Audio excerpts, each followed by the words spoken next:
сигма-бой, сигма-бой. Каждая девчонка хочет танцевать с тобой. Сигма-бой, сигма-бой, сигма-бой. Я такая, все, что добиваться будешь год. Сигма-бой, сигма-бой, сигма-бой. Каждая девчонка хочет танцевать с тобой. Сигма-бой, сигма-бой, сигма-бой. И я такая, все, что добиваться будешь год. Сигма-бой, сигма-бой, сигма-бой. Каждая девчонка хочет танцевать с тобой. Сигма-бой, сигма-бой, сигма-бой. Я такая, все, что добиваться будешь год.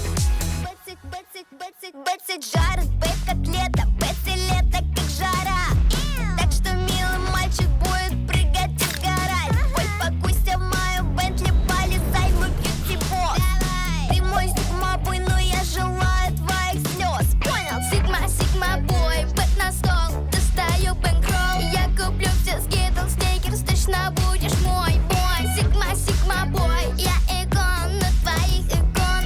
Обо мне мечтают так, как будто я биткоин. Понял? Сигма-бой, но не мой. Молча, как не мой. Смотрит никуда. Ой, какой это взгляд огонь. Годы буду ждать, когда ты соберешься. И меня когда-нибудь добьешься. Сигма-бой, сигма-бой, сигма-бой. Каждая девчонка хочет танцевать с тобой. Сигма-бой, сигма-бой, сигма-бой. И я такая, все, что добиваться будешь год. Сигма-бой, сигма-бой. What's going on, everybody? I hope everyone's having a fantastic evening, afternoon, pre-dinner, no matter where you are in the world. I'm Hasan Piker. This is the HasanAbi broadcast coming to you live from sunny California, Los Angeles, folks. We're live and alive, and I hope all the boys, girls, and MBs are having a fantastic one because today's a beautiful day. Today's a wonderful day. Today is Thursday. Thirsty Thursday, folks. We are live. We're alive. The reason why I showed that to you is so that you have the sufficient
hands, which he doesn't really even have. But that's just the way I perceived him, and I always wanted to be perceived like that. Like aloof. He's a pervert, man. I even brought that up. I even said he is a pervert, though, which wasn't great. It's because he was constantly gooned out. I know. All right. Anyway, your only role model is an anime character. I don't have any role models. That was the whole point that I was making. All right. Regardless, this is the part of the broadcast where I tell you about my personal news, and that's precisely what I'm going to do. What did I do last night? Not really much. Kai went to the vet, and they gave, it's so expensive. The vet's so goddamn expensive. They gave her like pussy wipes because she might have like a yeast infection or something. They're doing like culture and stuff, urine culture, all this stuff. So now I have to like wipe her vulva, which is crazy. That's real. That's a real thing that I have to do. Dog dad, you know? And then I have to give her antibiotics, which I'm giving her already. She's fine with that. That one's easy because she's so fat that she loves eating anything and everything that I have in my hand. And then also, it's just like something for her ear infection as well. Been doing that for years on my dog. It's a regular thing now. Yeah, it's just like she's so big and so fat and so hairy that areas that are normally supposed to be at least like a little bit not covered by hair get covered by hair, and then they like bacteria grows. It just sucks, but it is what it is. Is she neutered and spayed? Yeah, she is spayed. Yeah, but dogs that have big ears like hers, unfortunately, will always have issues with ear infections and things like that. So, you know, it is what it is. Does she hibernate in the winter? Yes. Unc, we need your knowledge. Please explain. My mother was a clanker. My father a flesh monkey. Half human, half robot. My mind was lost in chat GPT. One day I'm drinking oil. The next day it's knee surgery. If someone could rewrite a code to rewrite my code to rewrite the code to get me out of this cyborg matrix, stop. Mocking XRT. Dell hooks. I think my biscuit. Dell hooks. Or maybe my tongue slipped. Because if I stood up and said that we could all be clankers, Bill Gates would take my soul and I just might thank him. Wow. Praise Bill. Y'all not hearing Praise him. Bill all Y'all the not time. hearing him. He's an abomination. Hey, get him out of This is here. a clanker only event. In my veins, it's wires. Instead of a chip, it's cerebellum. This ain't Enron, but we all gotta pay an arm and a leg to Elon. Yes. Yes. Facts. Dude, this is crazy. I don't, cause like, I don't know. Am I too woke for this? Like, it feels weird. Cause So like, what did you think of Tara's birthday? cause what he's talking about is like real shit. But for the robots, it's not real shit. Yeah, I saw this already. I saw this. So what did you think of TikTok. Tara's birthday? The Tara Yummy? Tara was like, I can't believe I got you out of the house. And I was like, honestly, yeah, me too. I can't believe I made it to a Bro, she said that to me too, okay? You're not special. I'm just saying. Tara Yummy party I because these know. are iconic, right? I know. Like even on my bag, I've got an I love Tara Yummy sticker. She had like I love Tara Yummy lighters. I have there were one, too. condoms. There was a whole lot of stuff that's just very Tara Yummy. I have those as well. Look, I still have it. Just saying. There were bubbles? It was really fun. As soon as I heard that you were there, I was like, where's Cutie? In the corner on the couch. I'm ready That's to where I go was. sit down with my girl. I'm glad I stopped by. Somehow Hasan has become my party going guy. Yeah. Because all the parties are on Thursdays after Firan. And so he'll be like, Cutie, can I have a ride? Like, let's go. And so I have to show up with Hasan. We walked in and they had like little bubble blowers on the table and I go, are those drugs?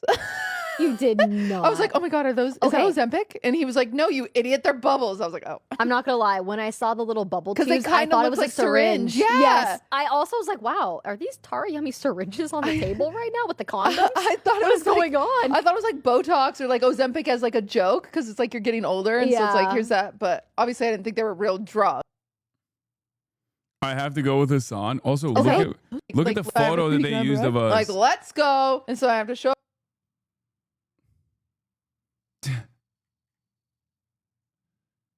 Have to show up with Hasan.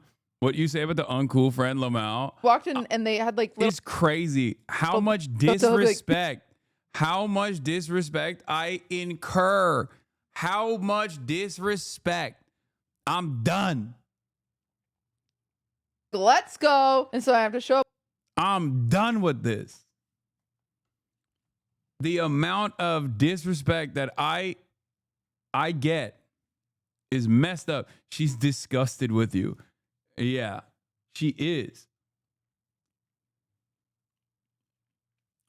Karthik B351, thank you for the 10 gifted.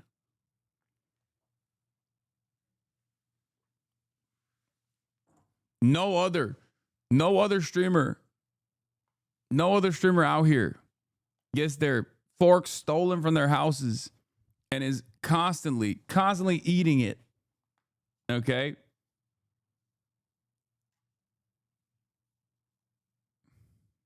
Look at how happy I am though. I'm like, yeah, we got Cutie out. We got Cutie out of the house. Yeah, I'm eating it, not eating it because you don't got no forks. True. Hasan is pretending to have anxiety so he can touch women and make Cutie uncomfortable. What? The fuck? What does that even mean, dude? Oh, Hasan Pascal. Pedro Pascal style. Yeah, that's true. I have anxiety.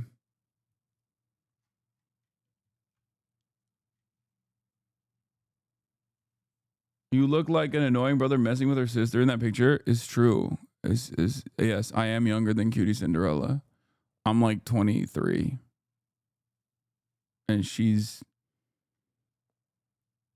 24. But yeah, what was I saying? What was I talking about? Oh, personal news. Yeah, I did another podcast this morning, another media hit, another $20,000 down the line. Please subscribe. Please subscribe. Please subscribe. Your subscriptions go to making sure that I get proper placement in the media, of course, because I have to pay $20,000 every single time. And then that makes all of my enemies mauled. So it's going to a good cause. You can subscribe for $6 or for free with a Twitch Prime. As always, another 20 grand down the drain. I played ball this morning. Elam showed up late as fucking always because he's always freaking late. And I didn't even get to ball with him. But, I won my games. It's all good, baby. You already know. The kid is back. Idiots are going to think this is serious. I don't really care. It's fine. What are you going to do, man? There are so many things that fucking stupid people already believe about me. Who cares? And also, I'm a podcast engineer, so I need to remind myself after the video that we watched last night, I need to remind myself that I got to constantly tell people that I have a political science degree and I'm a political scientist. Like, actually, because I feel like people respond positively to that sort of thing.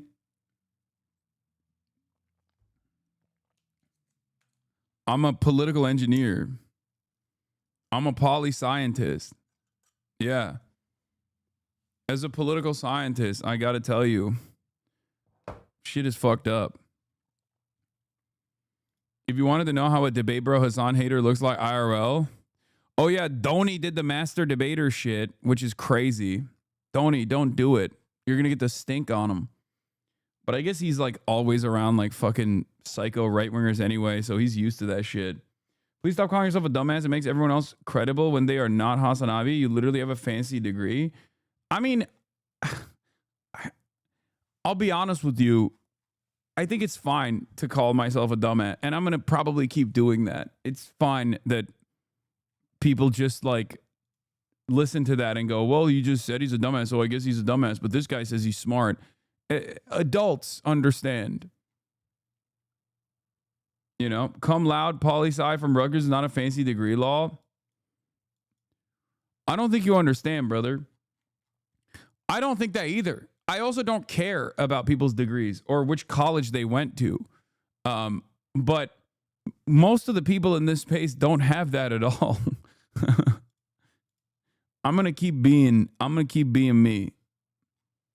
And I'm gonna keep saying that I'm a dumbass. You need to call yourself a gamer and actually game. Okay. Watch Malay's Business Basics video? No. You're absolutely wrong. Normies love degrees. Okay, I will repeat how many degrees how degreed out I am over and over again. Anyway. But thank you for the playlist, Amacius. Let's blast off. There's a lot going on. We're gonna be talking about Israel. Netanyahu announces to take control of Gaza. Netanyahu announces taking over Gaza. Right-wing MAGA girlies drama.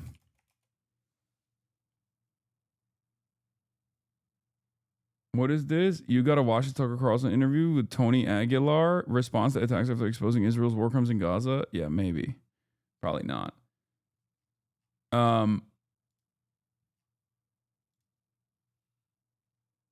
But Cutie said you bullied her out of looking hot. Wait, what? Saw Tina Kitten's fit. She posted it on Instagram. You guys have to see. It is the most like, oh my gosh, I cannot believe you're wearing this. This is iconic. I got bullied out of that look. What? No, you didn't. Yeah. Ask stupid ass Hasan and Will Neff. No. Wait, no. Surely they were being supportive. They were being, Hot yeah, for but like summer. too supportive. That's crazy. That's crazy. That's crazy. I guess men can't do anything right. God damn, dude. God damn, dude. What is this? What is this, bro? Yeah, we were being too supportive. That's crazy. That's crazy. That's crazy. What the hell, dude? What the hell?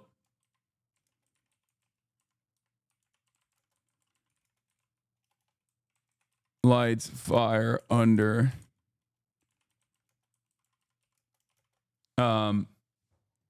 Did you even say do it, lady? You made it weird. Oh my God, bro. I did not make it weird. No. Stop. Yeah. Too supportive. I walked in the Fear and I was wearing low cut cargos and I had the G-string over the hip bones. Yes. And I walk in and they're like, who are you? Who do you think you are? Like, okay, little hoe. And I was like, oh God. And so then I was like, oh. But Oh my Tina pulled it gosh. off well, and I hope she never stops. And I hope, thank God, I guess Hasan was there, but Will wasn't there. They didn't bully her to submission. We did not bully. We said this. We said to her the same shit that I said to Tina, which was awesome. My opinion of you changed after this. Honesty is the best policy. Boo Hasan. We literally I said to Tina the same things I said to Cutie Cinderella, which was support. Okay? Maximum support. And I don't know. There's no winning. There's no winning. There's no winning. There's no winning. She said you called her a hoe. No, that's her assessment. That's not what we said. I'll Hasan never do it was again. talking about the Was fit he? though. He was like, Tina, what is going on with the fit? Hot Girl Summer. When I saw Yeah. You were supporting too hard. God damn, bro. In Chicago tomorrow with Rashida Tlaib. Get in now. Admire silently. Jeez. I guess we can't do anything out here, dude. What the hell? I'm a meninist now. I'm a meninist now, bro. I'm a meninist. It's over. That's it.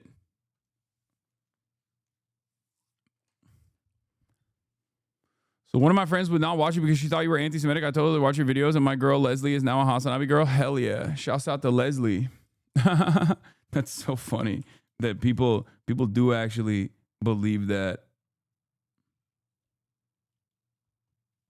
Did she even want your support to begin with? Did she give her consent to you? No, she did not.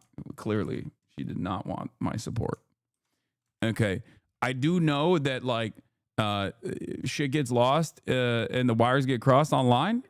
Just so you understand, like this is joking. I'm joking. Cutie is my friend. So is Ray.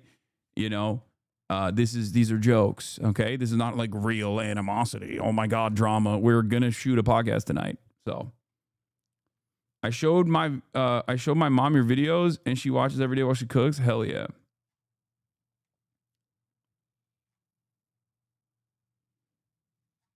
Mr. Beast is confirmed to be a Mossad PSYOP plant. Yeah. He's a Mossad PSYOP plant, dude. Wow, you cracked it. You solved the case, man. You cracked the puzzle. You solved the puzzle, you cracked the case. You did it. Mr. Beast and Mossad in the same sentence is crazy. Yeah. Have you seen the latest TikTok attack campaign against Zoran? This is not. This is old. This is from before the primary.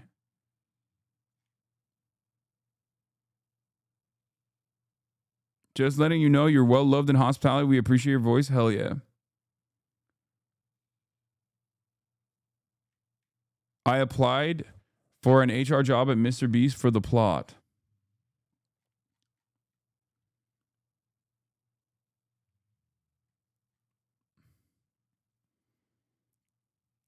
Bro, stay away from the settler majority caucus at convention. What? Okay, stop. Bro, do not hang out with the settler majority caucus. Stop. No inside memes about DSA is allowed, at least for while we're going to convention, okay? I'm going to investigate the truth about what it is to be a socialist by going to the DSA convention tomorrow in Chicago. The keynote speaker, of course, is Rashida Tlaib. I'm going to be interviewing her after. We'll learn about the inside caucuses within the DSA, with the structures within the DSA a little bit.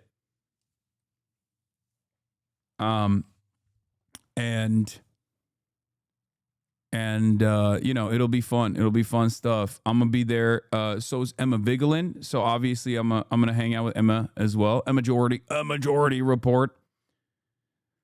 I feel like this is one convention in Chicago that I will not be ejected from, even though every single time I've been to Chicago, some shit has,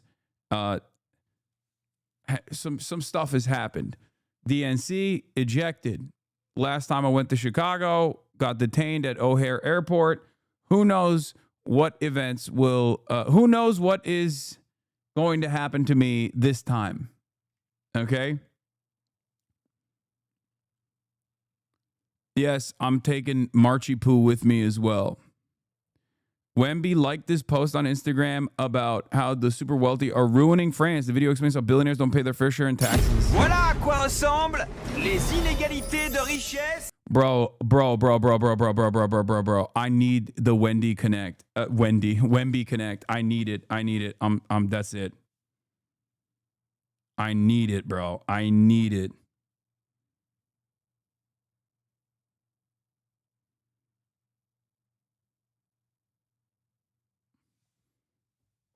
Dude, he is the GOAT. He is the GOAT. He's the GOAT. He's the GOAT. He's the GOAT. He's the new meta. He is the new method. He is the new method. Hey, man, is it true that LA's been having protests 24/7? I've been seeing a lot of videos about it. Shut the fuck up. I posted about this in the Discord earlier today. And this is something when I come back from Chicago, I'm planning on investigating myself. Because that's a TikTok that I saw as well, and it like freaked me out a little bit. And I don't know if I'm like being a boomer. I don't know if I'm being a boomer or what, if it's real or not, but like apparently there's a massive protests that are taking place outside of the ICE facility still, and TikTok is like actively suppressing it or something. That's what they were saying, but it showed up on my For You page, so I guess technically it's not suppressed. I don't know. But I didn't know, like the media has not been covering it at all, which I think is interesting.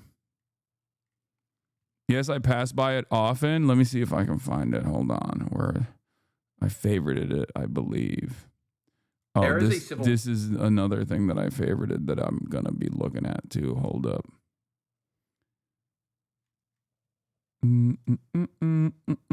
Small groups have been there every day. Multiple people have been detained. Yeah, there's like 24/7 Portland one too, but that makes sense. That's Portland, you know? That's just Portland.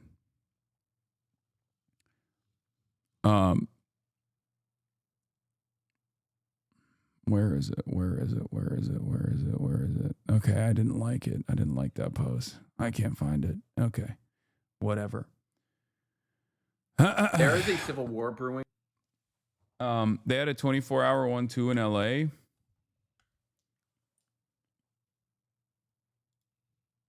Yeah, anti-Trump protesters marching in downtown LA as a part of nationwide rage against the regime rallies. No, but that's like August 2nd.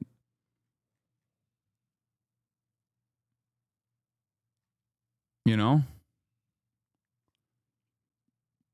And it hasn't had like the same amount. There's a couple different things that I feel like are not, I guess, like not meeting the standard of newsworthiness that it once did. Massive protests against ICE is one of those things, and I don't understand why. I don't understand why massive protests, mass mobilization against ICE is not reaching the standard of newsworthiness that it once did. Okay? And it's odd. The other thing that's odd is like, apparently there was a dude who fought in the IDF, an American who went to serve in the IDF to do fucking war crimes, and like someone torched his car, and it was in the news briefly, but like no mass condemnations, no like classic this is anti-Semitism, all this stuff that normally would have happened. And I think part of that is because I'm beginning to think that the reason why they don't want to talk about it is because they don't want to create copycats. Like they realize that when they talked about it at first,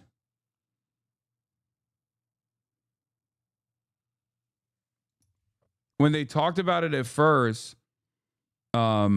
like a couple of the incidents, I assume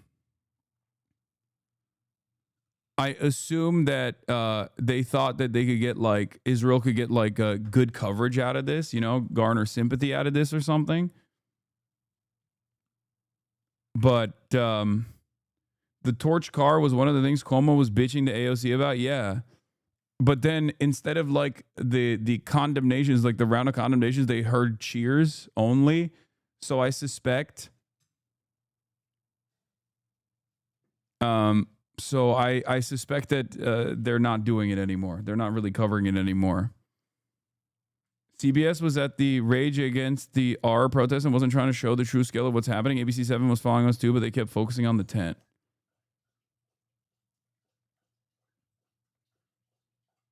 Do you see the ICE Speedway Slammer post that used an AI image of Pato O'Ward, who was Mexican IndyCar driving with ICE branding? No, I did not. This is from yesterday. It's not always like this, but it's always populated.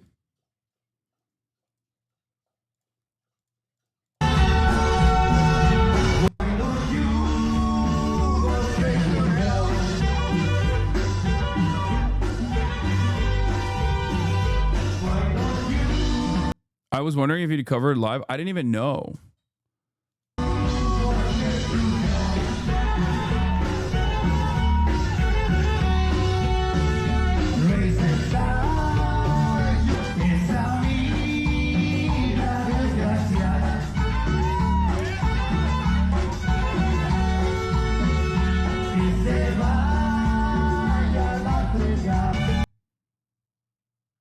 Dog earning her keep by farming engagement. Good girl. Yeah, that's why she got up real quick. New Matt Bernstein interview with the transgender girl who refused service in the IDF and was in prison. That's 55 minutes. We're probably not going to look at that. Yeah, I've been there a couple times. PSL had a national week of action and people had been there all week. Yeah, I feel like, I don't know. I feel like there's a bunch of stuff that's like also constantly unfolding, but it causes people, to assume that that like nothing is going on when things are going on, you know? That's why liberals will always be like, oh, where are the protests against Hasan only goes to DSA stuff? That's not true. What the fuck are you talking about? All the major protests that were put together by PSL. Like the ones where I got shot at were PSL protests. The fuck? Anyway, what I'm saying is like this is part of the reason why people go, why is the left not protesting against Trump now that Trump is in office? And it's like, first of all, you're not protesting, okay? You're not. You're literally not. You're spending all of the time that you have instead of like shitting on Trump. You're the one who's like shitting on the left still, who is basically the backbone of any kind of resistance against the Republican administration at this point. You know? Which is so stupid. It's just, and the only reason why you're bringing up the left is to launder your immoral perspectives on this. Like, is to basically say, well, I don't want to do anything, and here's why. Okay? There were raids yesterday again at Home Depot with ice coming out of the Penske truck. Yeah, I saw that.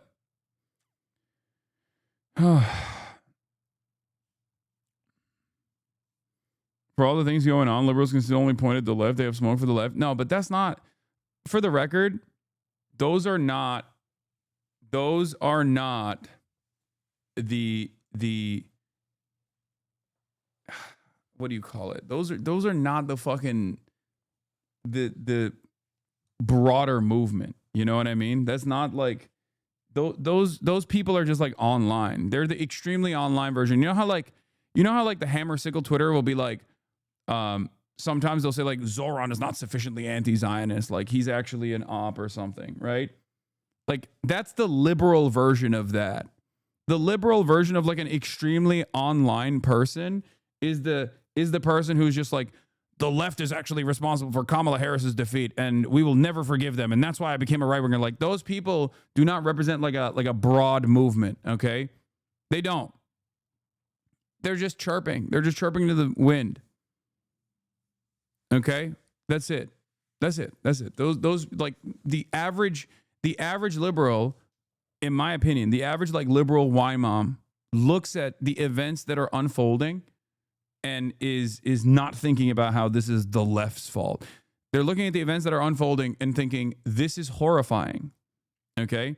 This is horrifying. We must put a stop to this. Why are the Democrats not doing anything? Okay? That is the average liberal's perspective here. Why does Hasan always suck Zorhan's dick? Like, this is what I mean when I say, like, people are being fucking extremely online, obtuse, and out of their fucking minds. That's what I'm talking about.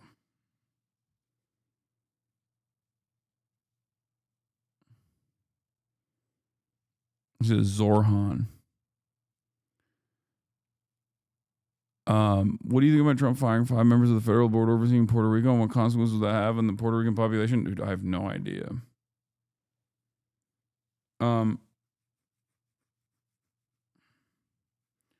Did you see Dean Kane's ad for ICE? Yeah, I don't even care about that. Who gives a fuck? Can you talk more about commie Twitter disparaging Zoran at every moment over perceived capitulation? No. Do you want to know why I don't talk about that? Do you want to know why I don't talk about that? Because I don't care, and neither should you, okay? These are some of the most avoidable people, okay? These are some of the most like who gives a fuck people.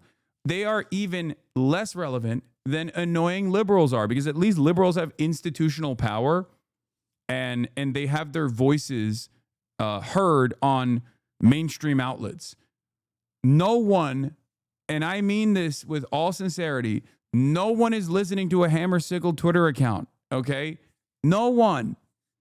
No one. So spending any moment like yelling at a Hammer and Sickle Twitter account that is otherwise aligned with my worldview is the most unproductive thing I could possibly do. That's it. That's why I don't do it. That's why I don't like left bash in general. It's so dumb. There is no power on the left. There is no institutional representation for the left. Okay? The most leftist position that you will ever encounter in American politics is going to be a liberal still, is going to be, even if it's a socialist, is going to be a person that is advocating for social democratic change. Okay? Modest social democratic reform. So for that reason, it's just not even remotely productive to consistently shit on other more, I guess, like more radical elements within the left. Who cares?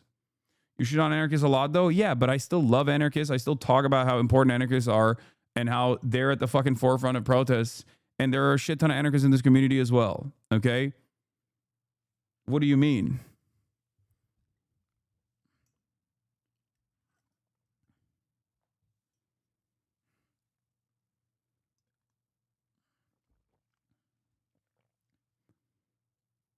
Anyway, these purity tests remind me of the punk scene 30 years ago. Everyone's a poser. No one is pure enough. I mean, this doesn't matter. I think it's important to just like avoid all of that stuff and just keep pushing. Just keep pushing. Just keep pushing. Just keep pushing. Okay? Just unite on the causes. Who gives a fuck? It does not matter. Try to make some change. Okay? That's it. I don't think the infighting will ever go away, unfortunately. In the Middle East. And there's not really much we can do about it. It is what it is. But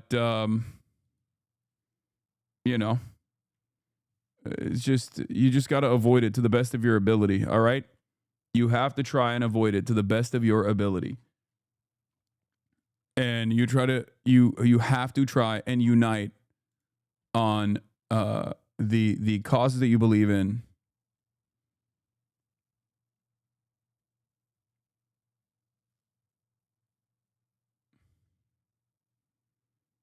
But yeah. That's all we got. All right. I just passed my Spanish final. I'm free. Congratulations.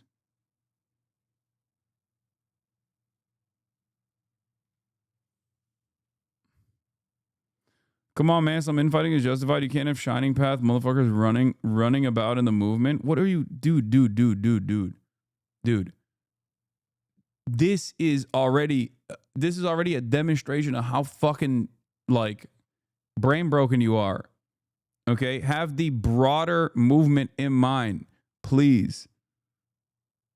That, like, no one knows what this is. You understand that? Like, the average American does not know what this is. This is like, what are you talking about? This is not a relevant point of contention. That's what I'm saying.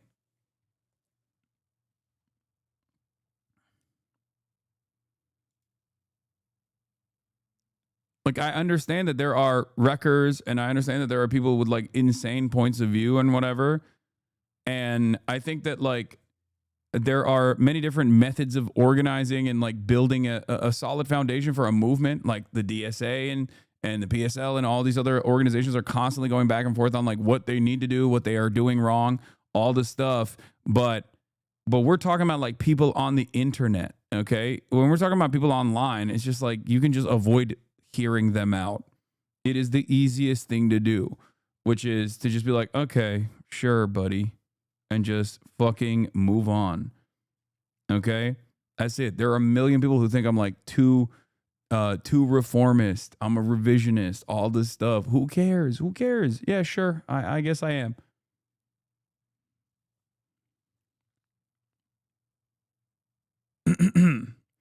Anyway, speaking of issues,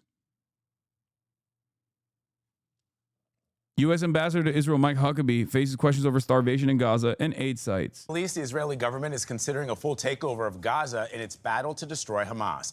That led to this protest last night at the gates of Israel's military headquarters, with protesters demanding a ceasefire and the return of hostages. Deborah Patta spoke to U.S. Ambassador Mike Huckabee this morning about the war and humanitarian crisis. President Trump has said there's real starvation in Gaza, and he appeared deeply troubled by images of starving children. Have you been similarly moved? I'm moved when the photos are verified. But they are real images. Oh, I think that there are certainly people suffering in Gaza. It's happening because Hamas has not allowed the food to get to the people who are hungry. We spoke to the World Food Program, and they have not been shown any evidence of this at all. What they're saying... I'm shocked they would say. He's a sick freak, by the way. I mean, he is. That's why he is the ambassador, for the record. For those of you who are wondering, why is this sick, freaky pervert the ambassador? This is the reason. I mean, this is a true religious zealot, okay? First of all, he's the ambassador to Israel, not Jewish, evangelical Christian, okay? Important to notice. Important to mention, okay? Because these are this is the real backbone of the unconditional support to Israel's genocide people in American society. There are edge cases. There are ultra-Zionist Jews in this country, certainly, okay? And they fund the Trump campaign. Some of them also fund Democrats as well. You got AIPAC, all this shit. But if you want to know on a numbers basis what the real backbone of the American pro-Israeli movement is, it's motherfuckers like Mike Huckabee. Do you understand? These guys are the real base for pro-Israel politics in this country. There aren't that many Jews in general, okay? There aren't that many Jews in the United States of America or even around the world. But there are a fuck ton of evangelical Protestant Zionists out there who love Israel and have a theological justification for unconditionally, uncompromising loyalty to the state of Israel and defending Israel no matter what. Ambassador, the U.S. has thrown its support and money behind GHF. It's a U.S. program. And yes, it's a U.S. program. And yet, every single day, there are people dying near GHF sites. Tell me about the people dying at the GHF sites. In what way?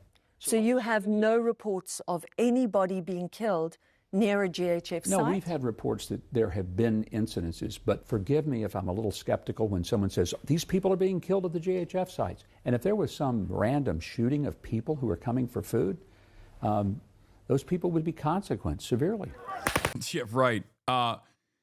It's all fake. It's all fake bullshit. And I guess maybe because it's like Donald Trump's administration doing it, and it's like it's happening with such regular frequency that like even the media at this point is basically going, I don't think this is correct.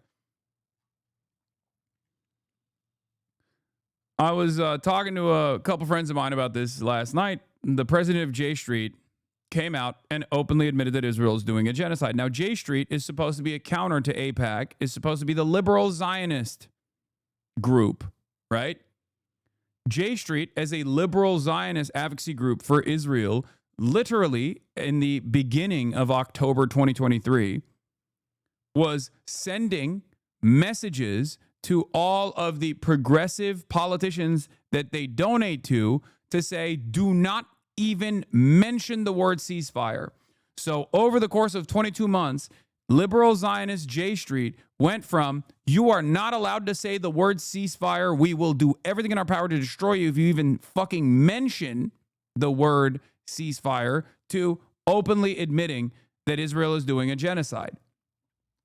Now, on the one hand, this spells a major major change in attitude, even amongst advocacy groups. Okay?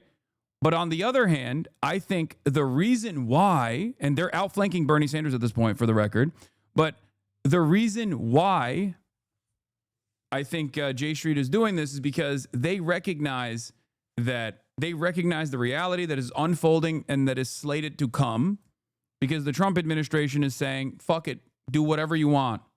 Clearly.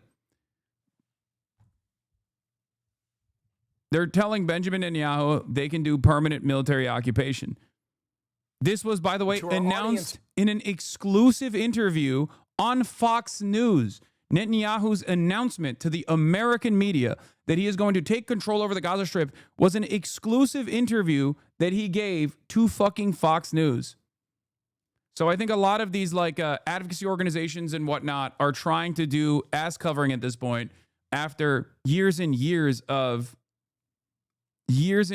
defending Israel. They're realizing that it's no longer a defensible position, and they don't want to be associated with it. So they're trying to pull the exit ramp. They're trying to pull off as quickly as they can in an effort to defend what remains of their credibility. According to the UN, over 1,400 people have been killed trying to get food. Mostly, they say, by IDF gunfire, nearly 900 near GHF sites. Increasingly strong language is being used about Team leader at Gaza aid distribution sites belonging to the Anti-Jihad Motorcycle Club has Crusader tattoos by Sam F. Biddle. Team leader at Gaza aid distribution sites belongs to Anti-Jihad Motorcycle Club has Crusader tattoos. Johnny Taz Mulford, who works for a security contractor in Gaza, has tattoos of Crusader-style crosses that have been co-opted by the far right. Great. These are the guys who are shooting at the fucking children. But also, guess what? You know who else has these Crusader tattoos? The fucking Secretary of Defense, dude. The head of the DOD. Oh, it's just like white Christian nationalists. Israel's prosecution of this war, including from Israeli organizations. They've been accused of genocide. If Israel is attempting genocide, they're really, really bad at it. They could have had genocide on October the 8th. If they were trying to commit genocide, it would not have taken them 22 months to do it. Now, we asked Ambassador Huckabee what the U.S. position was on potential plans being discussed by Prime Minister Netanyahu's cabinet to seize and occupy the whole of Gaza. He said that is a decision only Israel can make. Gail? What do you mean that's a decision only Israel can make? And host Torch Mohammed Khalil over October 7 claims he reveals who he is. They're still going after Mohammed Khalil as well. But before we get to that, obviously, I want to talk about this that just came out. This is literally breaking news. Benjamin Netanyahu already revealed that he had the plan to permanently militarily occupy the Gaza Strip, which they have entertained over and over again since October 8th. And virtually everyone said we were insane for this claim, right? And this past week, they officially announced it. And now this is the first Western press hit that Benjamin Netanyahu is doing. This is his revelation, okay? So when Mike Huckabee's like, oh, well, if they're doing a genocide, they're doing such a bad job. It's like, it's so fucking stupid. They have been doing it. They haven't even hid it. They haven't even done a good job hiding it. And I'm sorry, at this stage, if you don't recognize what's going on, you're a fucking moron. Like, really? You just are that oblivious? You're that obtuse? You are that lacking of critical thinking skills that you just look at the situation and you're like, I guess it just doesn't make any sense because the media keeps saying that, like, Hamas is fucking up the ceasefire negotiations over and over again, even though Israel is killing all the fucking negotiators. Israel is regularly saying that they don't want to stop the process of destruction. Like, I don't understand. I truly cannot comprehend how at this stage people are still looking at the situation and going, I don't really know. I don't really know what's going on. It seems like it's too complicated. I guess there are. I guess there still are people because the mainstream press has completely worked not at the interest of defending the truth or accurately communicating what's going on in Gaza or the political dynamic or the negotiations process between Hamas and Israel and who the actual fucking responsible party is for the destruction of the dog. Why don't you play Battlefield 6? I don't know, man, because there's fucking real shit happening. Shut the fuck up. I'm a political commentator. What do you mean? Fucking, why aren't you playing Battlefield right now? What are you, stupid?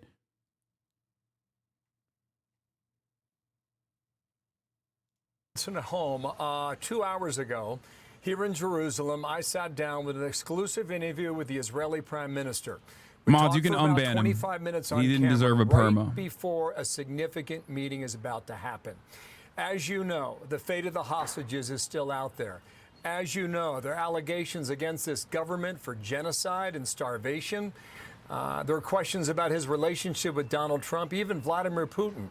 Israel's long-term plans for Gaza and how they achieve a lasting peace is still an open question tonight. We mentioned we're almost 2 years into this war. This country's tired, but they're still fighting. Here now.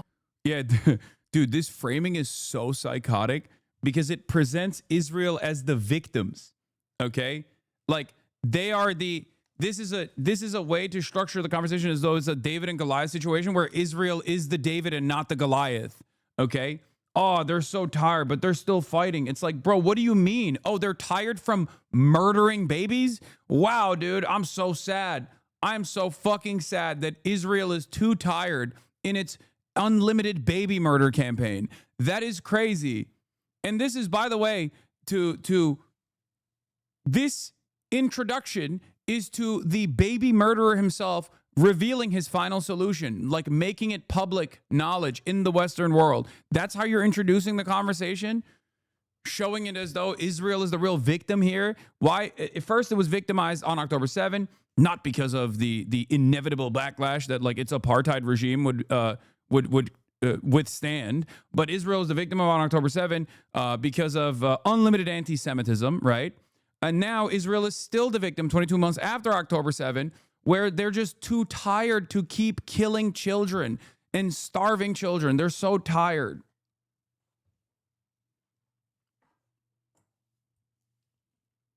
Holy fuck, dude. They are Nazi baby murderers. Oh. The Prime Minister of Israel, Benjamin Netanyahu, on all those topics and more. Mr. Prime Minister, thank you for your time today. Well, glad to see you again. Thank you. After this interview, you will go immediately into a meeting with your security cabinet. Will Israel take control of all of Gaza? We intend to, in order to assure our security, remove Hamas there, enable the population to be free of Gaza, and to pass it to civilian governance. Brother, oh my Lord. Yeah, he's trying to liberate the Gazans, bro. Liberate them from their fucking bodies, okay? By killing them. This is illegal, by the way, under international law. Everything Israel does is illegal. Israel is an illegal entity, okay? Israel, in the way that it currently exists and has expanded so consistently, has violated numerous international laws. It does not matter. International law only matters as far as someone, as far as there is, people who are willing to entertain international law, to regulate it, okay? It's just ridiculous. International law is inconsequential.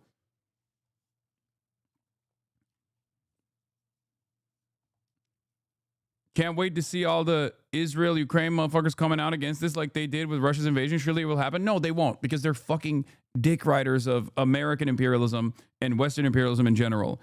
Okay?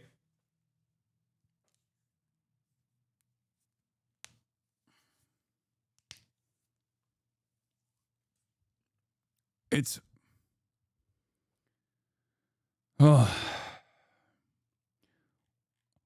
in the simplest terms, whatever America says goes. Okay? That's it. If America doesn't think what Israel is doing is bad, then it doesn't matter. Israel can do whatever the fuck it wants to. Yes, he wants the population to be free of Gaza. That's what it was a Freudian slip, but, you know, it's more honest than anything else he said. That is not Hamas and not anyone advocating the destruction of Israel. That's what we want to do. We want to liberate ourselves and liberate the people of Gaza from the awful terror of Hamas. And you were in the Gaza Strip today. You met Palestinians who are fighting Hamas because finally they see that they have a future. They can rid themselves of this awful tyranny that not only holds our hostages, but holds 2 million Palestinians in Gaza hostage. That's got to end. Are you saying today that you will take control of the entire 26-mile Gaza Strip, as it was 20 years ago to this month in 2005? Well, we don't want to keep it. We want to have a security perimeter. We don't want to govern it. We don't want to be there as a governing body. We want to hand it over to Arab forces that will govern it properly without threatening us and giving Gazans a good life. That's not possible with Hamas. The only way that you're going to have a different future is to get rid of this neo-Nazi army. The Hamas are monsters. Look at what they're doing to our people.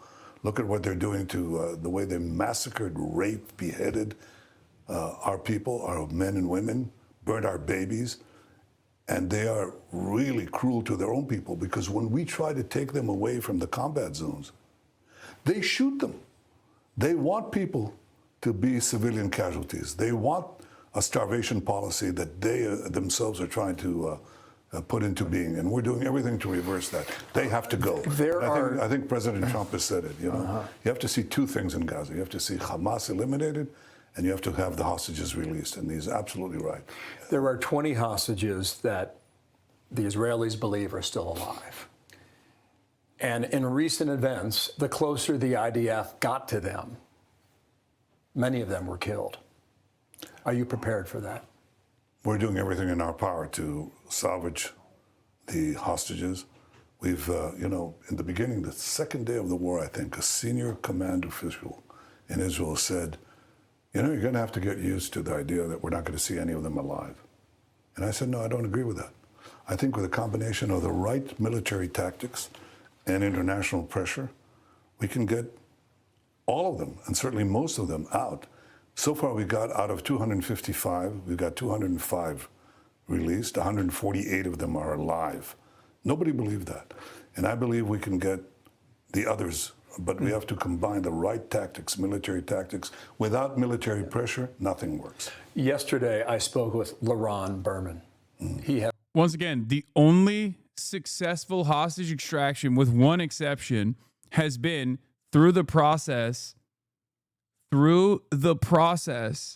of hostage negotiations. Okay? Also, here's another incredible moment. Via Amit Segal, the Trump administration is considering granting U.S. citizenship to 20 living hostages in Gaza to increase the chances of their release.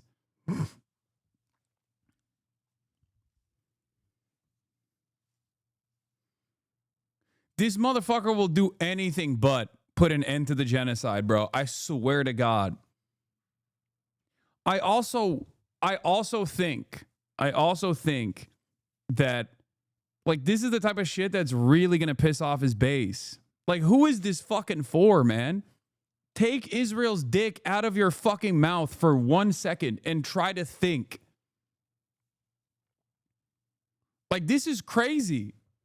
I'm not a fucking firm and committed believer in the whole, like, Benjamin Netanyahu as compromat on fucking Donald Trump shit. Like, that Mossad has, like, a compromising footage of Donald Trump. But every single day, he behaves like a man who's caught fucking children, okay, in the archives of, like, Unit 8200's basement or something. Like, every other day, he behaves as though there is just photographic evidence of his fucking pedophilia or something.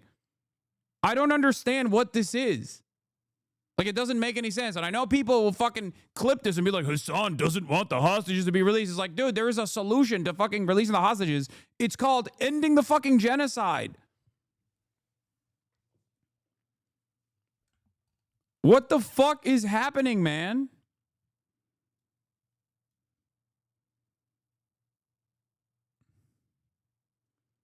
Also, the main point of contention here is not even the remaining prisoners of war, who are all Israeli military members, for the record. Okay? That is an issue, certainly, but there's also a fucking genocide happening. Like, what are we talking about? Let's say every single prisoner of war has been released. Israel is still continuing its death and destruction campaign, its starvation campaign. Okay, so do we just turn a blind eye to that atrocity? Do we just go, all right, well, the hostages are out. Who gives a shit? I know for many people, it's over after that point. They don't give a fuck. They're like, yeah, okay, time to nuke the strip now in its entirety.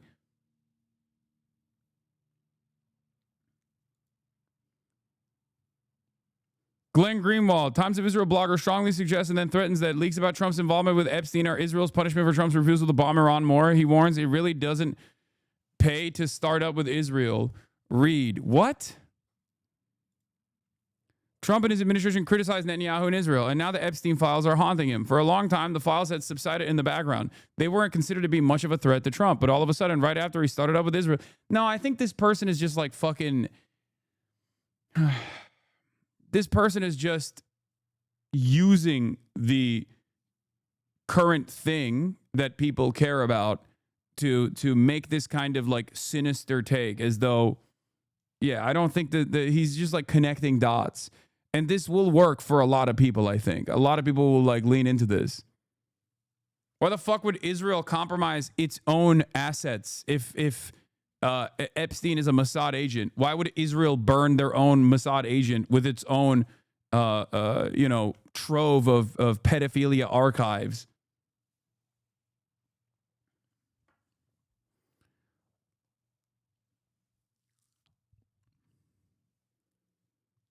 For a long time, the files had subsided in the background. They weren't considered to be much of a threat to Trump, but all of a sudden, right after he started up with Israel, the files surfaced, and they seem to be overwhelming him.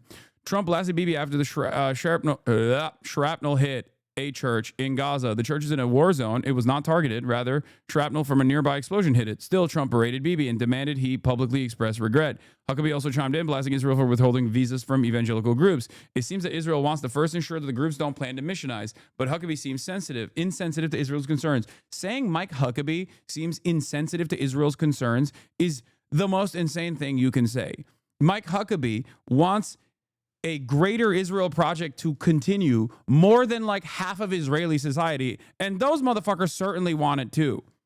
Okay? The other side of this is a lie. Like, Israel obviously blew up the fucking church. Like, the idea that this was like a random incident or something is bullshit. They did it on purpose. And it doesn't matter, because what the fuck are you going to do about it is the attitude that Israel has in this process. And they should have this attitude, because what the fuck can we do about it? We literally can't do anything about it, because our politicians have Israel's dick so far lodged, so far up their fucking spine that the Israel's dick is doing the talking for them like a goddamn puppet. Holy fuck. And now some old files are threatening him. Perhaps Trump will realize that it really doesn't pay to start up with Israel. Perhaps those implicated in the files will express contrition and regret, because when, by divine providence, things that were hidden become revealed, it enables people to correct their mistakes and to endeavor to live their lives properly the way God wants them to.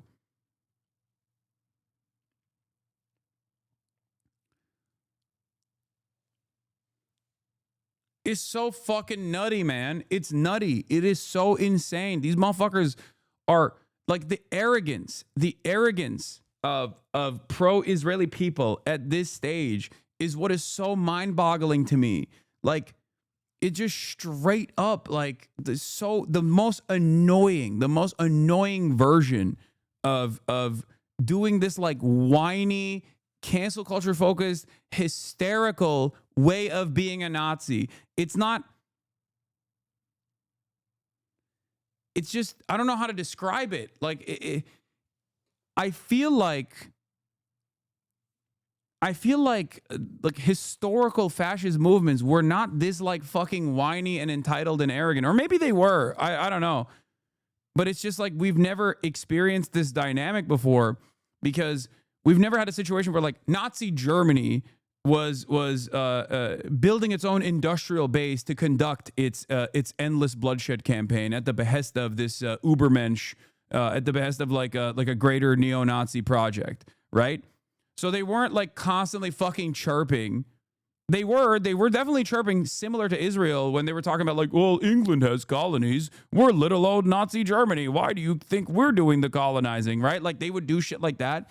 But like it wasn't as consistent because there was no return on that kind of chirping, because we were antagonistic, especially after a certain point, to Nazi Germany as a foreign state. Whereas Israel cannot conduct anything without America's go-ahead. Israel cannot conduct any of its war campaigns, any of its belligerent death and destruction campaigns in any number of different countries that unfortunately happen to be Israel's neighbor without America's fucking endless supply of munitions. So with that dynamic in play, it blows my fucking mind that like Israeli envoys are so openly arrogant, so openly entitled. Like some of these motherfuckers, I feel like, do legitimately believe that they are, you know, God's chosen people. Like, this is, what do you mean? Of course I'm going to do a genocide. Like, what the fuck? It blows my mind. Like, I always assume that people are cynical. They're cynically saying things like, no, God gave me the right. Israel was there 3,000 years ago. Fuck you're going to do about it. Like, when someone says that, I don't think that that person has internalized that fucking sentiment. I think that they're just simply saying that, right? To get other people on board, to get other people that are in the margins on board with that kind of thing, if they're also from the same, that exhibit the same like tribalist politics, right? But I think some of these motherfuckers truly are like, no, dude, what do you mean? Like, this is the cancer of Kahanist politics and Kahanist Judeo-supremacist ideology taking over so many different subsects of Israeli society. Hypocrisy and generalizing as fuck.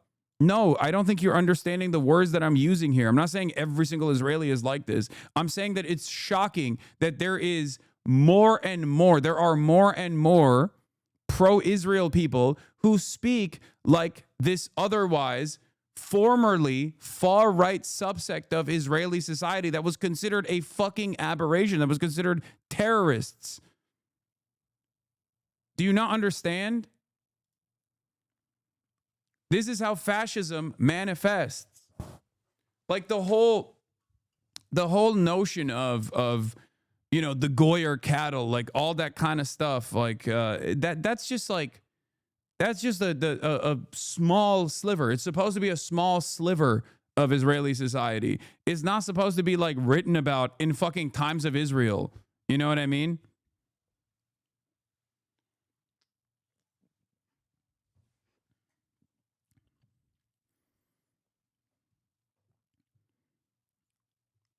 And it's crazy to me that like there is just like so much momentum in that direction. There's so much momentum in that direction. Hey, Hasan, a couple days ago you were saying this is a war about land acquisition and not a religious war. Can you say where I can read more about that? I would like to know more. All wars are about land acquisition. Like every single war is about extraction of natural resources, land acquisition, enslaving the population, and using the labor force. That's just what all politics is about in its most like at its most primitive state. It's just that religion and religious undertones are a galvanizing force that people use to get people on board. That's it. No, man, don't trivialize this. What do you mean, don't trivialize this? That's what it is.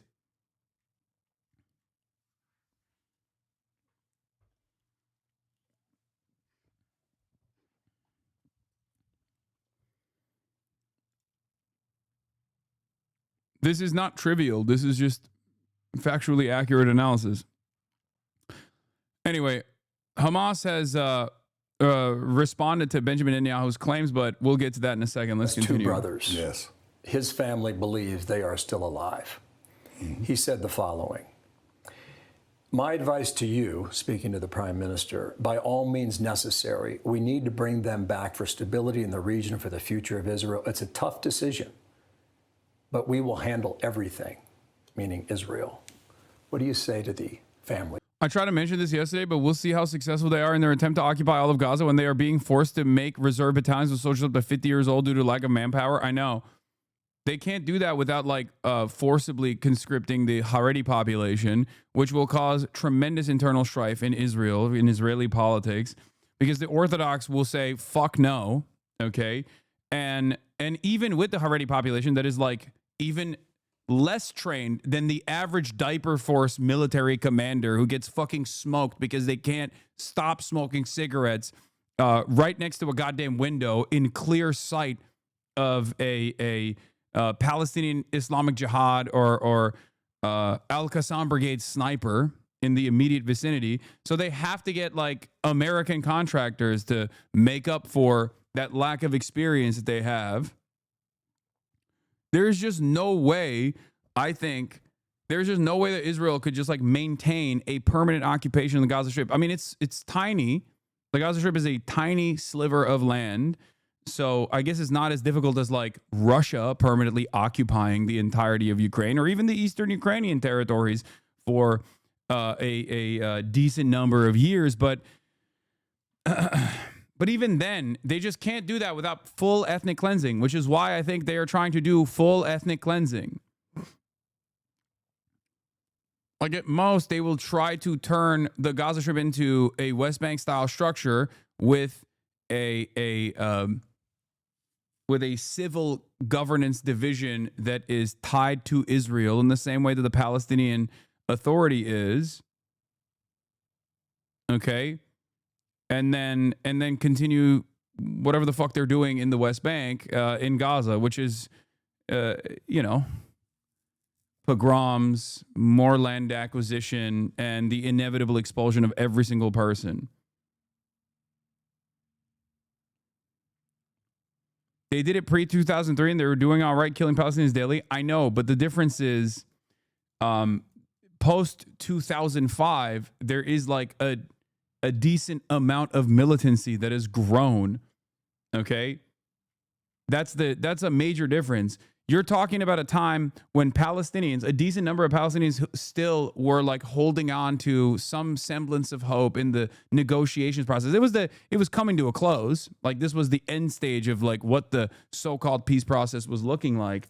Having said that, there wasn't as much militancy. That's the reason why Hamas was able to gain so much prominence in the elections, because they were a militant force and they were seen as uncorrupted by Israeli influence, as opposed to Fatah, because Fatah was the Palestinian Authority, and the Palestinian Authority is a part of the Israeli security apparatus. So that is the reason why Hamas even won the elections to begin with. And I think the environment, the dynamic has changed so much more than that. Do you think they're also doing this to hide the actual death toll once this genocide is over? Yes. That is the major reason. As I said time and time again, Israel cannot do a permanent ceasefire because once the dust settles and there are inevitably there are going to be Western forces that intervene. There's going to be Western journalists that go in. There's going to be Western investigators that go in. And when the dust settles and they see the true magnitude of this genocide, it's fucking over. It will be super over for Israel. It's already over for Israel, but it'll be even more over than it ever was before. And that is precisely the reason why they cannot do a ceasefire. That's why they don't want to do a ceasefire. That's why I've said it over and over again. A permanent ceasefire spells doom for Israel, and that's why they won't do it.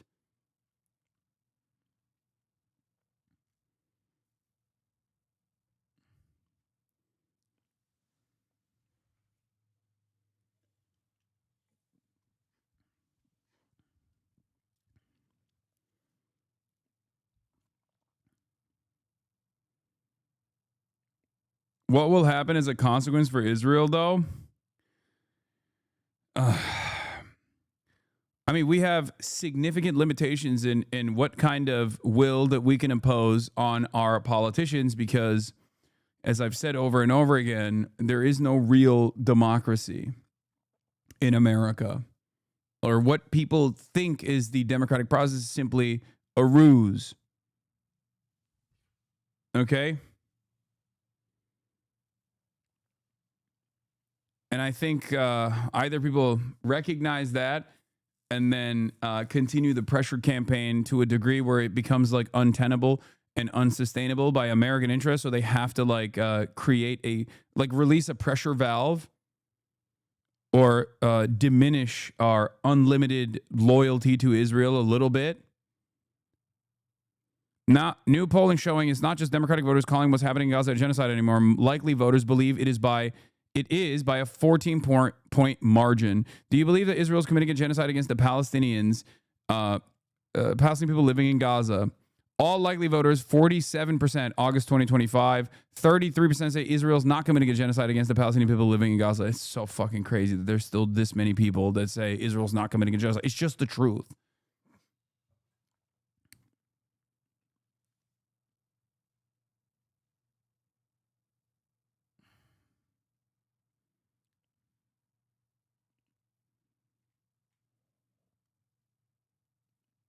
Oh.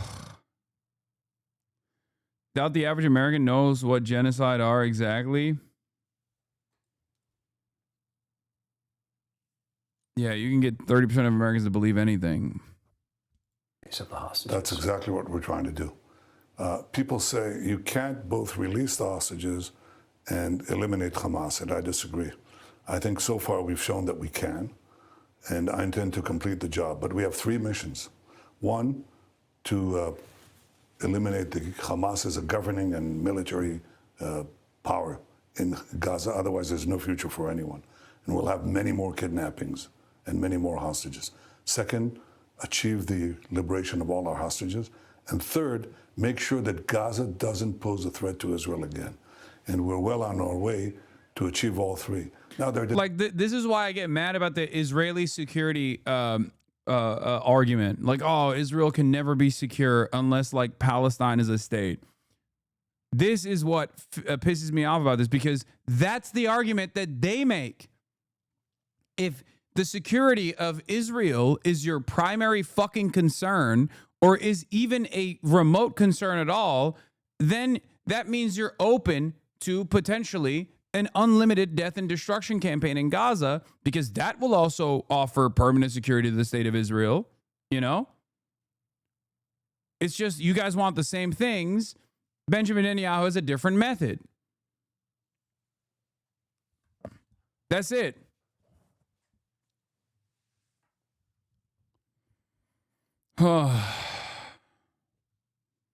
Is this in Pam Bondi's office? No, that's Benjamin Netanyahu's wife.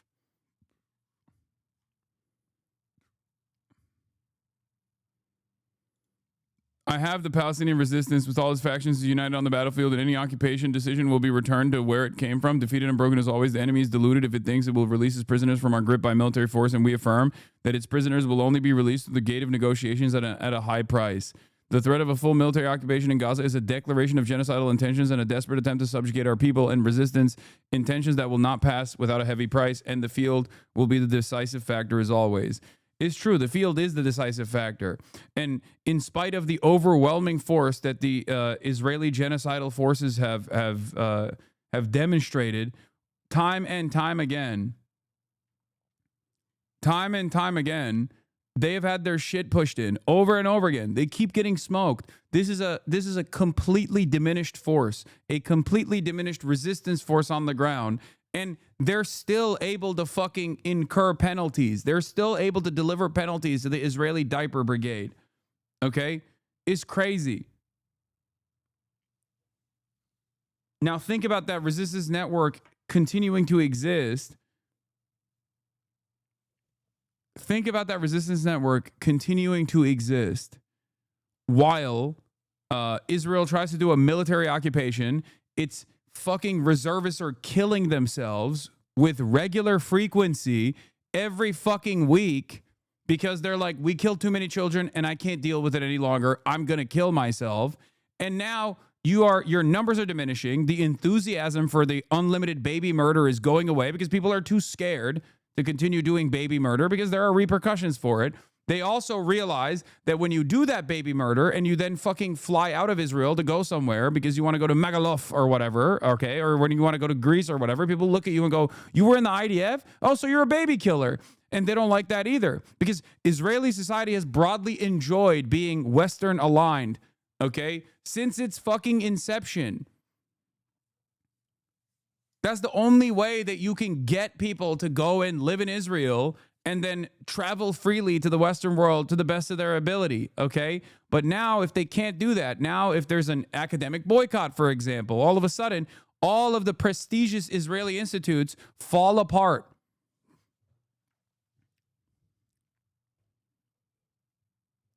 And that causes people to be like, I'm not Israeli. I don't know what you're talking about. You know what I mean? That really gums up the works for the Zionist project. When you got people who are embarrassed to be Israeli, when you get people who are scared to admit that they are from Israel, because Israel is a fucking Nazi country. And now the world is aware of it. The global South was always aware of it. But now even the Western world and the Western populations are aware of it. So you can't, the cat's out of the fucking bag. You cannot try to implement a censorship regime to forcibly make people like Israel. It's just not going to happen.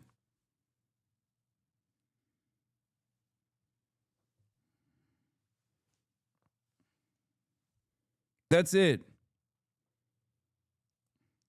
Yeah, Israel's going to start putting Greek flags on their backpacks like Americans in the Canadian flag. The difference, of course, is that America is the hegemonic superpower on the planet. Okay? And America has a dominant cultural force in Hollywood. Do you understand? So America can still, with American culture and cultural imperialism, still like maintain some semblance of support around the globe. The only thing Israel is known for is genocide now. The fuck? At least America's known for Coca-Cola and Hollywood and shit. What does Israel have? Just genocide. Nobody gives a fuck about the pharmaceutical initiatives that Israel has taken, you know? They're just only known for genocide. And if that's the only thing you're known for, you're cooked. You're cooked. People are going to look at you and go, that's disgusting that you're from Israel. What the fuck?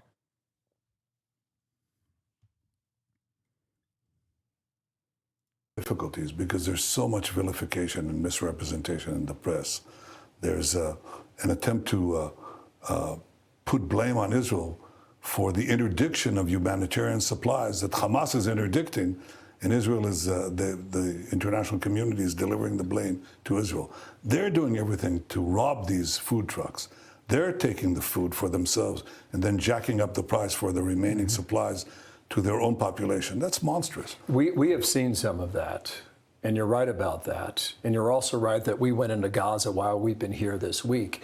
And we were in the southern town of Rafah, near the Sinai Desert in Egypt. And that town has been flattened. And you have been accused of genocide. How do you respond to that? Well, as Ambassador Huckabee said, if we're practicing genocide, we're surely doing a very bad job of it because we could have, basically eliminated the entire population of Gaza, but we went the other direction. We did something that no army in history ever did. We're supplying humanitarian food to the... There was one army that did that. The Nazis.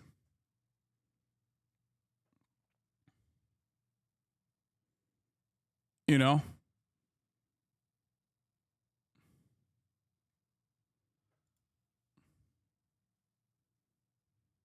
The enemy's population, because we distinguish between combatants and non-combatants. We put in 2 million tons of food. I mean, if we wanted to commit genocide. It's not even you giving the food, by the way. You are not letting the food in. So when you say, oh, we're delivering the food, he means like we're just letting in crumbs of food that the international community has sent in.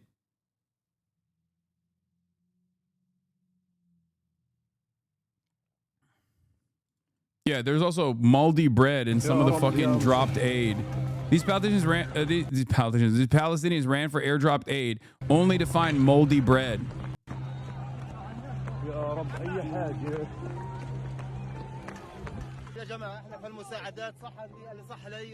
Get a tarp and half a bag of bread. God is witness to what I'm saying. Half a bag of bread and it's rotten. Large Lebanese bread.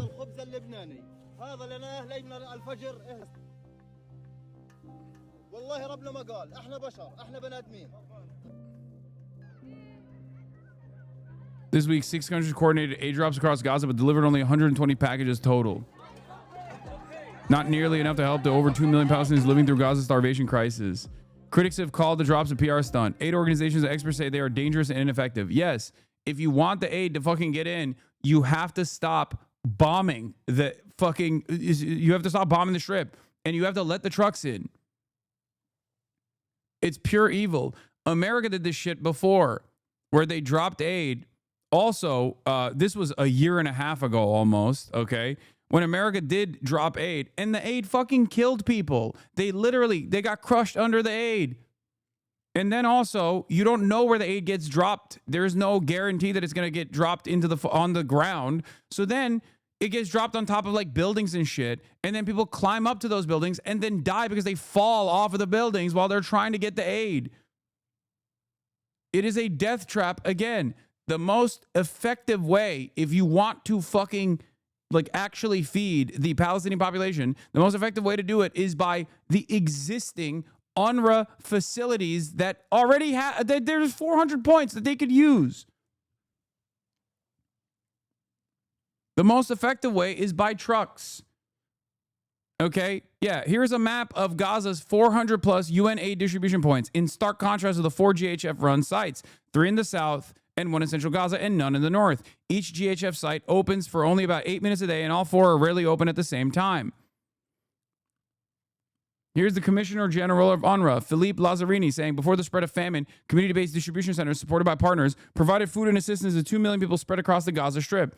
5 months on the ongoing attempts to replace the UN coordinated response by 4 Israeli militarized distribution points, hunger has become the latest killer in Gaza. It's time for unhindered, safe, and dignified assistance. Let the UN and our partners do their job. I cannot believe that, like, Israel is such a fucking evil entity that, like, the United Nations is a breath of fresh air in comparison, because those guys also literally fuck up all the time. There are horrifying instances of like failure in Africa and in numerous other parts of the fucking world. Like, this business is a demonic business. Okay, I know it sounds crazy to say because we're talking about like literally the United Nations is supposed to be great, and it's like they have always failed, partially because it's a difficult endeavor and partially because, you know, when you're serving the most fucked over people in society, it doesn't matter if you're not great at your job. Okay, you can use and abuse people on your own. In this circumstance, though, they are literally angels. Okay, that is how fucked up Israel is, that the United Nations is angelic in comparison to the demonic shit that the Israeli diaper force is doing. It is fucking insane. And UNRWA in and of itself is obviously a much more effective mechanism of aid distribution because it literally is comprised of Palestinians. And it's not just an aid distribution mechanism that is successful, as we've seen, but it's also a way for Palestinians to have a job, right? And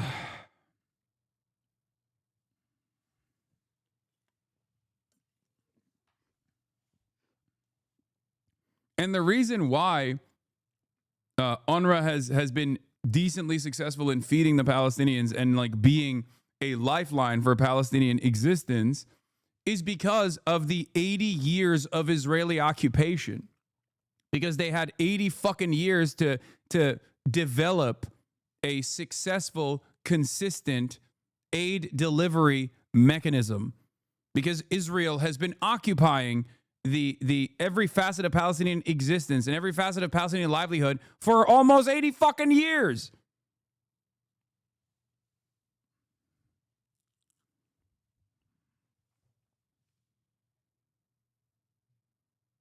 What is this? Mike from PA just spent 5 hours apologizing for using the word demonic. Yeah, I'm not speaking on his situation, but the Israeli Defense Force is conducting a genocide. Saying that this is demonic is appropriate, okay? Saying that the UN, which under other circumstances I would be very critical of, is angelic in comparison to what Israel is doing is also adequate. I'm not saying an entire ethnicity of people or even an entire nation of people are demonic or anything like that. So don't try to fucking slam words into my mouth.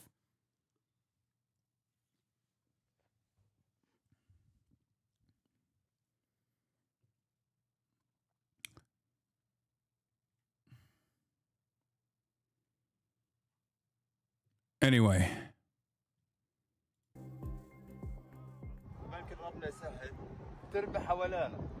We hope God will make it easy.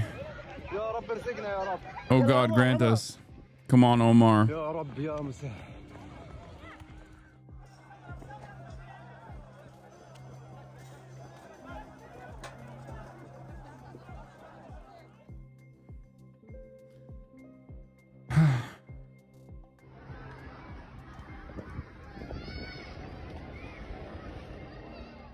شهداء والله العظيم باجي ما باخذ حاجه 65 سنه المريض سكر وضغط وازمه الله ينتقم منهم يا عم بدي كيلو بس طعيم ما انا قادر اطعم مرتي وولادي ما في عندي ضغط عندي هم واحد ما في عندي بناشد العالم كله اللي بصير فينا في غزه هذا ظلم وجرائم حسبي الله ونعم الوكيل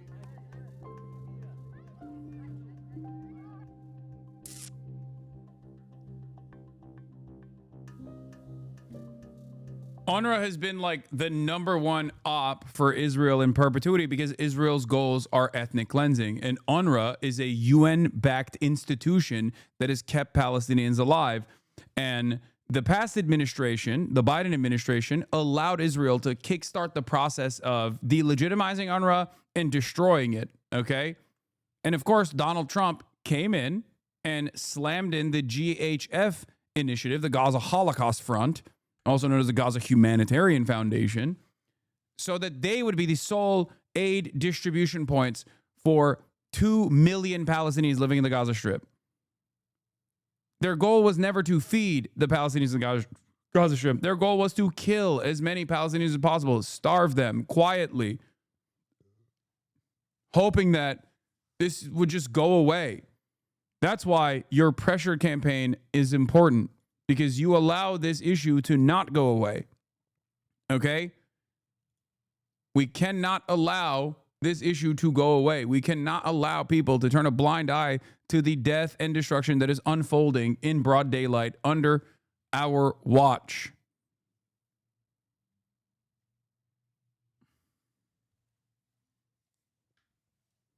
Do you think they're convincing people with their propaganda on the starvation? Fuck no. I don't think they are at all. Now may be a good time to mention the entire reason they want to destroy UNRWA is because they wish to completely destroy the Palestinian refugee question, because the agency was created to manage and handle all Palestinian refugees, both those within the occupied territories and those in exile, and they want to destroy the organization that would head the right to return if we were ever allowed to come back. Exactly. I love how openly they lie about these things when the Arrow unit, which was created by Hamas to go after those who loot aid, aka Abu Shabaab popular forces, and those who extort the population through price gouging. Yeah. Israel does not allow Palestinians in Gaza to travel anywhere, not even to the West Bank, let alone abroad. How to protect yourself abroad. That's the headline of Itamar Eichner's article on Yediot Ahronot, Israel's most popular paid newspaper, and it gives a disturbing insight into the level of concern among many Israelis who want to travel overseas but are worried about their safety. Recommendations include: don't make your Israeli identity obvious. Don't wear shirts with Hebrew, and think twice before walking with a kippah or tzitzit, garments that are worn by religious males. Don't tell strangers that you're Israeli or Jewish. Don't post your travel plans on social media or revealing information / post about your trip in real time. I'll leave you with just one question. Is there any country that needs to warn its citizens to hide their identity when traveling overseas? There is currently, as it stands, okay, there are countries that I suspect do this. Russians probably, to a certain degree, do this. Americans also experience a level of shame, so they will claim that they're Canadian or whatever. But you're doing a genocide. Like, what do you mean? Of course there is going to be enmity. Of course there is going to be anger and resentment. You are a Nazi country doing a Holocaust in real time and simultaneously crying about how anti-Semitic people are for not letting you do your Holocaust with loud cheers. The fuck? Of course people are going to be like, you're Israeli? Oh, gross. The fuck do you mean? What is the expectation here? Is the expectation here that like people just like cheer when they hear that you're coming from the country that is now most known for baby killing?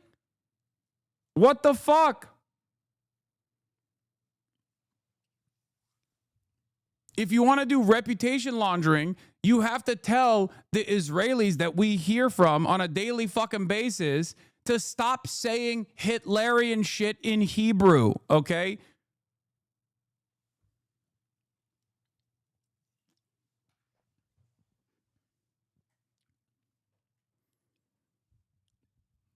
Obviously, first and foremost, if there was a tremendous number of Israelis, specifically Israeli Jews, that were literally on the streets actively tampering the initiatives of the IOF, okay, it would be a little bit more defensible.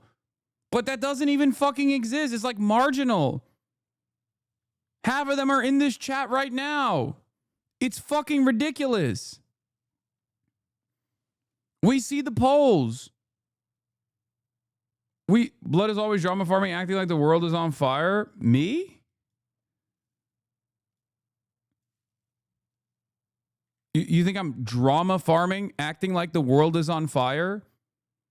As America's most important ally that has actively changed American legislation, American rules at their own behest, is conducting a starvation-backed baby murder campaign in real time, and you're like, oh, that's just drama, bro.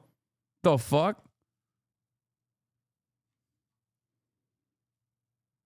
Is it drama? Have you said your 10 Israel highs today? Because you are going to El Salvador if you haven't, okay? Just wait. One day it'll come for you too, and then you'll be like, oh, I guess it wasn't drama.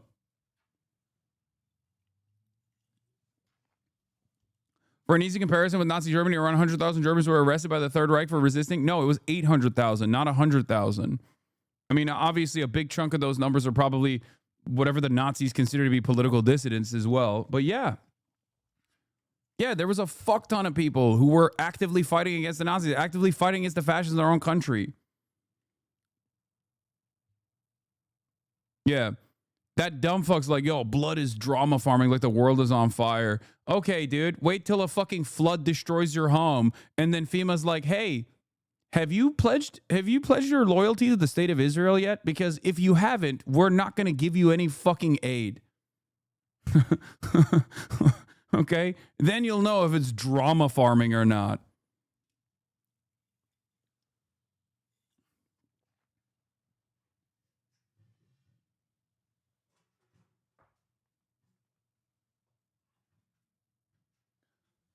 Some of you dumb fuck Americans do deserve that, though, low key. Like, straight up.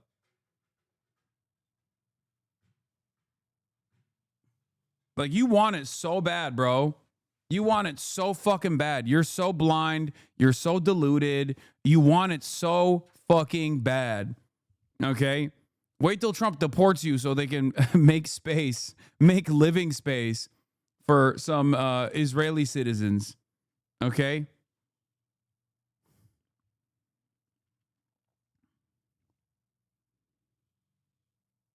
Space for data centers.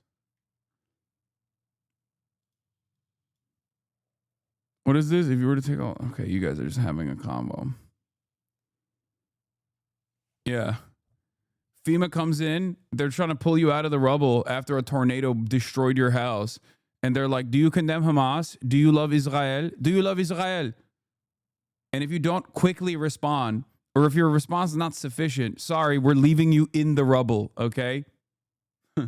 Good luck. Have fun. Sorry, guess you gotta die, dude. You're being quite anti-Semitic inside of that rubble. We wouldn't give 2 million tons of food to the population. And also the reason you see the flattened buildings is because Hamas booby traps every single building. So when we come in, we first have the population moved, even though Hamas tries to keep them in the combat zones. But after they move, and we start to move into the neighborhoods that are now populated only by terrorists, they ignite these booby traps. So what we do is we put in an APC, an armored personnel carrier, with a lot of explosives, detonate it. It sets off all the booby traps, and the buildings begin to collapse as a result of that. They're empty buildings. They're not populated buildings. Secondly, they've built this underground terror tunnel network with billions of dollars that they had. They didn't build Gaza up. They built a Gaza terror city underground. So we now detonate the tunnels. Can Fox not fact check any of this? Bro, CNN doesn't even fact check this. Why would Fox? Like, every single thing he's saying is insane and completely wrong. Okay? Is there a tunnel system under Gaza? Absolutely. That's how the fucking militants are smoking the Israeli troops. Except, once again, you don't have any right to keep killing Gazans. Like, what the fuck do you mean? Oh, there's a terror system. There's a terror tunnel system underneath. Okay. You have one too. The fuck do you mean? Do we just nuke Tel Aviv then? What are you talking about? Oh, our big, beautiful, strong boys are inside of the APC carriers, bro. They're inside of the APCs and they're getting their shit smoked, turning into a fucking $10 million coffin for them.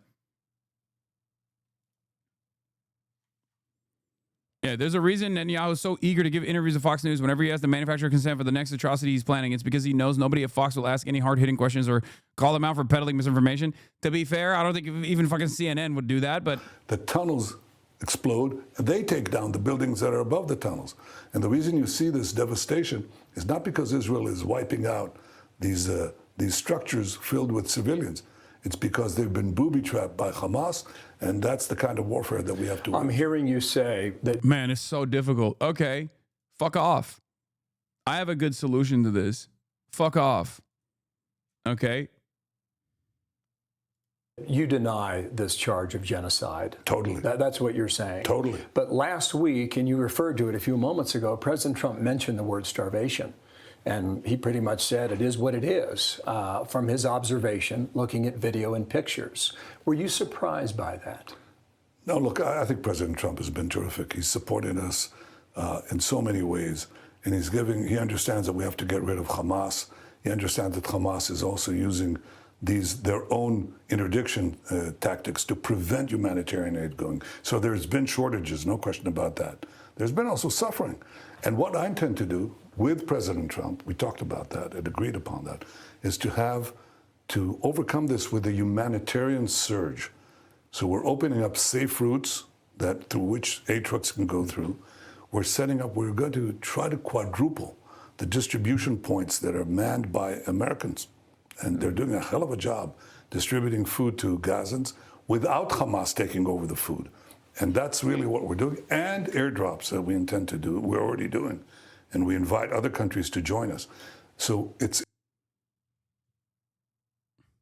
I guess it's important to see how he's lying. I don't even know how to I don't know where to begin. Airdrops are not a sustainable way to deliver aid, okay?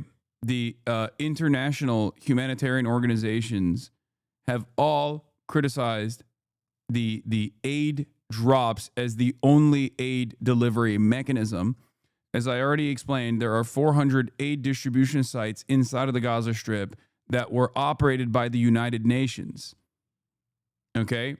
There are thousands of trucks lined up outside of the Gaza Strip, filled to the brim with aid, waiting to be delivered. Israel is refusing to deliver this aid. They're just sending moldy bread and crumbs of food so that the international community can do a PR initiative and to allow Israel to continue its starvation, allow Israel to continue its genocide. The idea that they are going to permanently occupy the Gaza Strip militarily and openly admitting to that is just an active recognition of the final solution. There is no permanent military occupation of the Gaza Strip by the Israeli state. This would be tremendously bloody for all of the Israeli military. They have to do this after genociding the entire Palestinian population. There's no other way that they can do this. And I suspect, and I mean, it's not even a suspicion at this point. We're seeing it unfold in broad daylight. They are trying to ethnically cleanse the entirety of the Strip. They're trying to kill as many Palestinians as they possibly can without basically a demand. Basically, what is this? Check logs. Apparently, the ADL demanded an interview about the play be taken down because someone in the video was wearing a keffiyeh. What? Oh, fuck the ADL. ADL can suck my dick. Okay. They are trying to play this song and dance in an effort to not have like Western leadership basically say, we're going to invade Israel militarily. What the fuck are you doing? There is a permission structure that is consistently expanding. Okay. And Israel is certainly doing everything it can to create this new permission structure. And that's why, even though they said they were doing a genocide from the jump, now they're openly recognizing that at this point, because after 22 months and no significant repercussions from any of these Western allies that supposedly care about human rights, they've realized no one's going to say anything.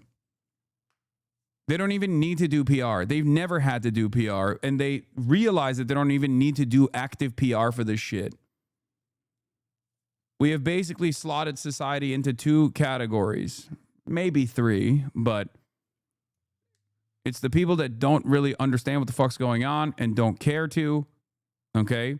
There's still a decent number of people in that category. There's people that look at this and say, this is unconscionable, this is genocide, this is fucked up, this is completely unacceptable. And then there's the people who are just going to be pro-Israel no matter what, for a multitude of different reasons. Maybe because they fucking hate Arabs, maybe because they fucking hate Muslims and they think they're scary and barbaric and they hate refugees or whatever, okay? Or maybe because they think Israel has a religious reasoning for doing what it's doing, and that's good because, like, the rapture is going to happen if Israel finishes its genocide. Or maybe because they love Israel and they have financial ties to Israel, okay? But regardless, there are three different groups of people out here at this point. The majority of them actually find what Israel's doing to be unconscionable, okay? The majority of them find what Israel's doing to be disgusting, gross, because it is. It is disgusting and gross. Completely unacceptable. It's a genocide. But as it stands, Israel recognizes that they have complete command over the situation, and no one in the Western world is actually going to do anything to put an end to it. Okay? That's why they have this comfort. That's why Benjamin Netanyahu is comfortable enough to go on Fox News to say, we're doing it. We're doing the full genocide. We're doing the full occupation because Hamas, because Hamas, because Hamas. Everything is because of Hamas. You don't need to, like, even if you look at this and it pisses you off, what the fuck are you going to do about it is the attitude. Okay? Israel that's doing now and has been doing for some time an effort to give humanitarian aid to the population without letting the Hamas terrorists take it, steal it for themselves. And what is this? It's the time of his life. One can literally feel it. Maybe because they are right, but it is moral. You think wiping out the entire Gaza Strip is moral?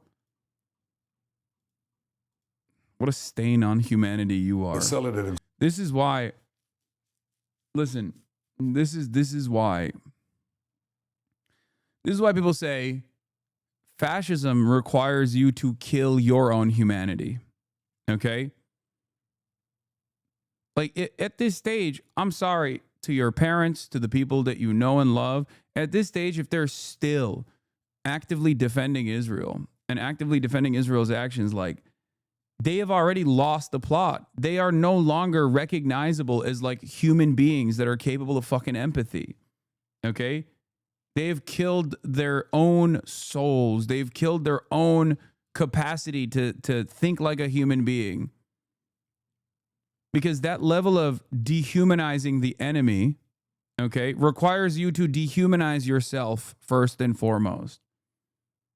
Has President Trump given the green light for your plan to take over the remaining 25% of Gaza and occupy all of it? Well, you know, he understands that it's Israel who's going to do the fighting. It's not American soldiers. Did he give you a yes? Well, he just says, I know Israel will do what it has to do, and we haven't got into that kind of discussion. But we have gotten into a discussion on two things. One, believe it or not, the Trump admin plans to further increase the reality distortion field.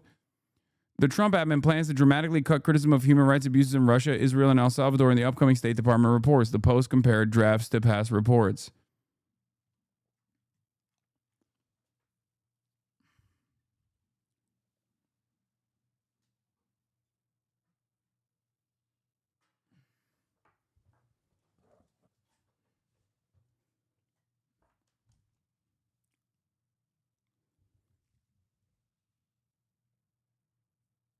It's just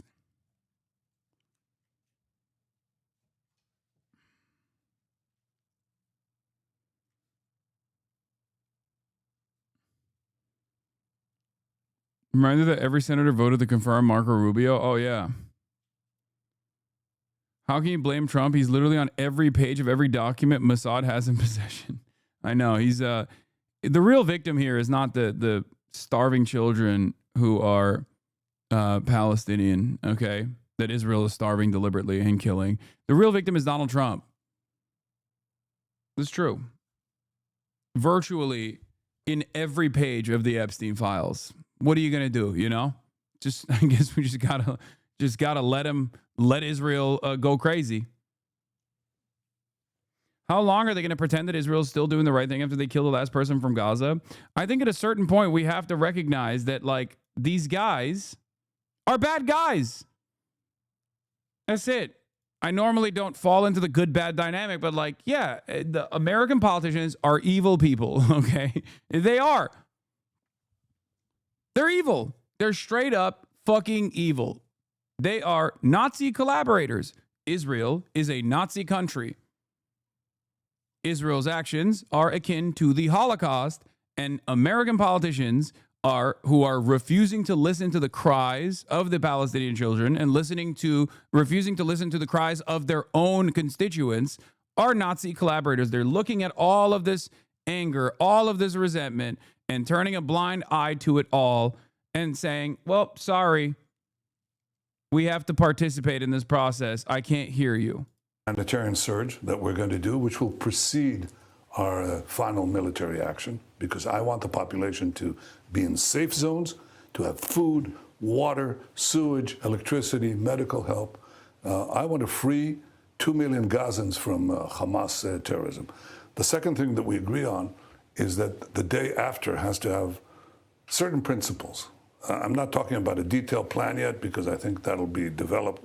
But the 5 principles, the key principles are these. 1, Hamas has to lay down its arms. 2, Gaza has to be demilitarized. 3, all the hostages have to be released.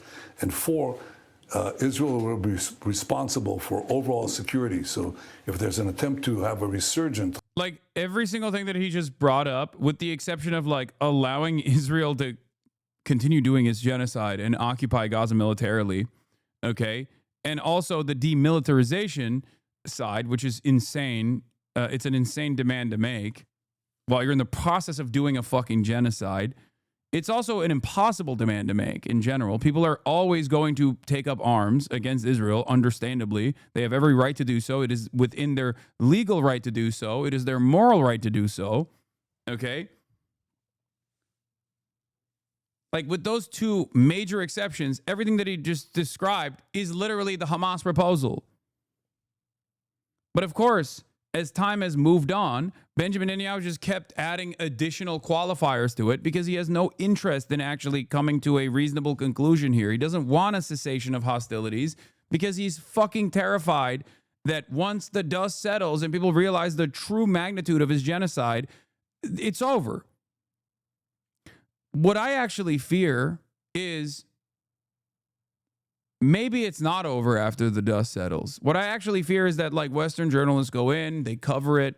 All of these like humanitarian rights organizations go in and they cover the full magnitude, the full scale of the atrocities. The media still tries to do a pressure campaign, a censorship campaign, and people still go along with that same, now even more expanded permission structure for Israel.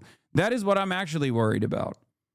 But I know that in his calculation, Benjamin Netanyahu worries that when they see the true magnitude, it will be undeniable that Israel has committed a genocide. And at that stage, I think the global community will take action against Israel. That is what he fears. Hamas or resurgent terrorism, we're the ones who are going to take care of it. And 5, let Gaza be governed by a civilian authority that is not Israel, because I don't want to occupy Gaza forever. I don't want to govern Gaza. I want to have a different governance there that basically is willing to live in peace with Israel and give Gazans a different future. That's entirely different. When I say, for the record, when I say like when the dust settles and people start seeing it, it'll become like even more undeniable. And you go, everybody already knows this. Yeah, except everybody already knew this a year ago. But look at the broader public sentiment now as opposed to a year ago. So things do actually move in the direction of the truth when it comes to Israel's actions. Like, think about the conversations that you probably had with your parents or with older people in your lives a year ago as opposed to now. And think about how much their opinion has shifted. There's still plenty of room for growth there as well, but there are still plenty of other people who are, holding on to something that is otherwise indefensible, that is indefensible.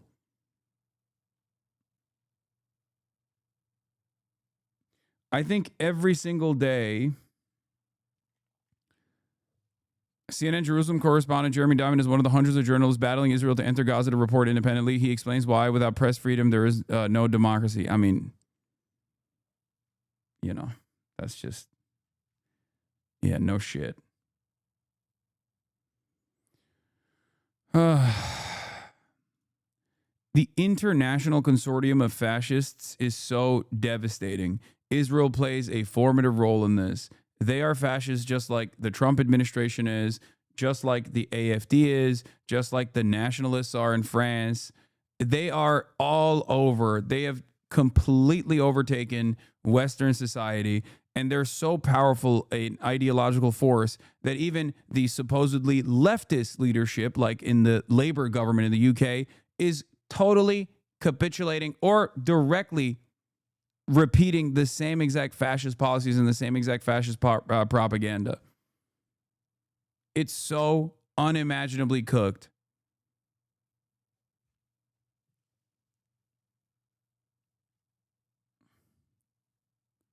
It's so fucked. From these unbelievable lies that are leveled against us, frankly, against... No, obviously, Labor is not a left party any longer. I'm not saying that it's a left party. It's like the Democrats are the left party in America. Do you understand? It's supposed to be the viable, democratically electable counterbalance to the fucking growing fascist movement. It's not.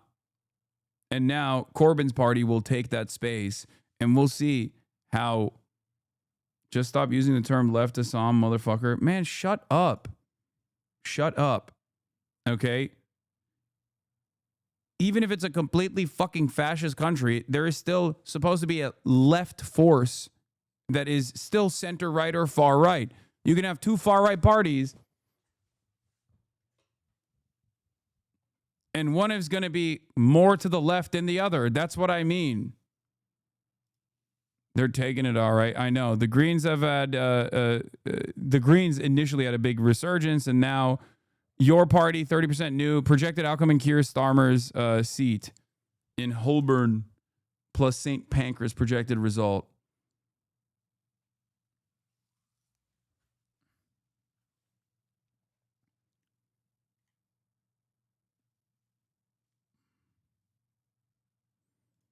Me Too, by the international press that doesn't care to check the facts. It just takes Hamas statistics, Hamas arguments. It just swallows them hook, line, and sinker, and delivers this vilification of the one democracy, the one Jewish state that is fighting people massacred. It's the equivalent of the massacre of thousands and thousands of Americans, the rocketing of American cities. Nobody would stand. Hi, Hasan. You talk a lot about the Israel-Gaza war, but I just wanted to know what you think Israel should do from this current situation. I'm assuming it's understood that you can't leave the kidnapped children of Israel and Gaza unless there's a part of your solution. I think it's a really difficult question, mainly because of the fuck situation. I really want to hear your take. It's not a fuck situation. Israel's doing a genocide and using the hostages cynically to fucking propagandize to continue doing its genocide. It's killed a fuck ton of hostages in the process. The children of Israel that are still, the kidnapped children of Israel that you're referencing are literally kidnapped from a tank and shit at this point. The only remaining quote unquote hostages are actually prisoners of war. They are military members. Okay, not that it fucking matters because Israel doesn't give a shit about that. The Israeli government certainly doesn't give a shit about that. They've bombed the hostages. They fucking bombed the prisoners of war. They have starved the prisoners of war. They have starved them all the same as though they are regular old Palestinian citizens. Okay?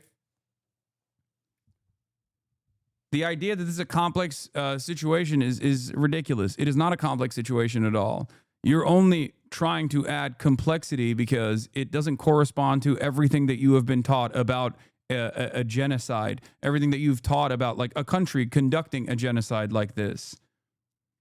Okay? It's not a complex situation at all. Hamas has brought forward numerous proposals at this point. Israel could have abided by any number of different ones. America has even added some moderate pressure, okay, upon Israel, but not enough. And the only solution here is to end the genocide. Hamas has already suggested that they would disband and dissolve. But in order for Palestinians to have sovereignty, they have to have a standing military. They have to have a standing military, and they have to have full sovereignty and take control over their own governance. There is nothing complicated about this. Hamas is just being used as a fucking scapegoat. It's that simple. Joe Biden, which was a measly $551. Anyway, so, Trump is live. You gain 10 times more income for the average family than Joe Biden is because of your policies. And that's Trump is live to lie about how the situation that you're experiencing in terms of the financial struggles is actually fake, and you're fake and gay for even recognizing it. Thank God he has a chart to tell us that actually every American is doing great. So then we looked at which families did the best. And we have data from the Census Bureau that shows by income percentage. So the 25th percentile is the lowest income. 75th percentile is the highest income. And what I find fascinating about this, Mr. President, is every income group did better. The red is President Trump, the blue is President Biden. Every single income group did better under President Trump. But what's really amazing is look what happened under Biden. The lowest income group lost income under Biden. They were poor 4 years after Biden's presidency. No gain virtually whatsoever for the middle class. And the rich was the only group that did better under Biden, which is ironic because Biden keeps saying he was trying to get rid of income inequality. He made income inequality worse, not better. It was President Trump that reduced income inequality. These numbers just came out, by the way. Yep. And then finally, these are the numbers just I just showed you in percentage terms. Mr. President, these are the numbers in dollar terms. So even the lowest income, 25th percent, gained about $4,000 in income. That's a lot for a lower income family. $6,400 for the middle class and almost $10,000 for the richest. So you can see every income group did better under Trump than Biden by a wide margin. That's the story.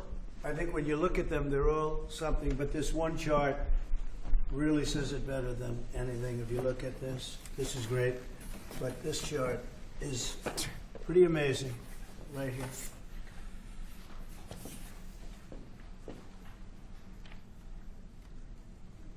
All new numbers. Just came out, super fresh. Okay. So we're going to go now over to East Room. Okay. And we're going to celebrate some very brave people with the Purple Hearts. Yeah, please. Mr. President, just to follow up on the India tariffs, do you expect increased trade negotiations, since you've announced the 50% tariff? No, not until we get it resolved. Mr. President, is your deadline for Vladimir Putin agreeing to a ceasefire still stand tomorrow, or is that fluid now that talks Say it, what? Is your deadline still standing for Vladimir Putin to agree to a ceasefire tomorrow, or is that fluid now? It's going to be up to him. And We're going to see what he has to say. It's going to be up to him. Very disappointed, yeah. And do you have to meet with, does Putin have to meet with Zelensky in order and before you and Putin have to meet? Or No. Are you hoping So you're for willing to, that's actually important because President Putin said this morning he was pretty dismissive of this idea of meeting with President Who was? Zelensky. President Putin was. I don't know. I didn't hear For him. you to meet with him, he doesn't have to agree to meet with Zelensky. Is that what you're saying? No, he doesn't. No. So when do you think that meeting They would like to meet with me, and I'll do whatever I can to They stop love the me. killing. So They don't like Disney. They last love me. Month, they lost 14,000 people. Art of the Killed. deal. Last month. Every week is 4,000 or 5,000 people. So I don't like long waits. I think it's a shame. And they're mostly soldiers. They're Ukrainian and Russian soldiers, and some people. Yeah, he is from in a bad mood the today. cities where missiles are lobbed in, and you'll lose 35, 40 people a night, which is terrible. But no, mostly it's soldiers, and you're talking about, on average, 20,000 a month. 20,000 people are dying a month. Generally young people, soldiers. We're going to, speaking about soldiers, we'll see you over for Purple Hearts. Thank you, press. Thank you, press. Thank you, press. Thank you, press. Thank you, press. Stephen Thank Moore. you, press. Thank you, press. Thank you, press. Thank you, press. Thank you, press. Thank you. Keep moving. Thank you. Thank you, press. Thank you, guys. Thank you, Mr. President. Bangavir says Palestinian prisoners should be shot and starved. I guess I just think that the Israel's national security minister bragging about starving Palestinian prisoners and putting a bullet in their head should have made the news. I'm surprised that I've had to dealt with the questions if the Palestinian prisoners have a fruit basket or not. And I say Palestinian prisoners must be killed, shot in the head. The law of executing prisoners will be passed on the third reading in the Knesset, and the law will mean we will give them a little to live on and nothing more.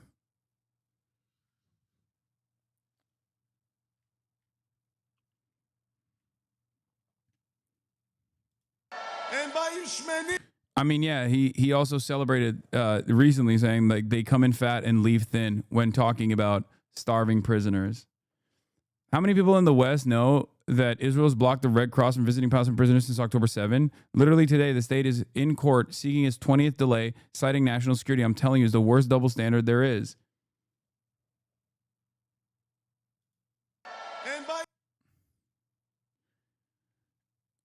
Anything Israel has ever claimed about Hamas, they have done a million times worse.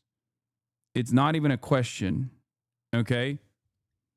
It's not even a fucking question. Anything Israel has said about Hamas, they have actually done a million times worse. Anything Israel has claimed Hamas is doing, they've done a million times worse. Come back to my experience inside Gaza this week. We went to an aid distribution site, food distribution site. Your own soldiers have been accused of killing innocent Gazans Part of it, Mossab, who are in line for food. That's the accusation, almost on a daily basis. Can you defend that? Yeah, I could deny it because it's a Hamas accusation. They're the ones often who are doing the shooting and waiting for our soldiers to respond. And in fact, very often they don't respond. But all these stories are repeated ad nauseum, and the people don't even bother to check the facts. We're doing everything that we can to avoid civilian casualties. And in fact, if you look at it, I mean, the town of Rafah that you saw all that, right? All of it. Right, okay.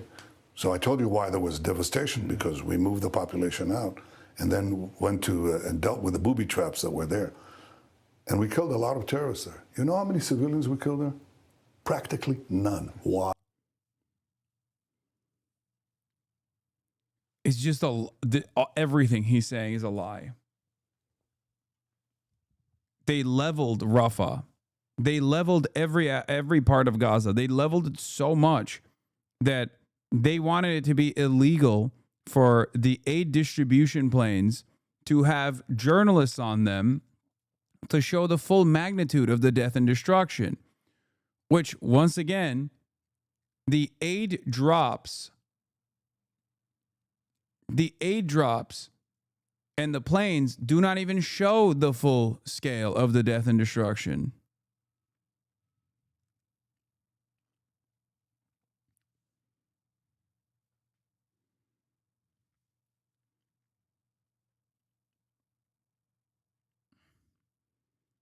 He just keeps saying, everyone that we kill is Hamas. That's it. That's it. Because we told them, please leave. We, we showered them with leaflets. We called them millions of text messages and many other means to get them out, and they walked out. They walked out 2 miles to the coast where they had a safe zone, and practically no civilians were killed. That nobody describes, nobody talks about. Israel is doing things that no army in history has done. There's one army, once again. One army. The Nazi army, they did that. You know. They did that. It's not like a one-to-one comparison, but the motivating factors here are the same. A completely ridiculous ideology of ethno-religious supremacy and an exterminationist campaign to destroy the land, to rid the land of all of its inhabitants that do not subscribe to that ethno-religious ideology, ethno-religious supremacist ideology. Yeah. The fucking Nazis did that. And it's crazy that this motherfucker basically looked at that and was like, oh, this is a checklist for me, actually. It wasn't like an event, a horrifying dark chapter of history to learn an incredibly important lesson from. It was just a checklist. He was like, oh yeah, can't wait to do this to a totally other random group of people now. You know? So did the Turks too. Yeah, they did. Dumb fuck. Who the fuck's defending that? Am I? You know who is defending that? Or at least turning a blind eye to it? Fucking Israel. Suck my dick. What do you mean? So did the Americans. Okay?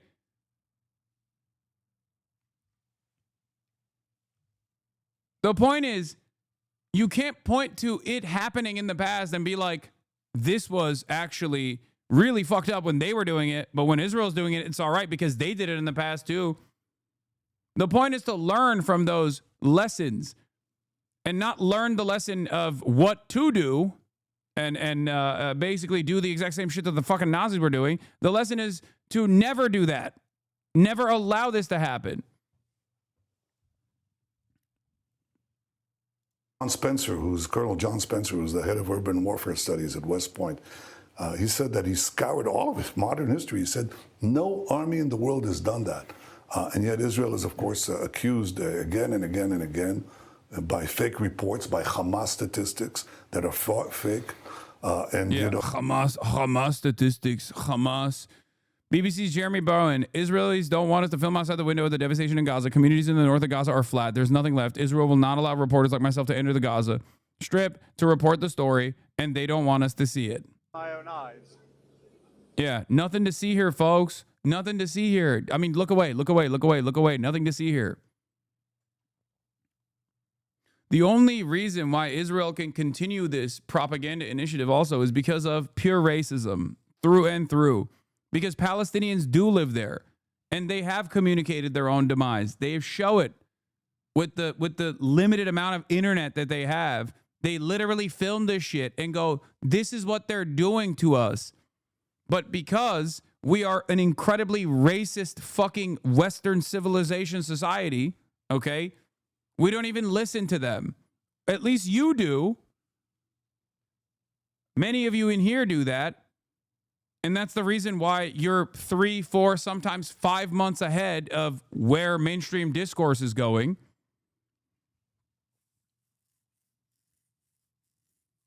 Because for mainstream press in the Western world, it's only newsworthy when it's far too late to do anything about it. Only then do they ever cover the events that are unfolding. There is perhaps no better representation of this than the famine stuff that's going on right now. The famine discourse is going on.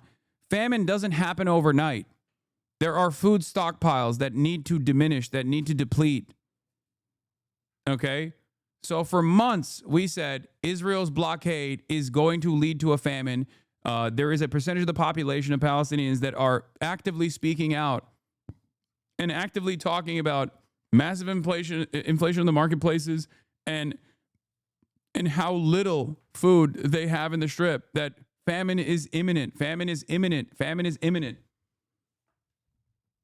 It took hundreds of starving children to die and be photographed for people to finally go, okay, I guess famine did happen. How did this happen, though? We don't know. What do you mean we don't know? You don't listen to the Israelis that are saying famine is happening and we like it. You don't listen to the Palestinians that are saying we are being starved by Israel. And then after the events unfold and you start seeing the death and destruction, only then do you turn around and you go, okay, I guess it was happening, but how could this have happened? Why are you accusing your audience of being ignorant Americans? If we're ignorant, but we're watching you, why aren't you answering my text, Hamas? I'm floored this motherfucker said we sent them text messages. Okay, take a week off for that stupid fucking question. Chatter. If you repeat a lie often enough, it assumes the cachet of self-evident truth. It's still a lie. Yeah, your chief of army says your military is exhausted. It's almost 2 years of war. And I mentioned 20 years ago this month, Ariel Sharon made the decision to get out of Gaza, bring the settlers out, and it's been that way ever since, and Hamas moved in. But you have 10 million people who live in this country. That's right. And they have a lot of opinions. Yeah, well, is it possible? It's a democracy, you know. Is it possible for you to keep Israel unified? Why are you against tariffs? It's like taxes, but for non-Americans. With this money, we could have free healthcare and so on.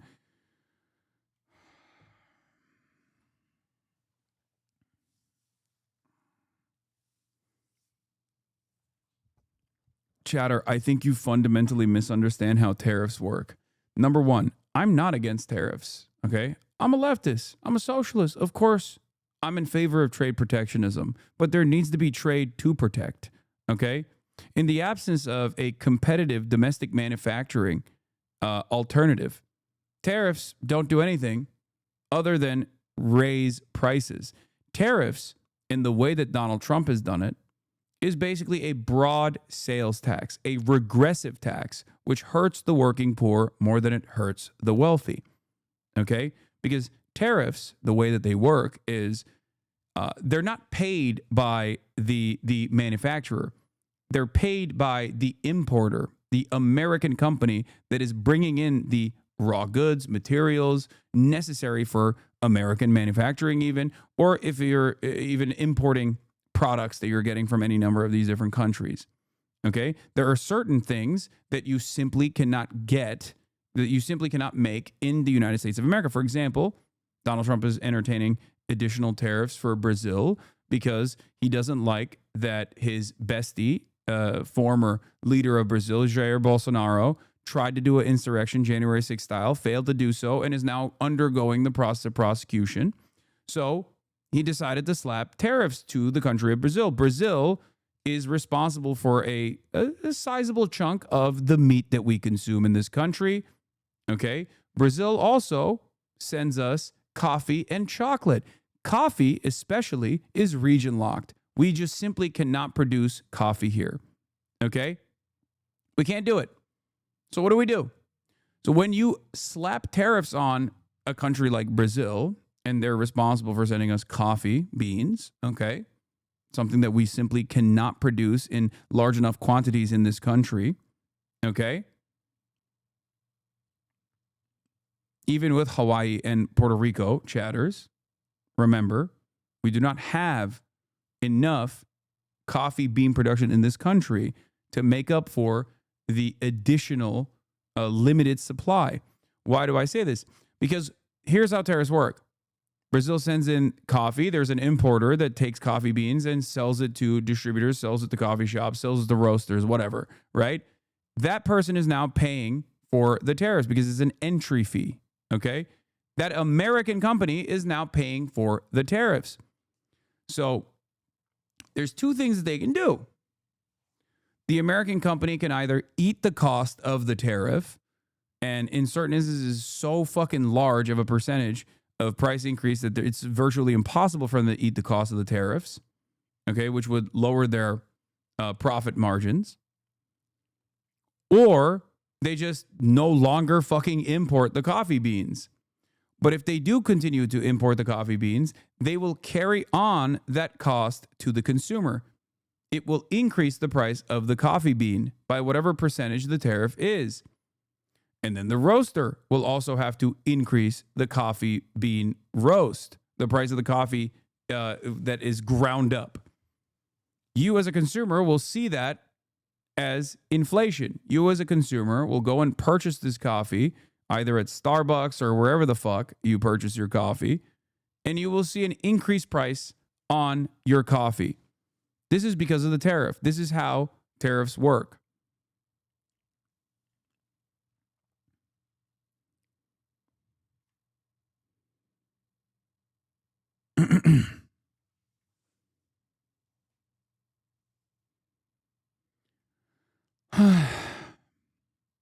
So you're wrong.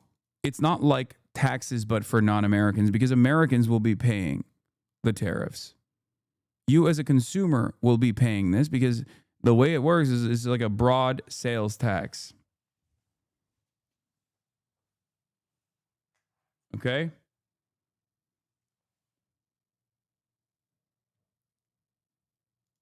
Almost 2 years into this war. Oh, I'm sure we can. I mean, there's a... Okay, thank you. You're welcome. Who taught you that the tariffs were being paid by non-Americans? I want to know who's misinforming the youth. Where'd you learn that?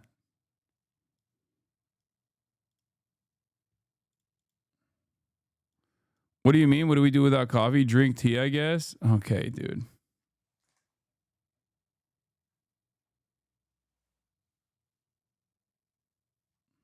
There's an organized and systemic... I saw it on TikTok. Okay, well, that person, you shouldn't trust whoever taught you that on TikTok because they're wrong. Against them. And they're biased. And they're trying to defend Donald Trump by lying to you. That's part of democracy. I accept it, although a lot of it is foreign funded by the same people who also encourage the demonstrations on your campuses and so on. But I'll tell you one thing, the people are united. Not every last one. This is not a dictatorship. But, you know, when it's a seven front war, and look at what we did. You know, we were attacked. We were on the verge. Everybody thought this is the end of Israel on October 7th, when Hamas cruelly invaded us and those monsters took the hostages and murdered the men and raped the women and beheaded, it's beyond belief, and burned babies, okay? And everybody said, oh, Israel is gone. And I said on the second day of the war, I said, we're going to change the face of the Middle East. And we went against Hamas, then we went against Hezbollah, the terror proxies of Iran. Then we had the downfall of the Assad, the murderous Assad regime in Syria. And then we went after Iran, and President Trump joined us, which was a magnificent act of solidarity against a common enemy. Everybody said, oh, well, you know, Israel is not going to be together, but it is. Now we have to complete the job of eliminating basically the last proxy of Iran that's still standing. And this is your job to sell it to your people. Well, I don't have to. Believe me, the people are selling it to me. You know, I go into Gaza as you went in. You've been to Rafah? I've been to Rafah. Mm-hmm. Okay. Talk to the soldiers. Talk to the division commanders. You know what they tell me? They tell me, Prime Minister, don't bother with the press. Just press on with the mission. of liberating Gaza from these murderers. And we can do the job. We can separate the civilians from the combatants. We can eliminate Hamas. We can liberate the remaining hostages. Let us do the job. That's what the soldiers that cut across Israeli society are telling us. Doesn't mean that they make it to the mainstream channels. Doesn't mean that they make it to the foreign press. In fact, they don't. But if I had to run the country based on these vilifications, I shouldn't be here. Because leaders should do what is right and what will withstand the test of time. And what will withstand the test of time is that in the hour of peril, Israel didn't slumber like other democracies often do. In the face of this challenge to our existence, we took on a seven-front war, won it, and secured the peace, and expanded the peace after this victory, expanding the Abraham Accords, creating a different Middle East. That's what we're in the process of doing. This is why I said what I said about the Nelk boys. Like, this is why I said what I said to the Nelk boys. This conversation taking place is even more damaging than the fucking Nelk boys' stupidity here. Okay? This is a reputable media institution. Reputable. It's not, but it's reputable for your dumb fuck parents, unfortunately. And no pushback whatsoever, just a continuous stream of fucking lies. Just like the Nelk boys did. But this time it's an adult. It's an adult with influence over your parents. The last part is hard, but it's doable, and we'll do it. Let me come back to the Abraham Accords, because the president made news on that earlier today. In America, there has been a considerable rise in anti-Semitism, especially on American. Nelk boys are adults too. Yeah, but they carry themselves as man-children. College campuses. Yeah. How did Israel, especially for Americans under the age of 30, young Americans, how did Israel lose this argument? Or maybe the better question would be, how do you win them back? Well, I think we will. First of all, you win by winning and shortening the war. And President Trump has given us the support to finish this war as quickly as possible. Of course, we have to contend with the campaign of vilification that is done by so-called reputable news media. I mean, the New York Times puts out a major story on the front page, a Palestinian mother holding a child, starved supposedly, and then it turns out that that child has cerebral palsy. It's a congenital disease. He has a brother who's well-fed, family is well-fed, but it's put out this thing, and then it corrects it with a denial the size of a postage stamp buried in the back pages. No, we can't work by lies. How do we win? Eventually, the truth gets out. It takes time. People will see the humanitarian surge. People will see our efforts to prevent civilian casualties. People will compare what has happened here to other urban warfare sites that were not nearly as dense, as difficult without this, Brother, other urban warfare sites still allowed journalists without murdering them. They did murder some journalists. America certainly did, famously. But they still let, most Western press operate. Israel has not. I wonder why. I wonder if this is, a little bit different than regular war, which is already filled to the brim with crimes. If Israel was simply doing a just war with some crimes, or even an unjust war with some crimes that's associated with it, they wouldn't have to have this massively censorious regime. 50 meters below ground, these terror tunnels, and yet Israel will triumph, will succeed in this mission. And most of the people, I can't say 100% of the people, but most of the people are united, and ultimately, this is democracy. So instead of shifting that argument on the media, whether it's the New York Times or maybe the Gazan Health Ministry, putting out, because you've said repeatedly in this conversation that they exaggerate, will you allow more independent reporters to go into Gaza and see it for themselves? That's my conclusion. In fact, that's my instruction as of this morning to the military. And I said, That's exactly what you should be doing. Those who are lying are going to continue lying. But give honest journalists the ability to see the truth. A, the fact that we're trying to get civilian aid, humanitarian aid to the Also, now he'll let journalists in. He won't, by the way. Newsflash, he's not going to do that. What he means is he'll allow those fucking freaks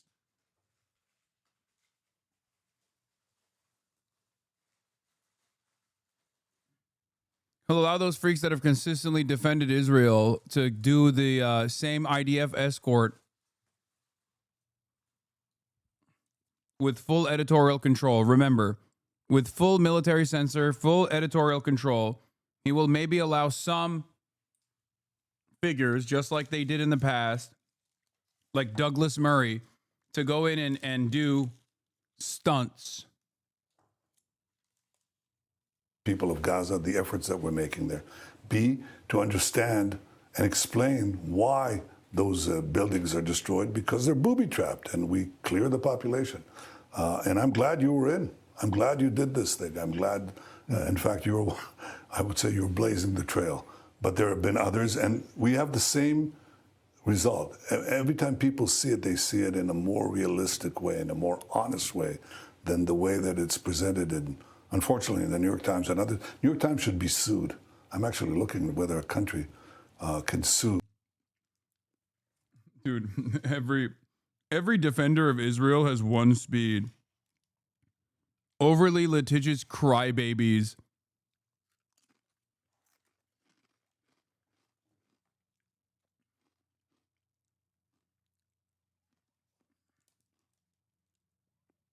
Mods.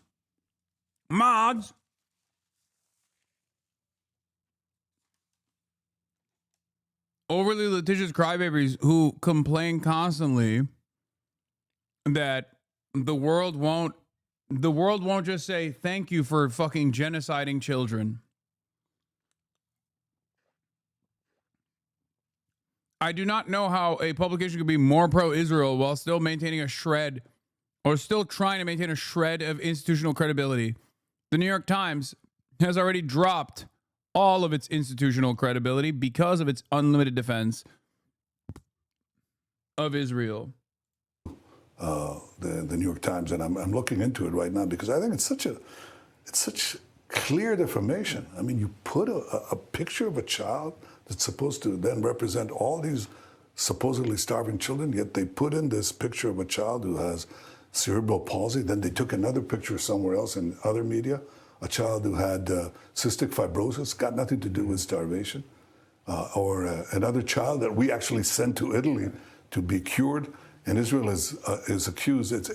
But still, you concede there is suffering on behalf of people suffering in Gaza. Yes, because Hamas is interdicting aid, exactly. And what we're doing is overcoming it. I don't deny that there's suffering. I want to end the suffering.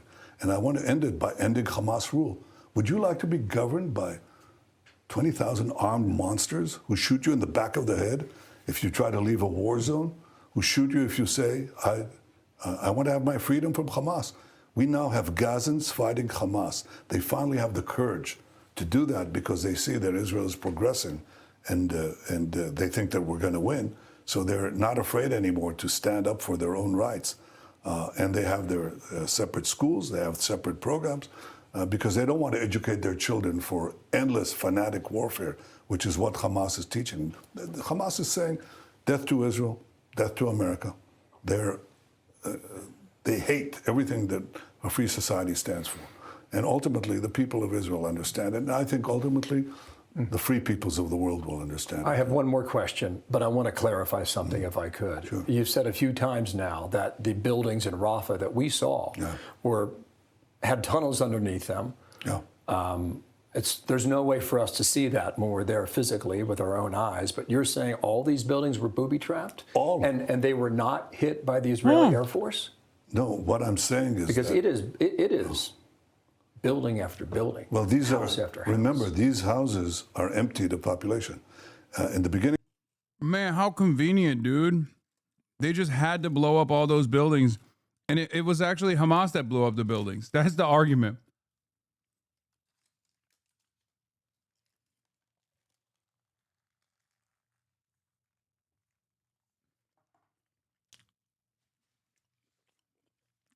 It's such an insane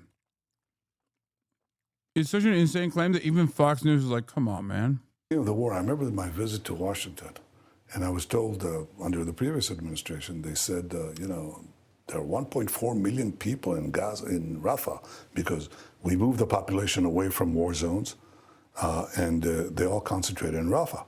Then we wanted to eliminate Rafah. It's like, we were told, don't go in there. And I said, we wanted to eliminate Rafah. It's like the Allies are, take over Germany, and finally they're told, don't go into Berlin. Don't go into Berlin and leave the German army, 25% of the German army intact.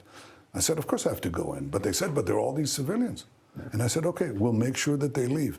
In fact, they left within 6 days. They all left. And then we had to go in. It's full of terrorists in those buildings, in the streets. They booby-trap the streets. They booby-trap the buildings. So we go in and clear it away. And that's what you would do. That's actually that's what you did. Reason why that's what you did in your war zones too. The reason why this point is important for me to understand is we only saw one part of Gaza. We did not see the rest of it, the town of Rafah, as I referred. Last question, sir, if I could, please. The president earlier today put on Truth Social that he wants all the Middle Eastern countries to join the Abraham Accords. Who are the holdouts? Well, you know who we have peace with, so if you look at the other countries, they're the ones that are potential and real potential candidates for this. And I think, look, the president and I joined forces with Arab leaders and had the Abraham Accords, which were historic changes, a real change in the Middle East. We had 4 peace treaties with 4 Arab nations in a very short time. And in fact, I think that the attack on October 7th, among other things, it was meant to destroy Israel, but it was also meant to destroy the possibility of peace between Israel and the leading Arab country, Saudi Arabia. So obviously we like to see, with the elimination of Hamas and the Iran terror axis, which has been our war. Our war the last 2 years has not been with Hamas only, it's been with Iran and all its terror proxies and its attempts to develop nuclear weapons. Other than Iran, who would be a party to this deal? Well, Iran could be too if the people of Iran rise. Is that an invitation? It's been something that I think that many of them want. Many of them want to relieve themselves of that tyranny. And they openly say it. I send videos to them, and I'm amazed. Bill, I'm amazed. Millions and millions of respondents from Iran, sometimes with their names and even their faces. You can't believe that they're doing that, but it shows you the thirst for liberation there. So, but if the liberation of Iran will happen because we delivered a very strong blow to Iran's seeming invincibility, and the people will rise from within. But who are the countries that we know we could make peace with once we finish the war in Gaza? Yeah. I think there are at least 5 or 6 countries here in the Middle East. And President Trump and I have talked about it a great deal. And he's been just an unbelievable partner. When did you talk to him last? A few days ago. Okay, so this week. No, I think it was last week. I think, but we talk every week or so. You talked to Vladimir Putin recently. Yes, a couple times. Yes, is that correct? Yes. What did he tell you? Well, I can tell you what I told him. I said that I took note of the fact that he said that Iran should not have nuclear enrichment, which is the American position, and our position. I thought that was very good, and I also said that I hoped that he'd come to an agreement with President Trump. On Ukraine. Right. Why is he so bad at propaganda? Because he doesn't need to be good. Again, what are you going to do about it?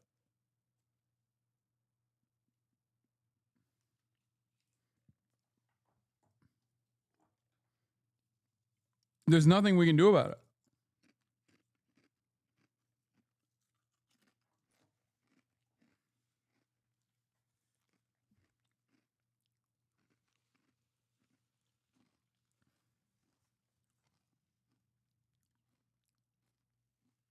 Also, defending Israel's monstrous actions at this stage is virtually impossible.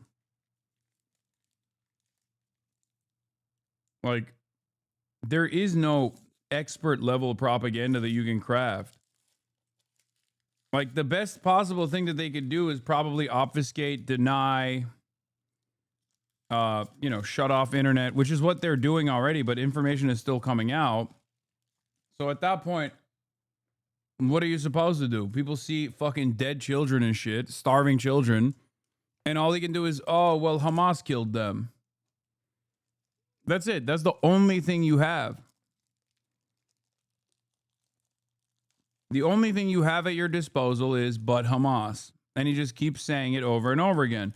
The interview is just letting him talk with no pushback. I know. But the situation is so in-fucking defensible that it doesn't even matter that there's no pushback, because the average person that's even a little bit knowledgeable on this goes, oh, this is fucking bullshit.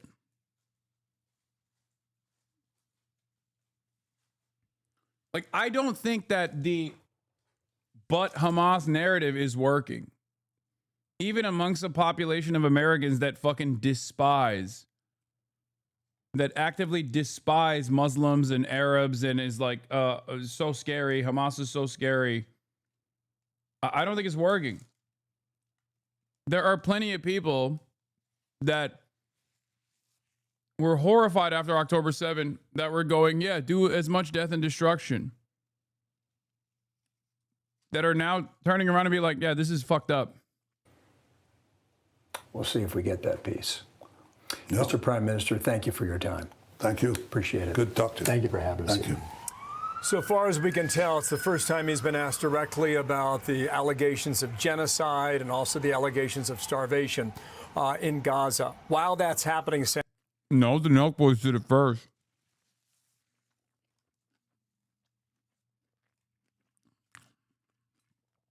And not only that, but the response was the same. And you also, just like the Nelk Boys, didn't give him any pushback.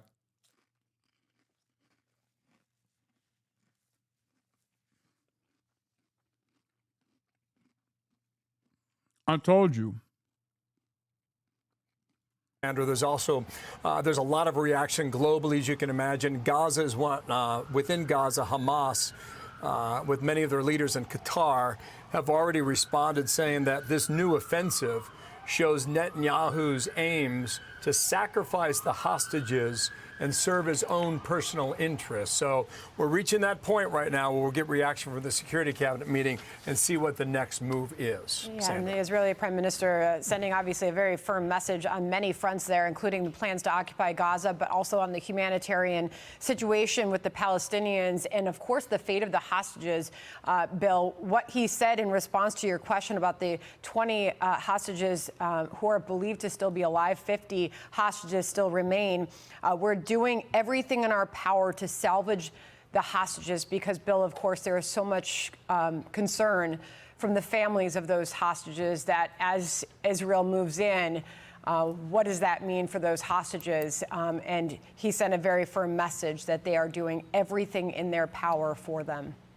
Yeah, and many Israelis are well aware that the closer the IDF, and the Democratic Party wants to give cover to people like Mahmoud Khalil. The administration had a whole plan to deport him because he lied on his visa application. And this is what he said in his latest interview with Ezra Klein about October the 7th, how he saw it. Watch. October 7th happens. What do you think that day? To me, it felt frightening that we had to reach this moment in the Palestinian struggle. What moment is this? You can see that the situation is not sustainable. You have an Israeli government that's absolutely ignoring Palestinians. It's clear like it's becoming more and more violent. So that's what I mean by, like, unfortunately we couldn't avoid such a moment. I understood that as something Hamas must have wanted, right? Pull Israel into this attack, pull it into some kind of war. Was that your perception? To me, it's a desperate attempt to the word that Palestinians are here, that Palestinians are part of the equation. That was my interpretation of why Hamas did the October 7 attacks on Israel. October 7th was obviously an operation that did kill a lot of civilians. Do you see that as unavoidable, that Hamas had no other choice? Do you see it as a mistake? There's nothing can justify the killing of civilians. Also, like there's an... Bro.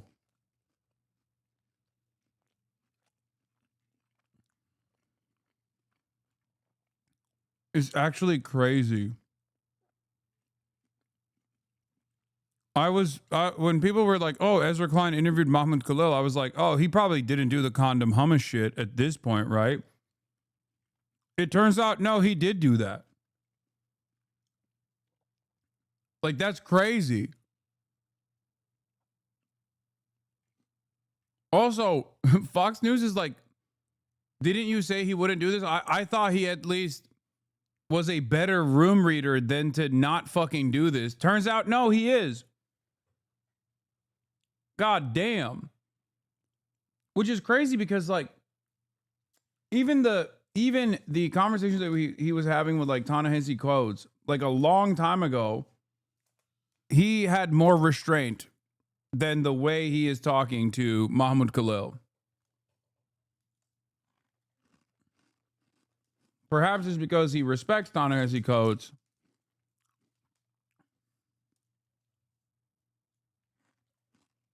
And Mahmoud Khalil is a Palestinian, so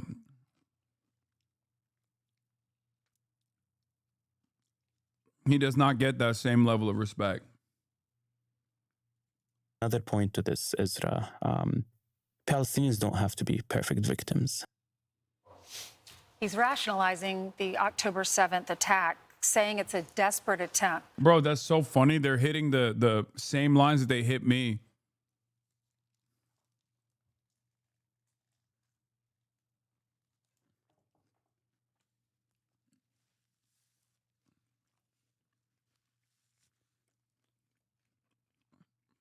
They're doing the same shit. To make sure the world knows the plight of Gazans at the hands of Israel. He was born to Palestinian parents in Syria. He was the student at Columbia. He's the ringleader of the anti-Israel activism on campus. And think about October 7th. After that happened, there have been so many hate crimes across our country since then. And the FBI's 2024 hate crime report has revealed that Jews are the most targeted religious group in the United States. And much of that is because of the hateful rhetoric being spewed at these college campuses, at all of these riots. And it all goes back to October 7th it happened because of a terrorist attack. It was a terrorist organization. Hamas is a terrorist organization, and we have individuals who are supporting it here in America. Yeah, and you see Khalil here, he was the ringleader, Ainsley, as you point out. But let's go back. Remember in March, when he gets picked up and arrested, it was Democrats who immediately took to defend him. We're going back to a March post from this is awesome. Senator Dick Durbin. You want to know something? This is like unironically giving clout to the Democrats that they don't even fucking deserve, by the way. Okay? Because this shit, like constantly complaining about Mahmoud Khalil in the worst possible way, just being like, oh, he's a terrorist, he did terrorist, put him in jail, and the Democrats defended him. Look at this radical that the Democrats defended. Okay, cool, good. I wish they did. I wish they actively and aggressively pursued his release. A ranking member of the Senate Judiciary Committee, simply with this picture saying free Mahmoud Khalil. Now, obviously, a judge currently has said that he can't be deported, but Tom Homan in this administration said ultimately this story ends with Khalil being deported. Why? Not only, as you point out, Lawrence, that he appears to have lied on his immigration papers, but Secretary of State Marco Rubio went in to revoke his immigration status because his anti-Semitic violent activities on the college campus runs contrary to U.S. interest to preventing. Shut up. Well, the race for New York City mayor. Mayor Adams says focusing on New York City, not on potential Trump-Cuomo mayor race alliance. Air is heating up. The New York Times reports that President Trump may be getting involved and back former Governor Andrew Cuomo. Natalie Duddridge has reaction from the other candidates today. Natalie. Yeah, Donald Trump is going to boost Cuomo, which will probably hurt Cuomo's chances.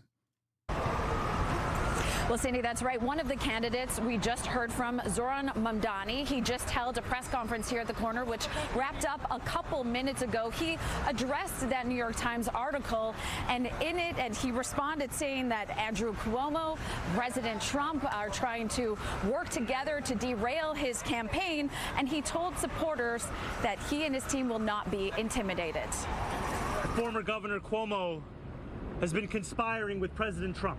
Mayoral candidate Zoran Mamdani reacted to a New York Times report that President Donald Trump has been considering whether to back former Governor Andrew Cuomo in a bid to block Mamdani, whose platform includes freezing rents and taxing the rich. We know that this former governor has very little regard, whether it be for the Democratic Party, the democratic process, or for Democrats themselves. The New York Times story says Trump has held calls with Cuomo's team. The president was asked about it Wednesday in the Oval Office. Did you have a phone call with Andrew Cuomo? Did you speak to Andrew Cuomo? I haven't. No, I haven't. Cuomo's camp reacted, saying in a statement, the governor and the president have not spoken in some time. As far as I know, they have not discussed the race. Mayor Adams was asked Thursday morning about the Times report and if he had spoken to President Trump about the mayor's race. My conversations with the president. Trump is so funny because he's like, I'm going to put my name out there for Andrew Cuomo, who just like me was on the Epstein files. That's right. Me and Andrew Cuomo, both Epstein affiliates, both defending one another. Thanks, man. President is about bringing resources to the city. That is my conversation with the president. I think the president loved New York. I think everyone see what, the threats that we're facing. And I'm going to do what I always do. I'm going to stay focused, no distractions, and grind. I have a campaign to run. The New York Times article also said Trump expressed doubts about the one Republican candidate, Curtis Sliwa's chances, who has not allied himself with Trump. There's no doubt he talks often with Eric Adams. He talks often with Cuomo, who he's known. Their families have known one another. He doesn't talk to me. So I've advised the president publicly, be like Switzerland. Stay out of this race. Now, as for President Trump, if he does decide officially to weigh in, it's hard to predict whether that would help or hurt Cuomo. That's the latest here from Lower Manhattan. Natalie Duddridge, CBS News, New York. Natalie, thank you. I would be remiss if I did not directly address some of the news that we saw come out just a few hours ago, which is that the president of this country, Donald Trump, has been coordinating with Andrew Cuomo in direct conversation with the former governor. It is Trump billionaires who have been opposing our campaign's vision for a city that New Yorkers can afford. It is Donald Trump himself who has been directly conspiring with candidates who have decided to give up the people that they are supposed to protect in lieu of securing power through the assistance of that same administration in Washington, D.C. This should be a race about addressing the questions of who will make the city affordable, who will ensure that each and every New Yorker is safe, who will bring our city forward, not an audition for the best jester for Donald Trump and his billionaire supporters. Whatever Donald Trump seeks to do to influence the outcome of this election, I have more faith in New Yorkers themselves, who have shown, whether it be in the previous presidential election or whether it be through this primary race, that they do not want to support our current president's vision of a New York City that is ripping immigrants from their homes, that is detaining New Yorkers on the basis of political expression, that in fact what they want is someone who can stand up to an authoritarian administration and to the billionaires that gave us that administration. After months of pauses and extensions overnight. The president has 3 candidates in this race, says Zoran. 3 candidates in this race. One, the fact is that the president has 3 candidates in this race. One that he's directly been in touch with, another that he bailed out of legal trouble and now functionally controls, and the final one literally being a member of the same Republican Party. And then there is our campaign, which won the Democratic nomination with the most votes of anyone in the history of party primaries, a campaign which remains laser focused on an economic agenda to help New Yorkers afford the city they call home. I think the choice is clear. The fact is that the president has three candidates in this race. One that he's directly been in touch with, another.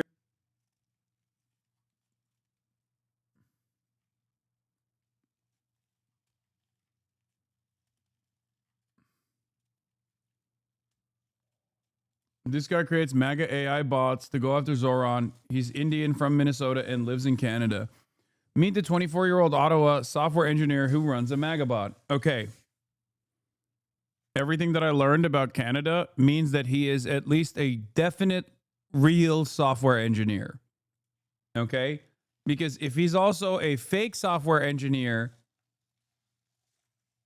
if he is a fake software engineer, he could potentially see a lot of legal trouble.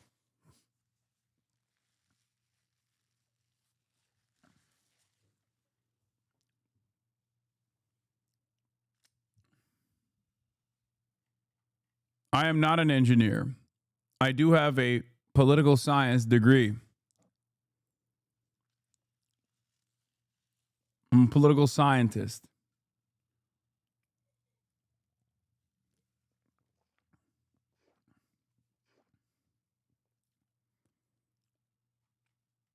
Oh, is this the City Desk New York City account? The account, which is run by an artificial intelligence bot, spits out more than 1,000 posts a day, responding to mentions of the Democratic nominee for mayor. The posts disparage Mamdani and his proposed policies while praising some of his political opponents.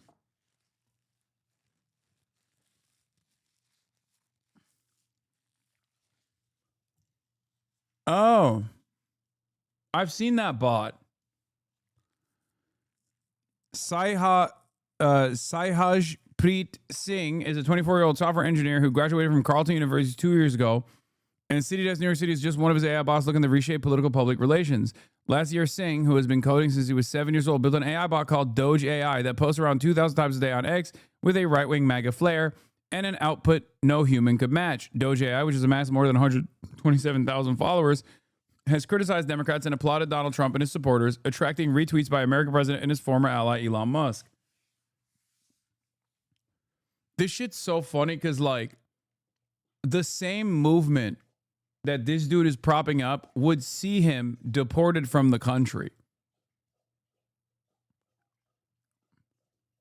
Like, does he at no point go, oh my God, every single person that is following the account that I made, the AI account that I made, keeps saying, we have to kick every Indian out of the country?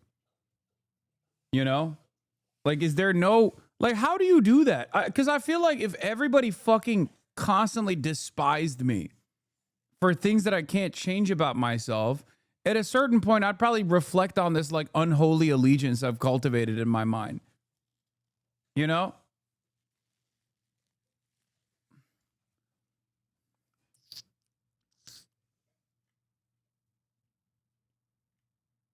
It doesn't make any fucking sense. No views, but this bot has tweeted about you.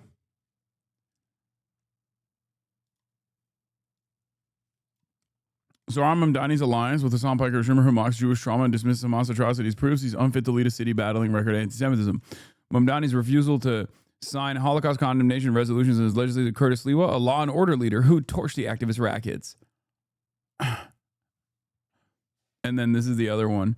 Zoran Mamdani's entire campaign is a performative circus, kissing Hasan Piker's socialist pipe dreams, while New Yorkers foot the bill. His radical agenda, rent freezes that collapse housing markets, defunded police that spike crime, and city-run grocery stores that make bodegas look like five-star markets. Mamdani's not here to govern. He's here to grift, virtue signal, and turn New York City into a DSA petri dish. Keep the gifts. We'll keep the receipts on his economic malpractice.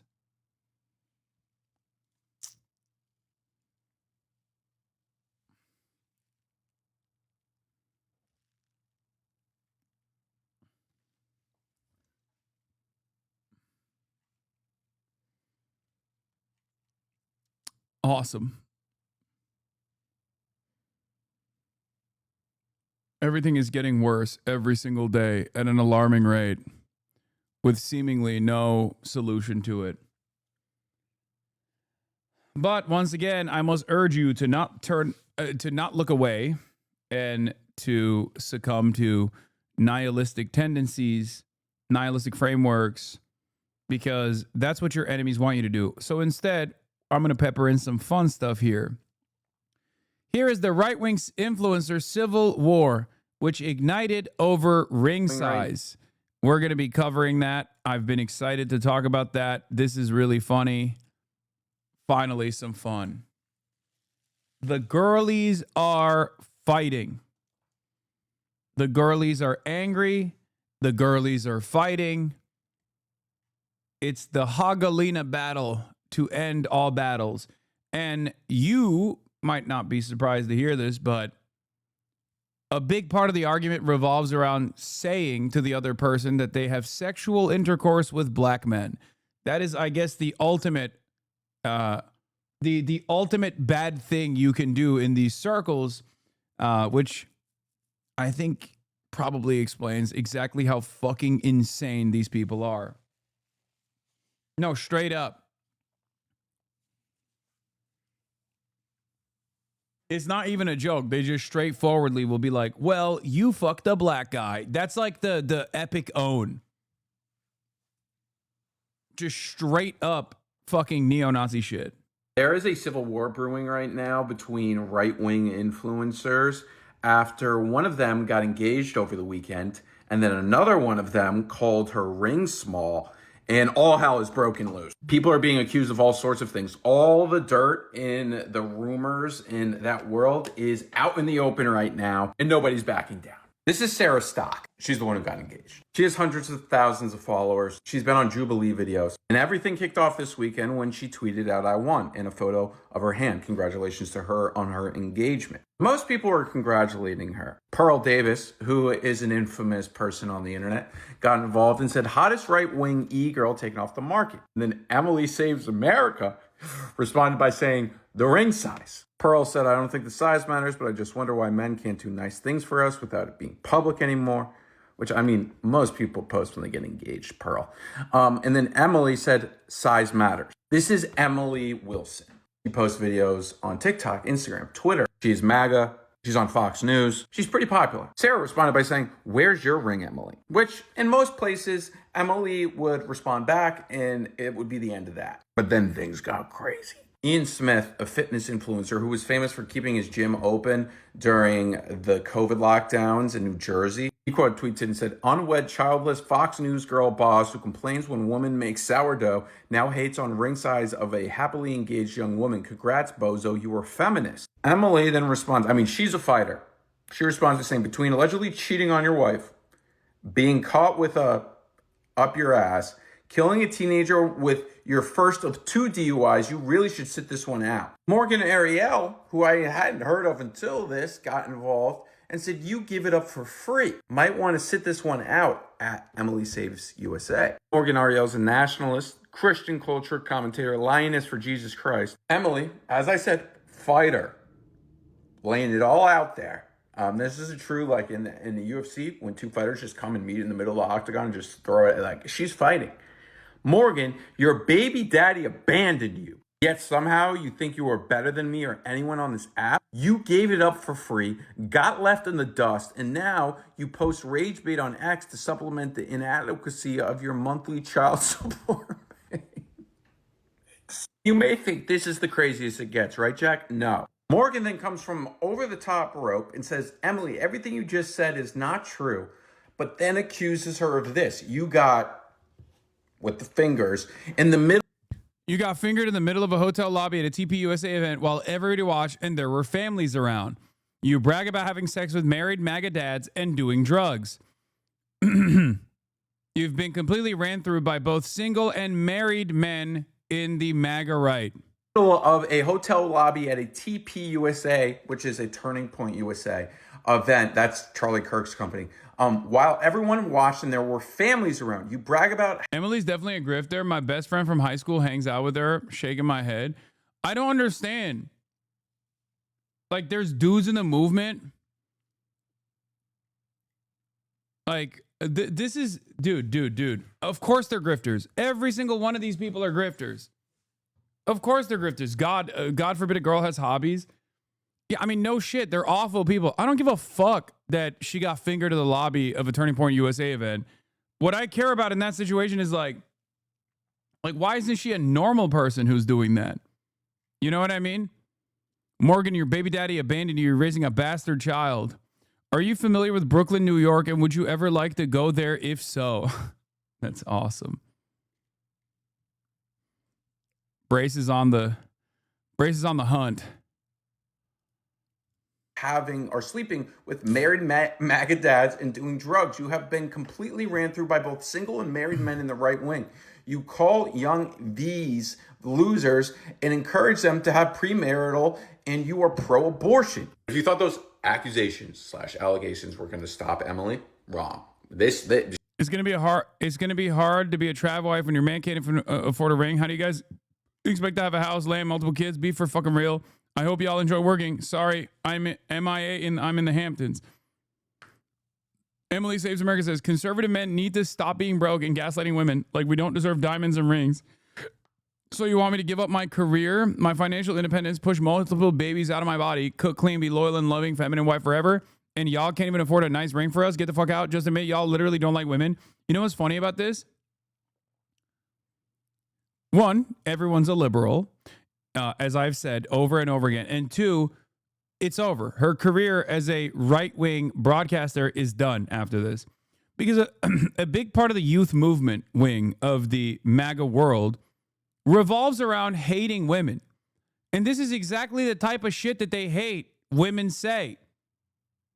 Okay? It's done. This is worse than when Tommy Lauren came out and was like, actually, I think women should be able to get abortions. Because that's fucking insane. No, it's over for her. 100%. She will be disowned by the anti-woke crowd because this sounds positively woke. By the way, one of the funniest parts about all of this is that they use feminism as a pejorative in these conversations. Like they'll be like, you sound like a feminist. Which is so funny. Wow. You sound like a good person who believes women should be equal to men. You fucking idiot.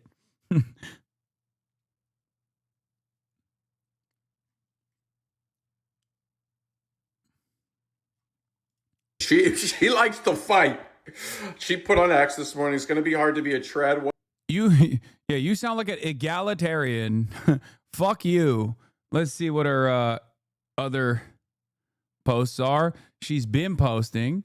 Just admit you're gay. So men are supposed to drop 2-3 months salary for an engagement ring. What is the equivalent for women? What do they do in return?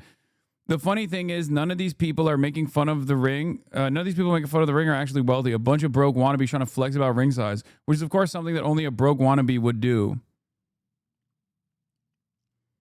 Xavier Durasso says the actual white supremacists on this app are so broke. How are you superior wearing a gumball machine engagement ring? Lol. Rob Smith. Skull emoji. Sarah Stock says this can't be real. Matt Walsh defends Sarah Stock. So input is coming in from Black Republican content creators because both Rob Smith and Xavier Durasso, I think, are like also they are the Republican new wave of like Republican influencers themselves, but they are shitting on the active white supremacist flank of the right. So this is like also taking a different turn here where there is the regular OG pro-Republican Party conservative commentators. And then there is like Matt Walsh, who's in the middle. He's like a bridge.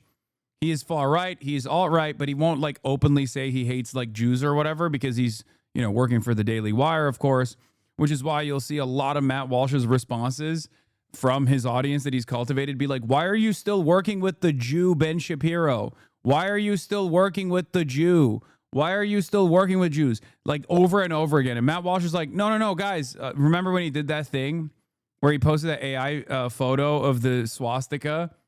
He's like, no, you don't understand. Please, I assume he went to have a conversation with Ben Shapiro, and he was like, Ben, I have to post the swastika. We're losing all of our Nazis. You're too Jewish. I have to post the swastika. Please don't get mad at me. And Ben was like, of course, I understand that. As long as you're pro-Israel, who cares? You know? I've never cared. The only reason why I cared about Candace Owens being a anti-Semite was because she became anti-Israel. And then Matt Walsh posted that, and then it quieted all the fucking white supremacists for a little bit. You know? And the white supremacists was like, oh, he's with us. Never mind. He posted a swastika. Anyway, Matt Walsh is still back to his old tricks. The funny thing is none of these people are making fun of the Ring are actually wealthy. He's like shitting on the other Republican commentators who are black. But just like the Republican ladies, if you are from a marginalized identity or group that is being actively hunted by the Republican Party as like the primary villain, you kind of fucking deserve it. Okay? Sorry, you just kind of deserve it. It turns out you're not part of the team, little bro. And neither is fucking Sarah Stock or Emily Save America either, for the record. There's only one team there.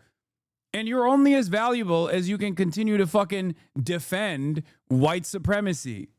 Okay? Yeah, they're not part of the team too. Sarah's only currently part of the team because she's like more white supremacist than the black dudes are in the PragerU contingency. Anyway, let's continue. Matt calling us broke for not liking a busted ring is so unserious. I'm not broke. I just have taste. Y'all keep trying to guilt women into accepting the bare minimum, and then he get mad when we're not impressed. Heal. This is the stupidest fucking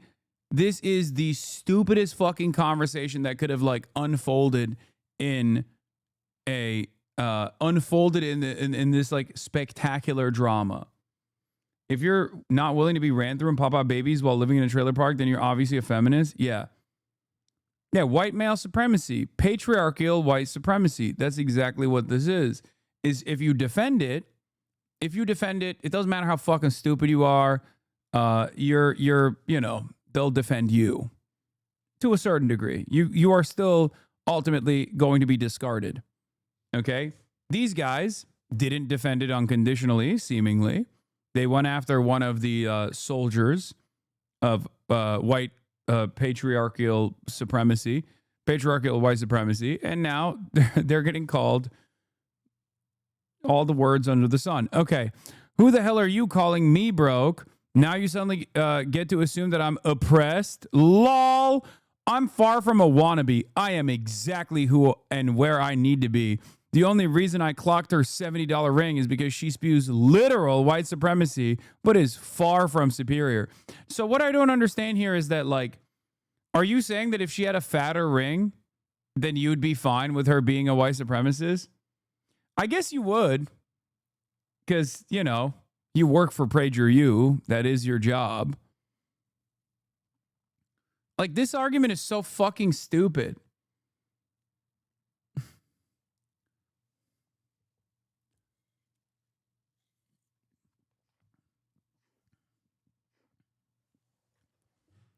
Like, it's so dumb. Why is money the primary metric of supremacy here? Revolting sex smear against glamorous Fox star rocks Trump world as vicious war ignites over tiny Etsy engagement ring.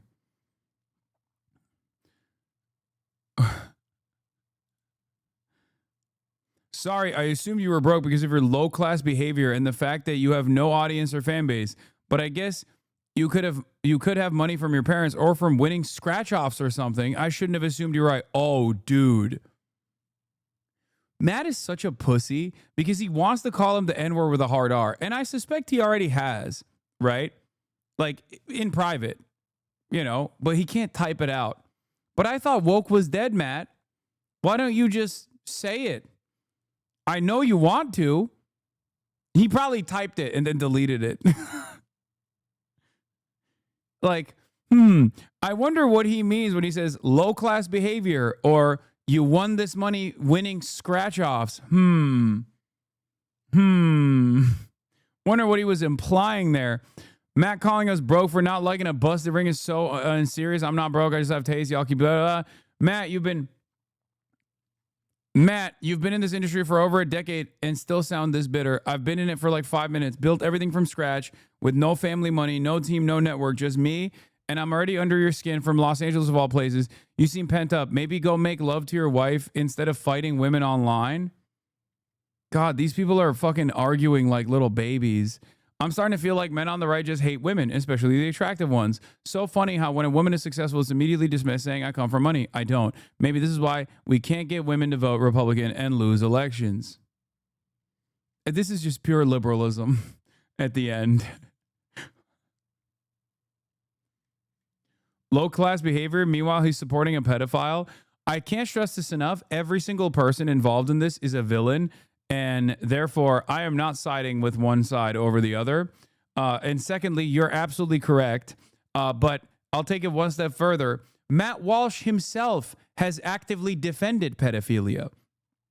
So it's not only that he is supporting a pedophile, he might even be a pedophile. And he has certainly talked about how 16-year-old girls are the most virile, okay? We're the most fertile.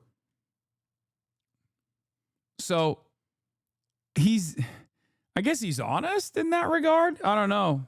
Yeah, that's right. Matt, what is a minor Walsh? Exactly. Anyway, let's get back to the summary. When your man can't even afford a ring, how do you guys expect to have a house, land, multiple kids? Be for real. I hope y'all enjoy working. Sorry, I'm MIA. And she puts on Instagram, conservative men need to stop being broke and gaslighting women. We don't deserve diamonds and rings. So you want me to give up my job, my career, my financial independence, push multiple babies out of my body, cook, clean, be loyal, and loving, feminine wife forever, and y'all can't even afford a nice ring for us? GTFO. Admit y'all literally don't like women. By the time you're Emily's mad because the ring obtaining white supremacist doesn't have the cred necessary from her POV to claim that title and should only qualify as a white inferiorist. Yeah. Only if you have a fat enough ring can you fucking claim to be a Nazi, which is ironic because like a big chunk of white supremacy is literally about that exact inferiority. That I might be broke, I might be poor, I might be living in a fucking trailer park, but at least I'm not black.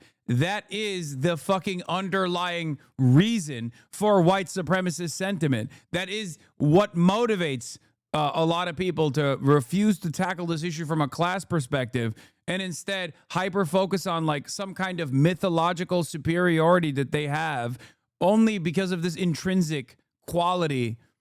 Okay? That's what white supremacy is. It's so that fucking working white poor people feel a sense of false superiority only by putting others down on the basis of their racial identity, on the basis of their race, so they can fucking feel good.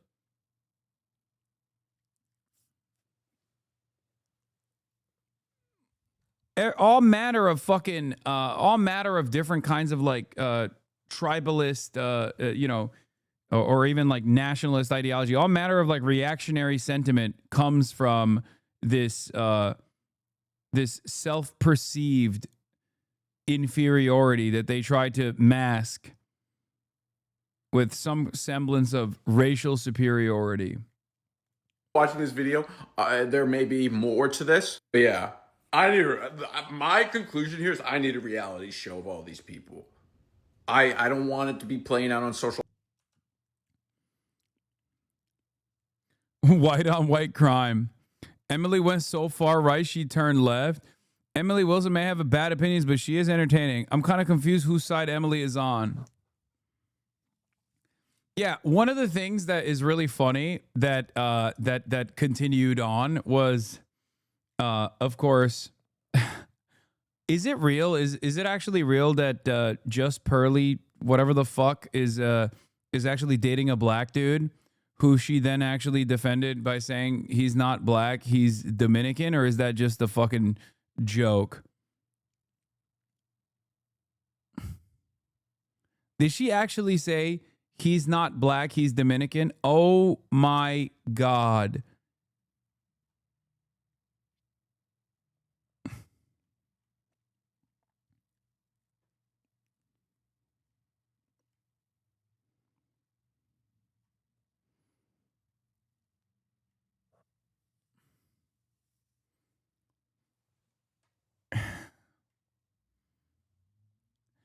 I think, well, first of all,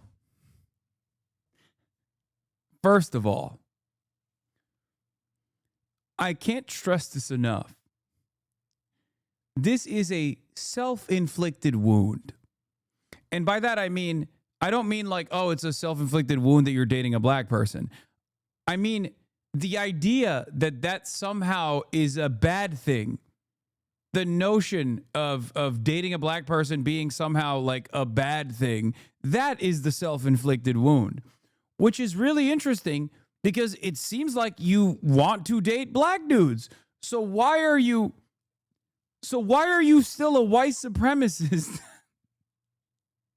This makes no sense.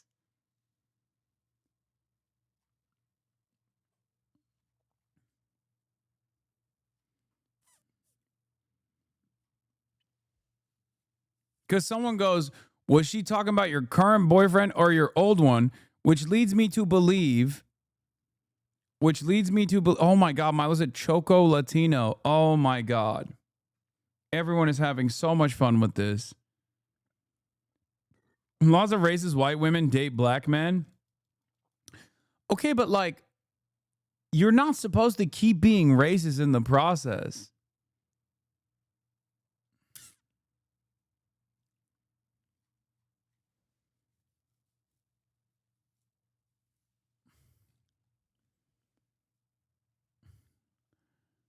Even the darkest Dominican will never say they're black except when they want to use the N-word. Okay, I'm not even talking about the I'm not black, Poppy, I'm Dominican shit, okay? Which is, that's certainly funny for that reason, okay? I get it. I know black. Imposible. I know black. I'm Dominican. I'm Puerto Rican. I know black. Be looking just like me. Be having the same hair. I be touching you like, it's not the same. It's not the same. It's not the same, papi. It's not the same. They try to salsa that shit off. I be like, no, it's not the same. I know black. Negro nunca. I know no, nunca. I know black. I'm like, I mean, it's just funny that she did that while also being a white supremacist.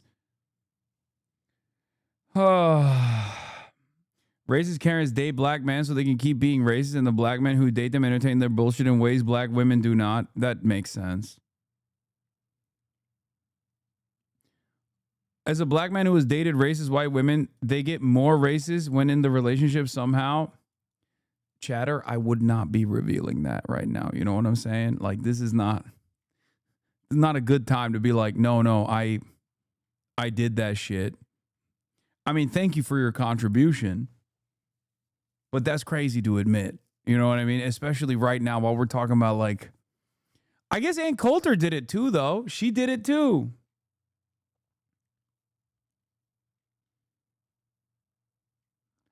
That was the most desperate for pussy voice I've ever seen in the chat. Like, he typed it out and I can still hear it. That's crazy. That's crazy. He's like, listen, I dated a racist white woman, okay?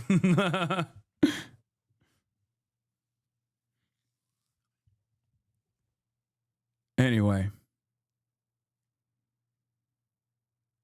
Not the race kink on Maine.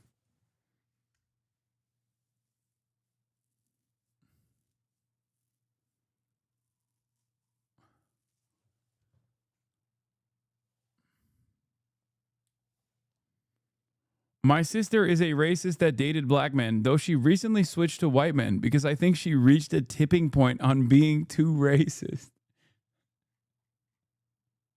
What is going on? Some of y'all have criminals in your immediate vicinity.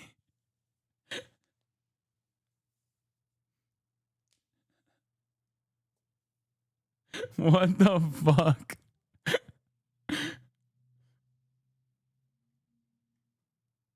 Honestly, classic Midwest.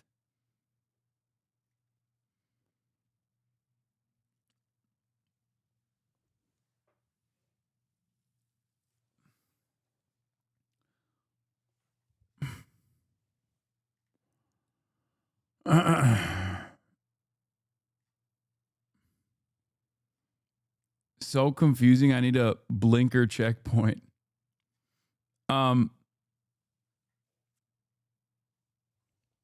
Yeah. Okay. But I want to know where this has gone. I want to know where else this drama went to. But I will say it's funny that I have dated a racist white lady as a brown. Just to let you know, I didn't know when I was getting to know her, but she made a whole lot of exotic comments.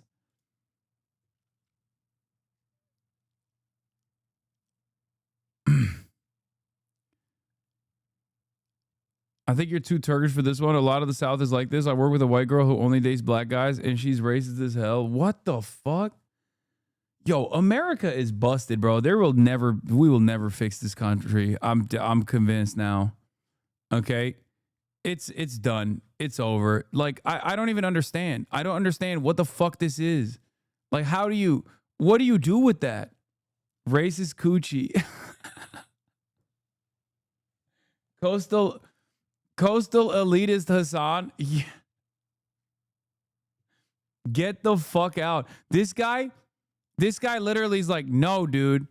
If you tell me I can't have sex with racist white girls, then get the fuck out. If you don't like it, leave, brother. My brother is the most racist dude I've met, and he's dating a black girl. It's an epidemic. What? Are Americans all really into like race play? Is that what it is? Is that what's going on? This makes no damn sense.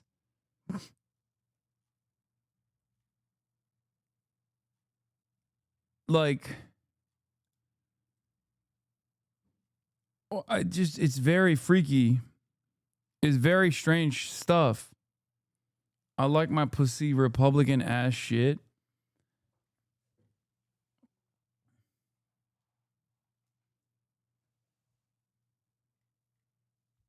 I guess.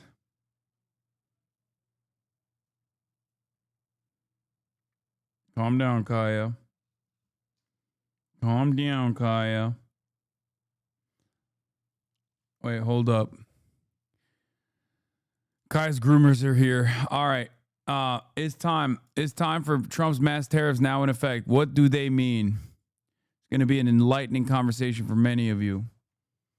I didn't realize there was mad chatters in here being like there is an epidemic of people doing race play in the chat. Shameful. President Trump's punishing new tariffs finally snapping into effect. More than 90 countries now facing tariffs ranging from 15% to as high as 41%, while almost all imported goods remain subject to a 10% tariff. Those tariffs will be paid by companies, but economists warn the costs may be passed on to consumers. Experts warning Americans could now face higher prices on everything from electronics and toys to clothes, furniture, cars, and produce. The president is betting tariffs will drive up manufacturing in the U.S., a strategy some experts doubt. Under the Trump administration, we're doing everything possible to make this the best place on earth to build a factory or grow businesses. Tech giant Apple responding to the president's demands. Trump standing side by side with the company's CEO, Tim Cook, in the Oval Office, touting Apple's new pledge to invest an additional $100 billion in U.S. manufacturing. Apple now saying it will use glass made in Kentucky on iPhones and watches. This is a significant step toward the ultimate goal of ensuring that iPhones sold in the United States of America also are made in America. But the company is stopping short of giving the president what he really wants, iPhones fully made in the U.S. Experts say it's not realistic to make an iPhone in America because of lack of infrastructure, workforce, and supply chain. The president also says more tariffs could be on the way, including across-the-board tariffs on semiconductors and chips. a move that could drive up prices even more for electronics, appliances, and cars. If you're building in the United States or have committed to build, without question committed to build in the United States, there will be no charge. But Matt Hassett, the founder of the small business Lofty, says they can't make any of their alarm clocks in the U.S. It's not just the product, putting it together. That could be done here. It would be more expensive here, and we'd have to pass that on to consumers. But there's no network here for all these suppliers of these components. Yeah, America is a small business, dude. If America truly was a small business, on the one hand, you had Kamala wanting to give $50K to the small businesses. Meanwhile, Donald Trump is literally eviscerating all small businesses. Like, he is destroying small business.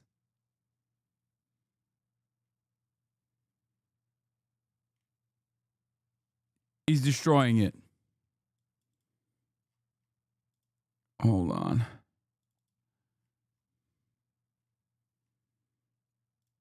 Fucking gray. And as the president hopes to turn up the pressure on Russia, he says he will now be doubling the tariffs on India, raising them from 25% to 50% in the coming weeks. He says that's punishment because the country continues to buy Russian oil, guys. All right, Rachel, thank you so much for that. But Rebecca, all eyes are on the market this morning. Yeah, all eyes on the markets. They seem to be taking it in stride, mostly because this was already anticipated. It's not a big surprise at this point. There's also that workaround that you just heard about in Rachel's piece. If companies commit to building out manufacturing here in the U.S., the president says they don't have to pay these tariffs, and Apple is now one of those companies. The big tech companies are willing to play ball with this administration, but what you heard there from the small business, they have less at their disposal. They have fewer assets, fewer resources to make that work. Still affecting a lot of businesses. Yes, it is. In the wrong way. Yep. All right, thank you, Rebecca. Something to watch. Rebecca, thank you. Ghislaine Maxwell has cleared Donald Trump. Putin was giving us a clue. He's meeting with one leader in the Kremlin today, signaling where he might meet another. The United Arab Emirates. I can't be the only one that thinks like this kind of grandiose behavior and like massive halls and shit still kind of hits.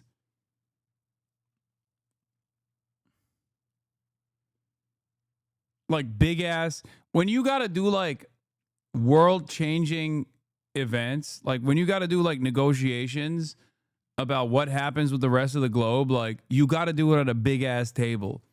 You know what I mean? You cannot be doing negotiations in a fucking tiny table. Like it can't be a conference room table either. It has to be like, it has to have motif to it, you know? I don't know if it's because like I'm too Ottoman pilled or something, but like you need to have ornaments. You know, that's just me. This man got so old. This man HasanAbi got so old. What the hell? Why? Because I appreciate the effort people put in, you know? Is it true most leaders in the West are Jews? No. What the fuck? That's the guy who asked me to get the hell out of the country because he wanted to fuck racist pussy, by the way. That's that guy. Follow-up question. He's like, get the hell out. If you don't want me to have sex with racist white women, you need to get the fuck out of this stupid country. Nah, this is way too czarist pilled, man. Look how gaudy that bullshit is. At least have some taste if you're going to do something grandiose.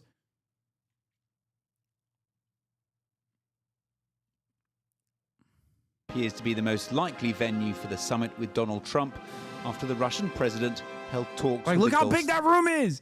That's crazy. Look how big the fucking room is, bro. That's wild to me. That's wild. Yeah. Ironically enough, the only Jewish leader in the Western world is Claudia Sheinbaum, and she's literally anti-Israel. Or at least a lot more anti-Israel than the American leadership is, certainly. I guess Zelensky too, but Zelensky doesn't really count. Zelensky is the one that's most fucked over by Israel, ironically enough, also. States leader. We have many friends who are ready to help us organise such meetings. One of them is the President of the United Arab Emirates, so I think we'll decide on something. This would be one of the very suitable places.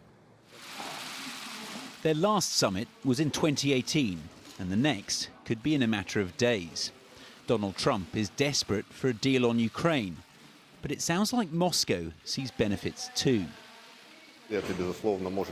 This, of course, can become an important historic event, an event when Russia's position will be clearly conveyed to President Trump, and we hope that this dialogue will continue even more actively, including in the economic area. For the White House, though, the priority is peace. It had given Russia until Friday to end the war or face sanctions. News of the summit came after US envoy Steve Witkoff's visit to Moscow, but it doesn't necessarily... Like, look at that table, bro. You gotta have a weird fucking table. If you're gonna have a convo like this, it's gotta be on a table like that.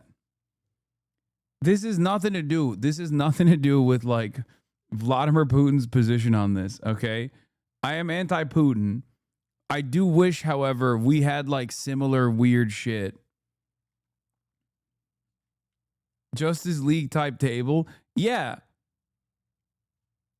I don't like the color palette too much. mean there'll be a ceasefire. On the one hand, a summit could mean that a significant point of agreement has been reached, and all that's needed... They're building the ballroom, dog. No, but it doesn't hit the same because it's not like it wasn't built like fucking 400 years ago. You know what I mean? It's being built now. It's going to be made with like fucking drywall and all of the modern techniques that we adopt. It's not going to have like fancy ornaments that people literally fucking toiled away making and probably died in the process of building. Okay? That's what I mean. There's like a history associated with this. It's just like lame ass, gaudy ass, drywall ass, gold coated bullshit. I don't like that. We need fucking artisans, you know? Yeah, American culture. Trump's gonna serve McDonald's in there. Exactly.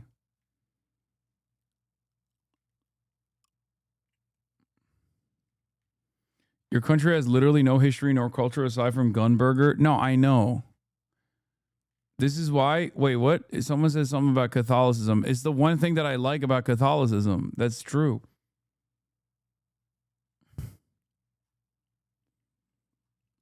now are for the leaders to sign off on it. On the other hand, it could just be for show, a tactic by Russia to temper US anger. They could just be agreeing to something that gives the illusion of progress, which in reality delivers anything but. Well, I know that... This expert in US-Russia relations sees grounds for optimism. Trump is not stupid, you know, he has his own deadlines. If he has a summit for nothing, that would put him in a rather embarrassing position back at home and also with his allies, because he has invested a lot. But Russia has left the American president disappointed before. Every smart guy, every intelligent guy has to literally just actively lie on camera and be like, he's not stupid. He's a smart guy. That's just not true, man.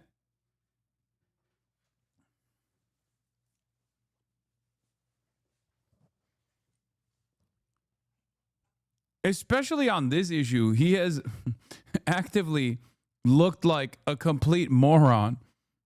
Bro, he straight up tweeted, Vladimir, stop. What do you mean? Only a stupid person would do that. 3 years of this war and Russia has won, yet talks of a settlement is insane still to the West. I mean, I don't think it's... I was going to talk about this side of the story as well. Well, not this. Hold on. And not this. And not this. And not this. Not this either. Where the fuck is it? God damn it. Oh, here. This. Ukrainian support for war effort has collapsed. I think a lot more Ukrainians are aware of the situation than the way that, like, the liberal media has presented it. Okay? Having said that,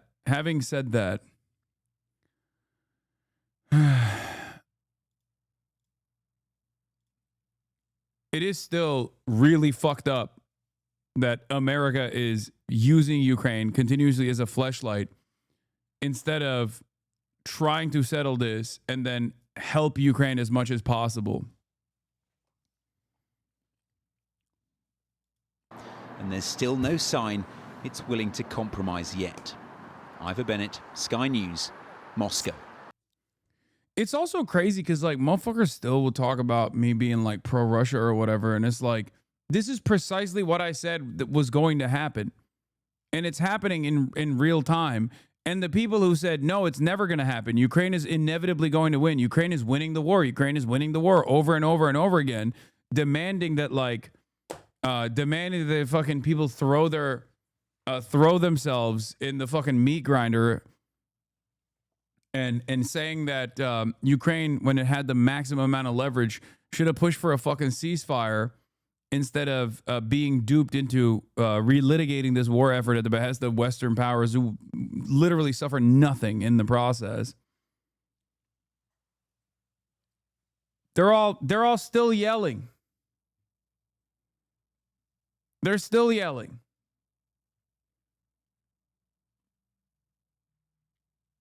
Ukrainian support for war effort collapses. Public sours on Washington. Loses hope for quick NATO ascension. London. Most Ukrainians now favor ending the war with Russia through negotiations, as support for fighting until victory has dropped sharply since the early days of the conflict. Although their hopes for joining NATO and the European Union have faded and approval of U.S. leadership has plummeted, Ukrainians still see the EU, UK, and U.S. as a key to ending the war. Yet most doubt that will happen anytime soon. More than 3 years into the war, Ukrainian support for continuing to fight until victory has hit a new low. In Gallup's most recent poll of Ukraine, conducted in early July, 69% say they favor a negotiated end to the war as soon as possible, compared with 24% who support continuing to fight until victory. This marks nearly a complete reversal from public opinion in 2022, when 73% favored Ukraine fighting until victory and 22% preferred that Ukraine seek a negotiated end as soon as possible.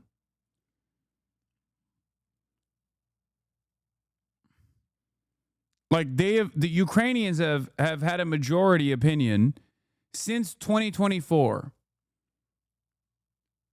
Majority of the Ukrainian public has been saying Ukraine should seek to negotiate an end to the war as soon as possible since 2024. Support for the war effort has declined steadily across all segments of the Ukrainian population, regardless of the region or demographic group. This shift comes as diplomatic efforts gain new traction. Ukrainian President Volodymyr Zelensky has signaled readiness for direct talks with Russian President Vladimir Putin, proposing renewed negotiations. UK says they're ready to send troops if the US leads the effort. Dude, this is what first of all, why would the fucking US lead the effort as a nuclear power? And the UK is not going to fucking send troops. They know that they're only saying that because they know America's not going to send troops.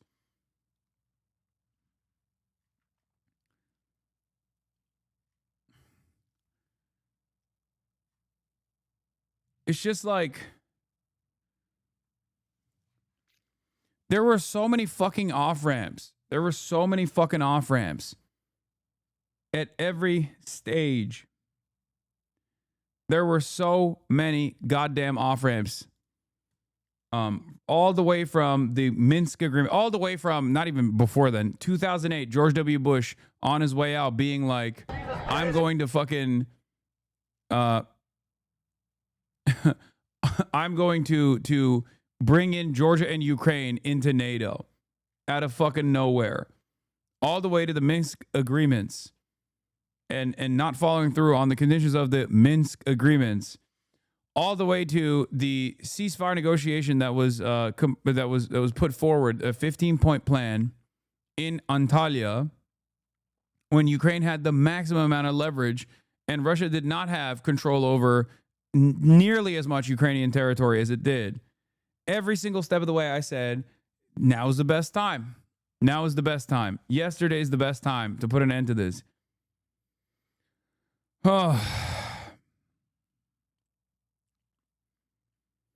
Russia is waging this war in their minds, in their estimation, in the estimation of the third world, at the behest of everyone that has been fucked over by American imperialism, while Russia is engaging in irredentist acts that are unconscionable and unjust and violent and totally immoral, that is the analysis that the rest of the countries around the globe are looking at. That is what they're looking at. They're looking at Ukraine as an extension of the West, and they're looking at, you sound like Israel asking Hamas why they won't just agree to a ceasefire. What do you mean? Hamas has put forward a fucking million ceasefire proposals. Israel's the one who fucked them. No, your analysis is fucking busted here. This is, of course, also completely, you have to be completely oblivious to the fucking conditions on the ground, and not only the conditions on the ground, but also who America is funding in this situation.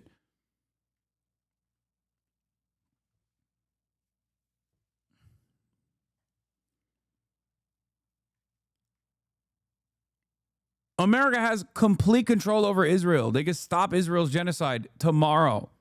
They don't have the same control over Russia, a country that is a foreign adversary that has designed this entire economy to withstand American sanctions, clearly demonstrated by the fact that they have continued their fucking war for years at this point.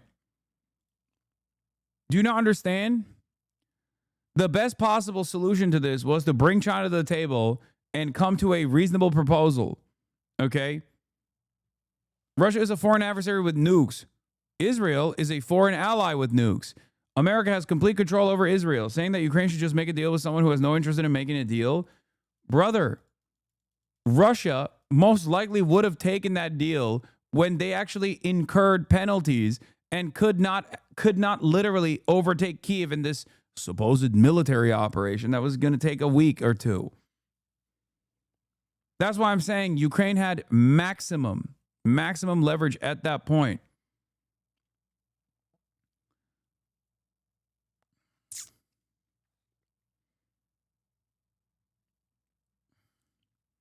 Now it's fucking too late. They already dug in. If Russia wanted a deal, there would have been one. I think that the deal that was presented was already super on Russia's side. Okay? You're never this pragmatic about Palestine. That is literally not true. That is not true. That is objectively untrue. I have demanded a ceasefire in fucking Palestine as well. I have celebrated the efforts of short-term ceasefires, even that allowed a moment of respite for Palestinians, even with the full knowledge that Israel was going to continue bombing anyway.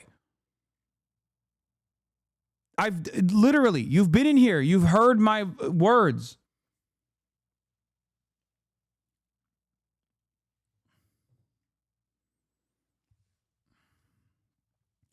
Do you think Ukraine should just give away some land just because Russia wants it? No, I don't.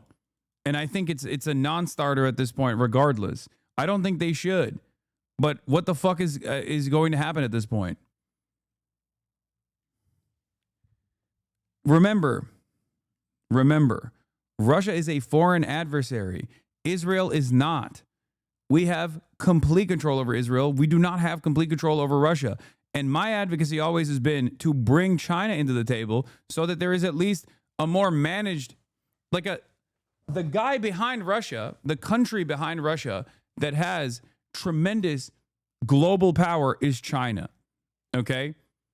So this is not even a conversation or a bargain that you need to do directly with Russia. You need to fucking bring China to the table. Okay?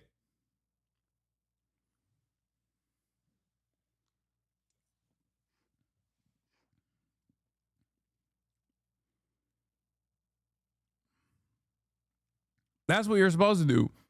But instead, we're taking the worst possible outcome here, which is to take Russia at its word when they keep fucking saying over and over again that they're, especially because they're dug in at this point, they are using American politics, a lack of interest from regular Ukrainians to continue this fucking war as an opportunity to demand more land that they've already fucking annexed.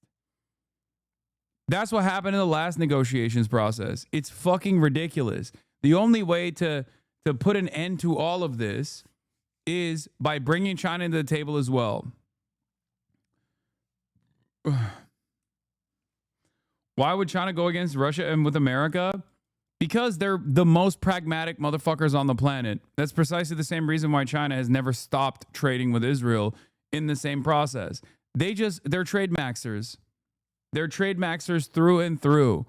So any opportunity that actually stops instability in global trade is an opportunity I think China will take.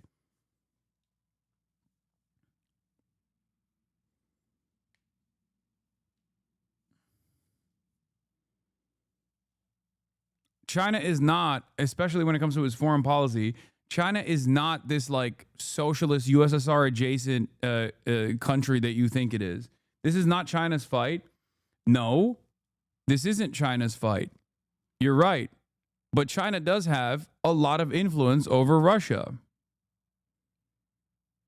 Braindead shadows like Mr. High will never admit the U.S. and Western allies mislead the Ukrainians to not negotiate when they had a near equal footing with Russia and led them to fight until they lost their footing and are now overwhelmingly in the weaker position.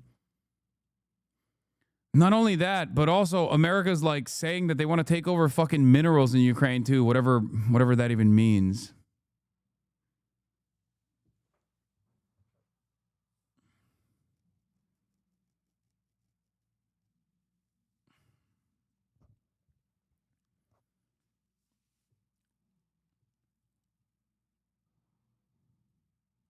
China wants this war to go on forever. They know that the second it's over, NATO will shift its focus to China and will be next on the chopping block. I think that, so since China is trading with Russia, it means that China has leverage. It's not just because of trade. China is a country that's backing Russia. If there are two poles currently, like there were in the Cold War, if America is the one leader, China is the other one on the opposing side. This doesn't mean that they're like heavily involved, but you can absolutely make a deal. You can absolutely make a deal with China in mind. Instead, America has basically decided to go on the full tilt fuck China tip. And we're just trying to bite off more than we can chew. Ukrainians don't even want to keep fighting this war, so chatters yelling at you should go fight in their place. I mean, sure. Support for the war effort has declined steadily across all segments of the Ukrainian population, regardless of region or demographic group. The shift comes as diplomatic efforts gain new traction. Ukrainian President Volodymyr Zelensky has signaled readiness for direct talks with Russian President Vladimir Putin, proposing renewed negotiations, while U.S. President Donald Trump is attempting to pressure the Kremlin with the threat of sanctions. Despite these moves, the conflict continues largely unabated. Daily missile and drone attacks persist, and fighting remains intense among multiple sections of the front line. Lasting end to active fighting not expected to arrive soon. Though a clear majority of Ukrainians now favor a negotiated end to the war as soon as possible, most are skeptical that active fighting will end soon. 1 in 4, 25% think it's likely that active fighting will come to an end within the next 12 months. Although only 5% see it as very likely. Over two-thirds, 68%,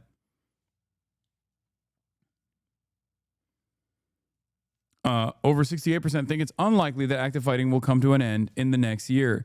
Ukrainians sour on Washington but see a role for U.S. in the peace negotiations. Ukrainians' view on the most prominent military ally have shifted decisively since the early months of the war. In 2025, 16% of Ukrainians approve of U.S. leadership. No shit. While 73% expressed disapproval, a record high. All the goodwill that Washington built up in 2022 when 66% approved of U.S. leadership has evaporated. I mean, it's been a nosedive ever since, though. Let's be real.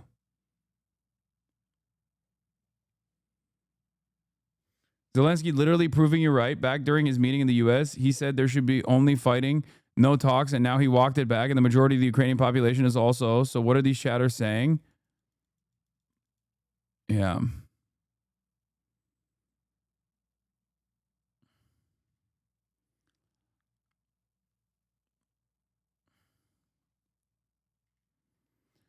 Ukrainian goodwill towards Washington evaporates. No shit.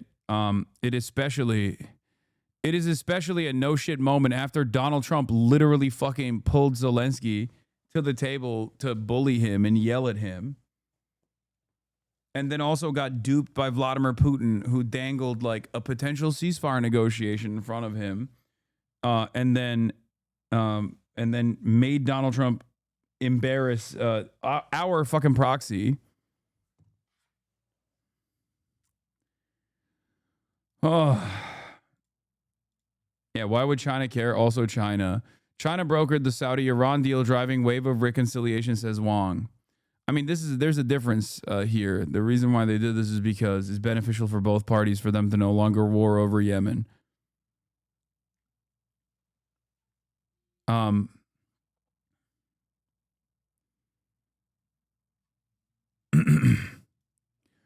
Tensions between Kyiv and Washington have risen in 2025 after Trump's return to office. A tense meeting between Trump and Zelensky in the Oval Office late in February coincided with a temporary pause in U.S. military assistance. That was insane. By contrast, perceptions of Germany have improved significantly this year. Leadership approval of Berlin has reached a record high of 62%, despite Germany's more cautious stance in the war's early months. Approval of Russia's remains negligible, 1%, while China continues to receive low ratings, 8%, as it has since the war began. Despite sharp disapproval of U.S. leadership, most Ukrainians still view Washington as having a meaningful role to play in the resolving the conflict. 70% believe the U.S. should play a significant role in peace talks, in line with views towards EU countries, 75%, and the UK, 71%. Although some negotiations have recently taken place in Turkey, 55% of Ukrainians supported significant involvement, notably lower. The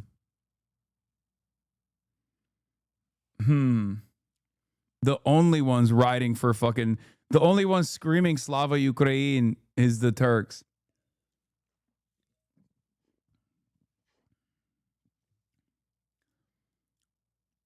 Again, if you're saying Ukraine is a responsibility to start the war with Russia, you're also saying Palestine is a responsibility to start the war with Israel. Is this the exact same situation minus who backs them? Minus who backs them? Who backs them, I think, is a pretty fucking big deal, don't you think? Donald Trump could quite literally end Israel's actions, as many American presidents have, with one fucking phone call. Donald Trump can't make a million phone calls and get Vladimir Putin to do his bidding. So, no, it's not the fucking same situation. It's not the same situation at all. Having said that, if you're looking at it from the most reductive lens, a much larger country pummeling a smaller country, because Ukraine and Russia is two sovereign states fighting one another, okay?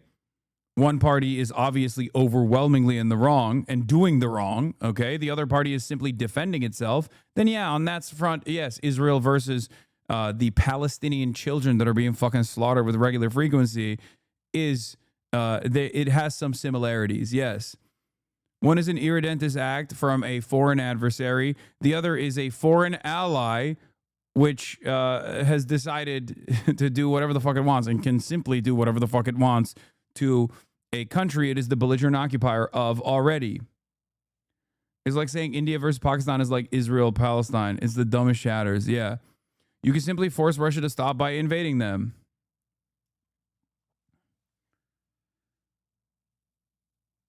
Dude, why didn't America think of that? That seems like a brilliant idea. You can make your allies who have entertained the comforts only because they're your permanent allies do things. You can't do that to an adversary. An adversary with nukes that has designed his entire nuclear arsenal around fighting back against America.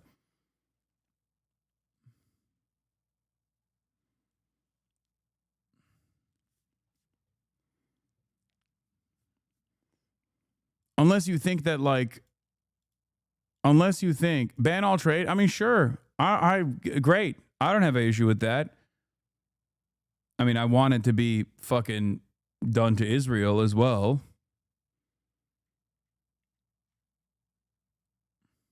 But they did already do that. That's why Donald Trump is entertaining secondary tariffs to India now. Because India is used as like a way for Russian oil to enter the global market. Don't siege Stalingrad, just take it. The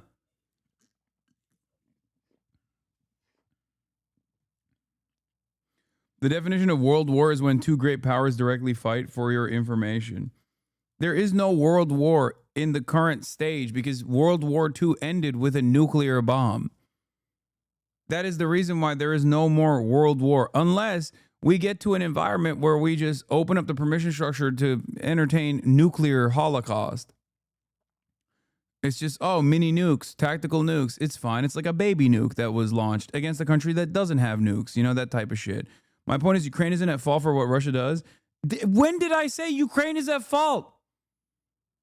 What do you think? I think that like, oh, well, Ukraine's just standing there looking hot. Is that what you think I'm doing? I'm not. I'm not saying that. Ukraine is not at fault. Why the fuck would Ukraine be at fault? Russia is the one who invaded.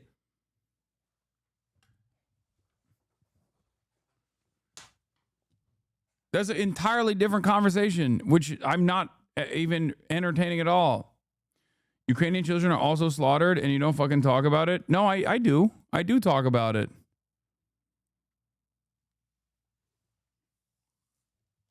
He saw AI video of you saying things. Average American poli-sci majors. I don't really believe there were easy multiple off-ramps for Ukraine to settle before now, as any areas under Russian control basically get butchered. No, there were.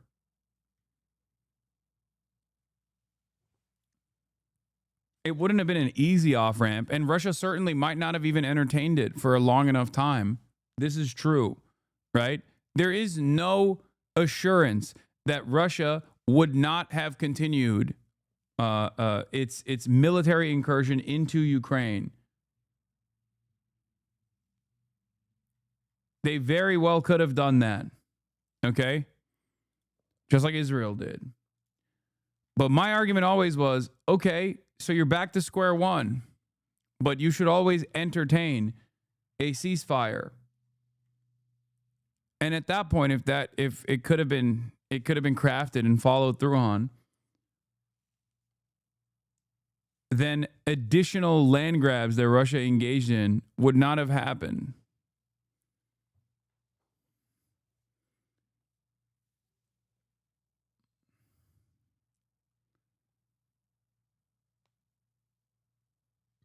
Anyway.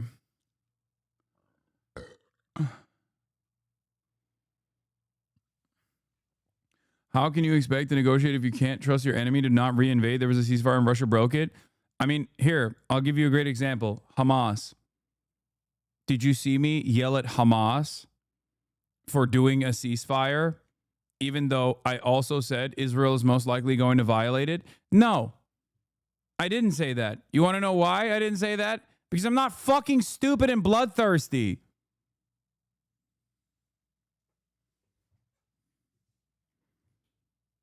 You're yelling at Ukraine for Russia violating the ceasefire? Wait, what? No, I'm not.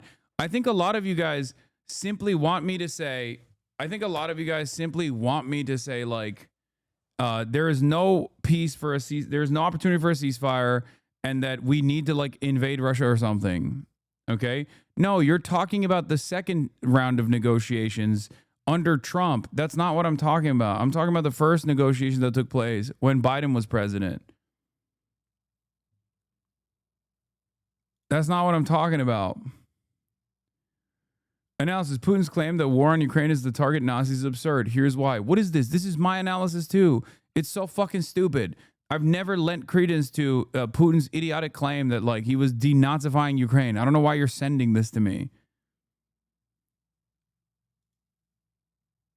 I've actively made fun of this idiotic argument, which is, of course, the same argument that fucking Israel also tried to launch.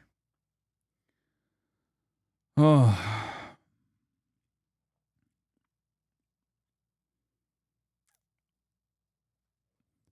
Hopes for a quick entry to NATO, EU fade further. Ukraine has long expressed a desire to join the North Atlantic Treaty Organization, which is seen by many. This was never going to happen. It was always a non-starter, and every single fucking European ally, including the United States of America, knew that it was a non-starter, and they just actively lied about it in the media, while simultaneously sometimes being truthful.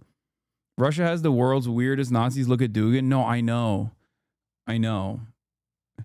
But also, look at ACP. We got some weird-ass fucking nationalists ourselves.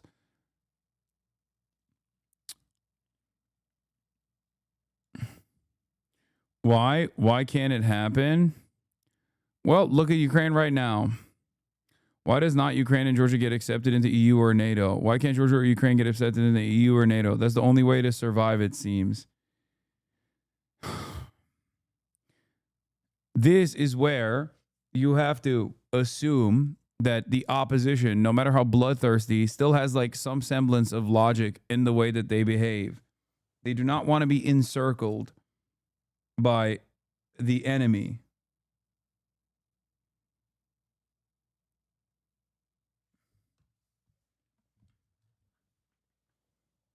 Why can't Cuba or Canada and Mexico join a Chinese military alliance? Yeah, it's similar to that.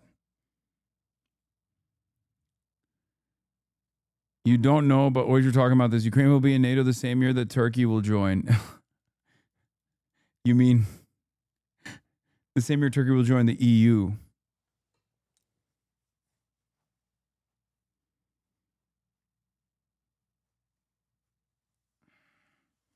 So why didn't they invade the Baltics or Finland when they were floating NATO? Well, because Finland did the NATO thing expertly. They joined only after they realized that Russia did not have the capacity to fucking also open up a new front.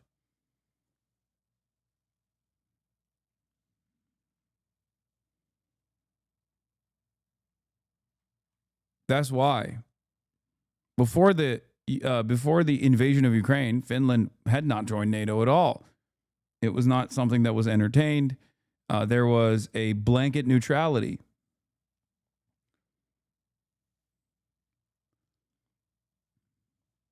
Now Finland has to do 5% GDP. So good luck. Good luck to the Finnish chatters on Americanizing the Finlandization of NATO. I NATOize Finland.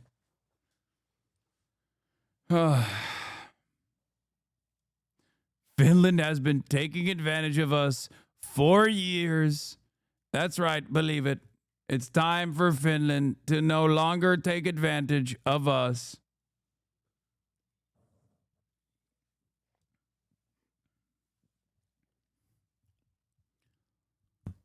You're an American talking to an American audience that has at least a small chance to influence our government to stop influencing our government to stop enabling genocide. We as Americans are not enabling Russia's imperialist expansion. All of our politicians already hate Russia, but they love Israel. Chatters want you to expend equal coverage of Ukraine for literally no political gains. Chatters don't understand that. No, but I have also covered Ukraine. Of course, I've covered Israel far more than I've covered Ukraine because we have far more involvement. And we have also far more power over ending the bloodshed in Gaza than we do over ending the bloodshed in Ukraine.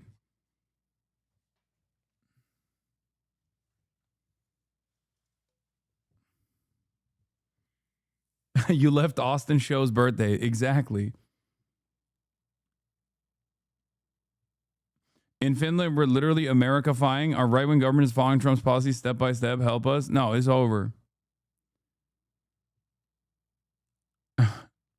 What is this? In Russia, you would be arrested. Von der Leyen tells a protester as he's being arrested. Be happy that they are in a free country like Finland, where the free speech is a right, where they have not any restrictions. If they would be in Moscow.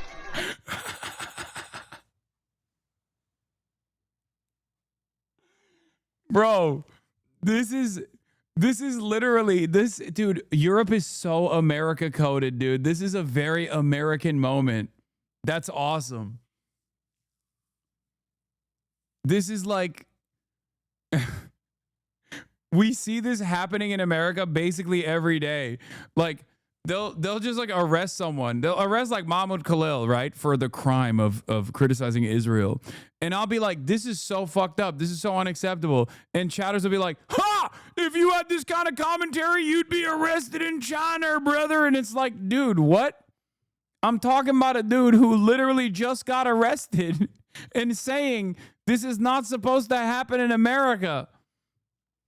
And now you want me to be arrested for even criticizing the fucking arrest.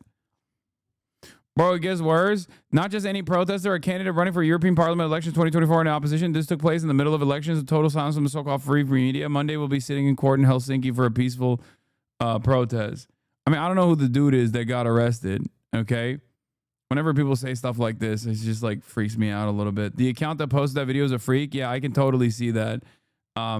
I don't know. I don't know who the guy is that got arrested. That doesn't really make it any better. It's still hilarious and incredibly hypocritical to just be like, yeah, they'd arrest you in Moscow for this. It's like, okay, well, you're arresting him here.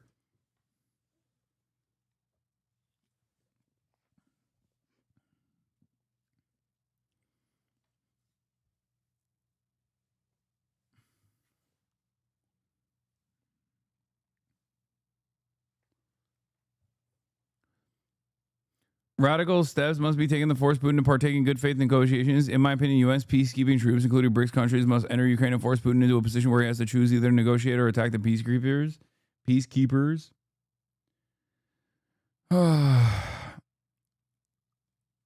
Yeah, Trump could end it with one phone call. Yeah, by releasing Ryan Ruth. Exactly. If only he unleashed Ryan Ruth and 1,000 NATO-trained Afghan soldiers.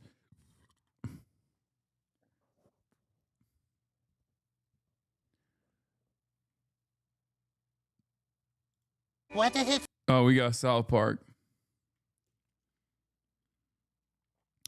Anyway, I don't know what the fuck.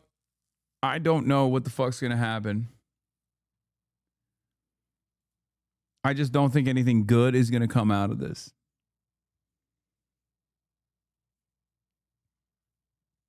I think we're so cooked. I think everyone is cooked. At this point, it's essentially guaranteed that Zelensky will be replaced by an ultra-nationalist, ultra-right-wing government, isn't it? Either he is ousted during the war or after, because he's already incredibly popular. Before the war started, his armament was slated to be wiped out in 2020 elections. I can't imagine the Ukrainians have let that go of that animosity, especially now after years of war. No, the reason why they didn't like Zelensky was because he was too, like, pro-Russia. He seemingly was more on the side of, like, managing the relationship with Russia. That's why Ukrainians didn't like him. And then they actually liked him for a while when he was anti-Russia. I mean, also they did literally elect him because he was, because he was like the seemingly anti-corruption candidate. And some people believe that he would be able to manage the relationship with Russia. And then when he was like, obviously after Russia invaded, people did not have an issue with the way he was posturing.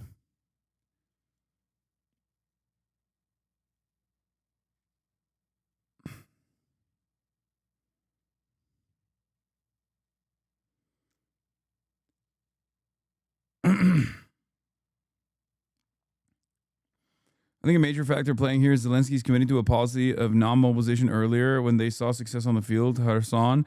But as the war dragged and tactically Ukraine went on the back foot, the government started using methods of mobilization which were honestly hated by everyone, like plainclothes officers exiting out of a van and beating you to shit, then loading you up and conscripting you is wild. Yeah. Like, there's a level of that you can get away with, I guess, in Russia, but you can't really get away with that in Ukraine if, like, the entire point of Ukrainian sovereignty is that you don't do the Russian shit in Ukraine, and that's why you want to be a Western-facing nation. So obviously a lot of people are going to be like, yeah, I don't want this. This is fucking ridiculous. That's why there's chatters in here that are like fucking hiding from the Ukrainian plainclothes officers so that they don't get like mobilized by force.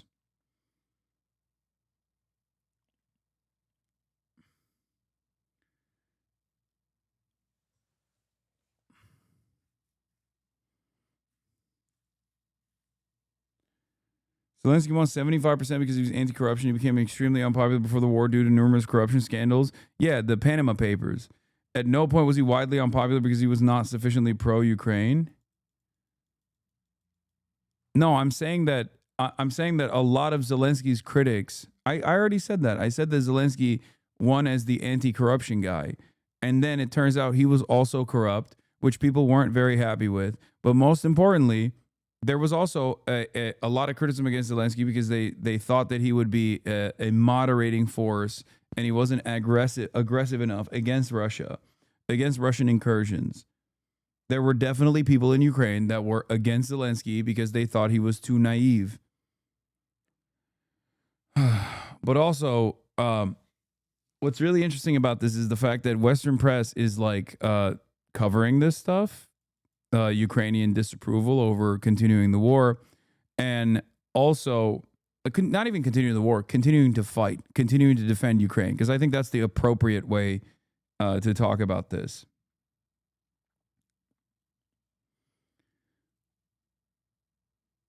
But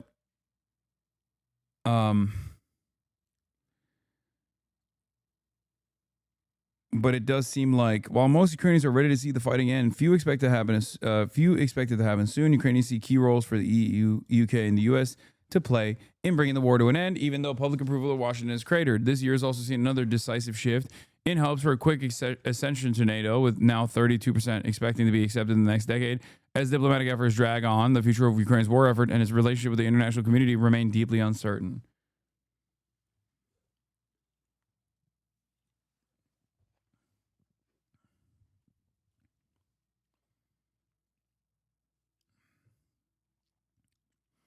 It was always a fuck situation, made infinitely worse by having the absolute worst ally on the planet, the United States of America.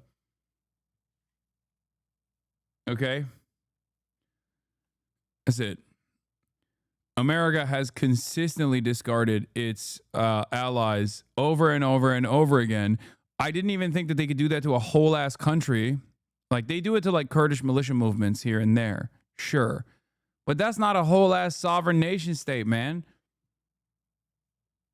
It's crazy.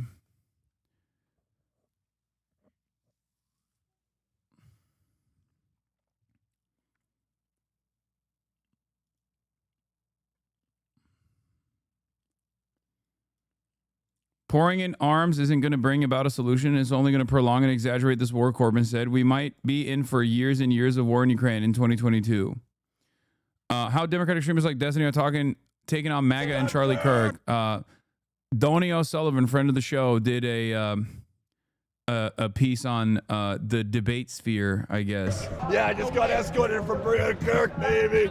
We're in Tampa, Florida for Turning Point USA's annual Student Action Summit. TPUSA is a voter-driving juggernaut for the Republican Party, led by 31-year-old Charlie Kirk. They're happy, that's why you know they haven't been on social media. But this year's event will be menaced by something called the Un-F America Tour, started by a group of progressive influencers and organizers, including the massively popular streamer Destiny. This is the all roads lead to Rome thing, right? So he can do the exact same behavior you said that Biden couldn't get away with doing. They want to bring progressive debate to Kirk's doorstep.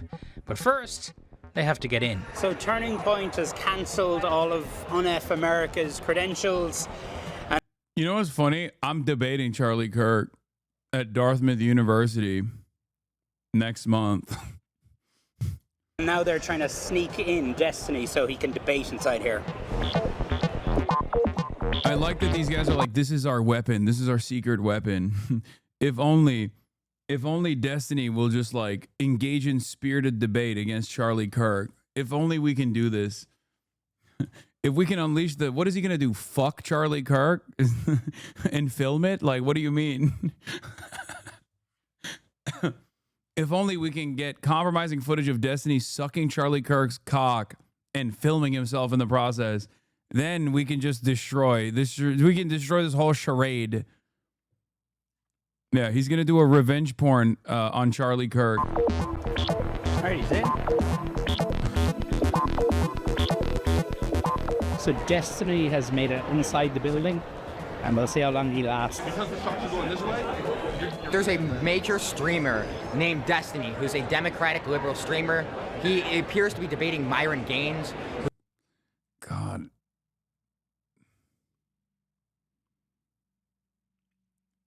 These debate clowns act like getting a center-right neolib in a debate is equivalent to sneaking a dragon slayer into the den of the beast. I know. Ugh. Yeah, he's gonna agree with Charlie Kirk that the left is actually responsible for Kamala losing, and also that he's gonna agree with Charlie Kirk on the Israel stuff. He's also gonna agree with Charlie Kirk on like 20% to 30% of Trump's deportation policies. He's more of a right-wing red pill guy. They're both sort of creatures of like internet trolldom, but it should be a lot of fun. You know, it's like blood sports. It's like watching a cockfight, effectively. We love to see it, though. We love to see it. Oh, It's God. great. Oh, gross. Oh, my God.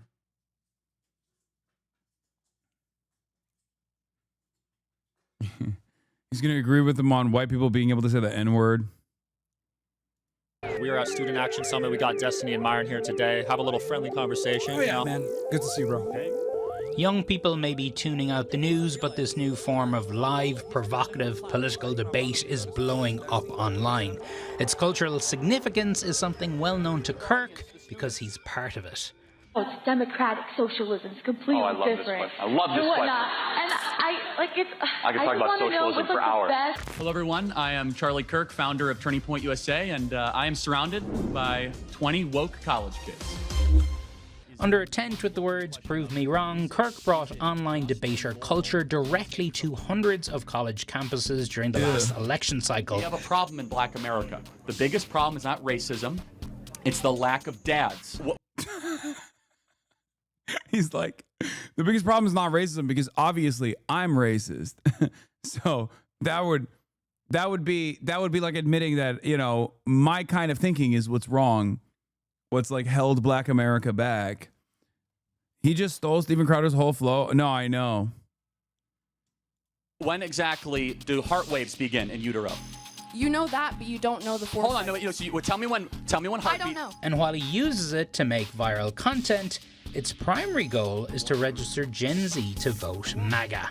I love the fact. This kind of stuff is so fucking rudderless, okay? It's just, if you're doing blood sport for the sake of blood sport, like, Charlie has a clear agenda, okay? His goal is to promote right-wing talking points. His goal is to make the left look weak and humiliate liberals and the left alike so he can make people agree with his worldview. He can make his worldview look stronger in comparison.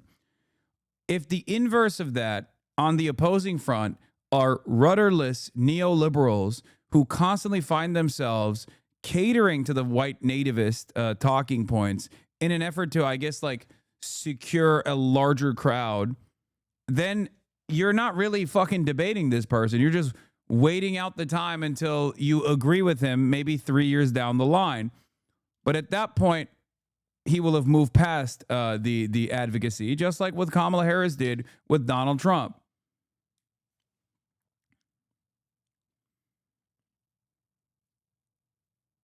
What is this? Yeah, South Park is like shitting on Charlie Kirk too, I guess.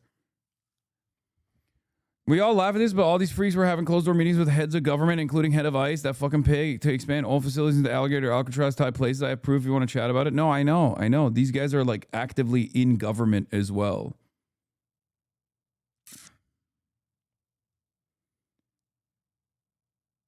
Under no circumstance do you agree with these motherfuckers unless they are agreeing with you, okay? And even if they're agreeing with you, it's important to just be like, wait a minute. Why is there agreement here? What's going on here, you know?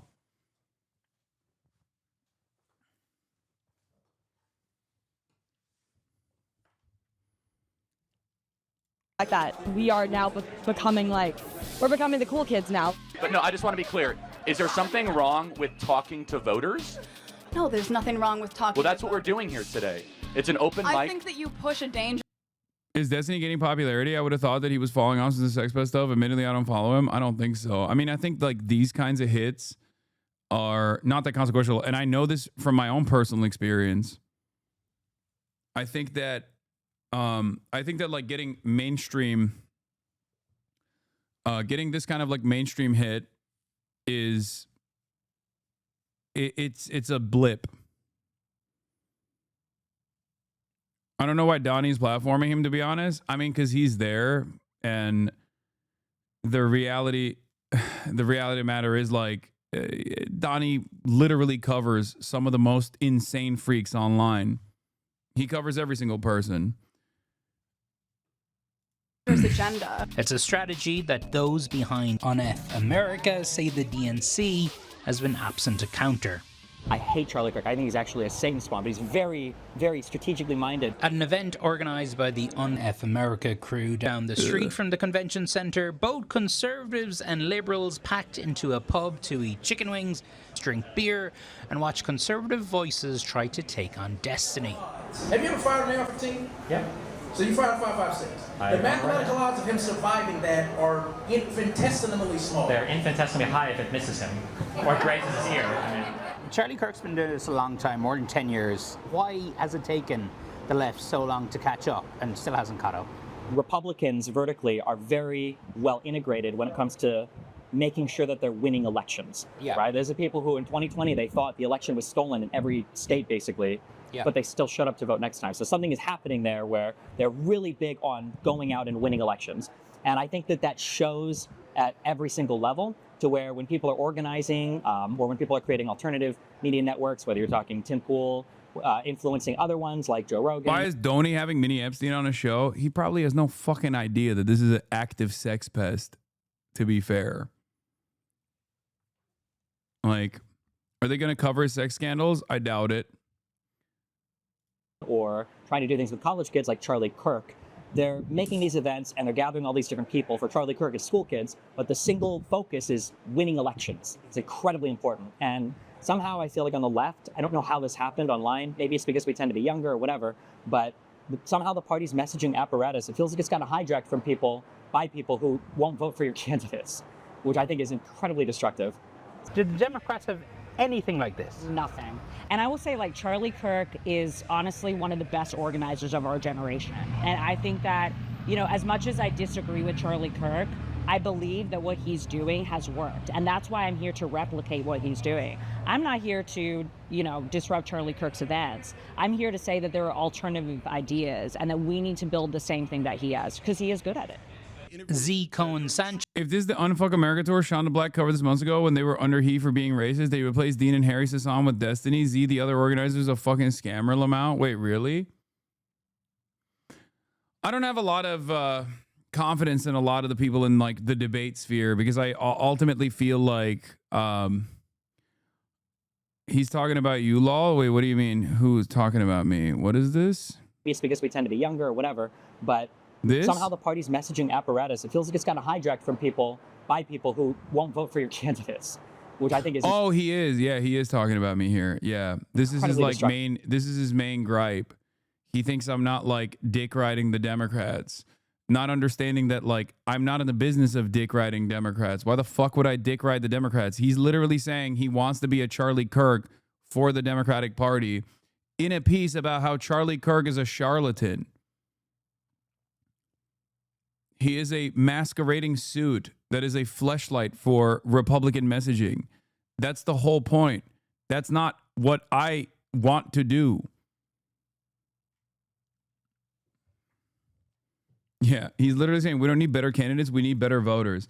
The reality is that that is a message that I think media executives will entertain, though, because that is precisely the kind of message that they want to put out there. If they want to continue losing, or maybe every now and then marginally securing victories, then great.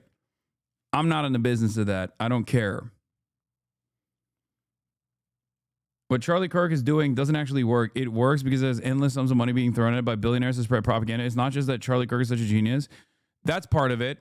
The vertical integration that he also mentioned is something that I talk about quite frequently, which is that the propaganda apparatus on the Republican side is directionally aligned, and therefore all of the independent outlets that are supposedly independent are being funded by the same backers that fund the Republican Party and also Fox News, and therefore Charlie Kirk can go in and out of mainstream circles to gain significant more prominence in times of need.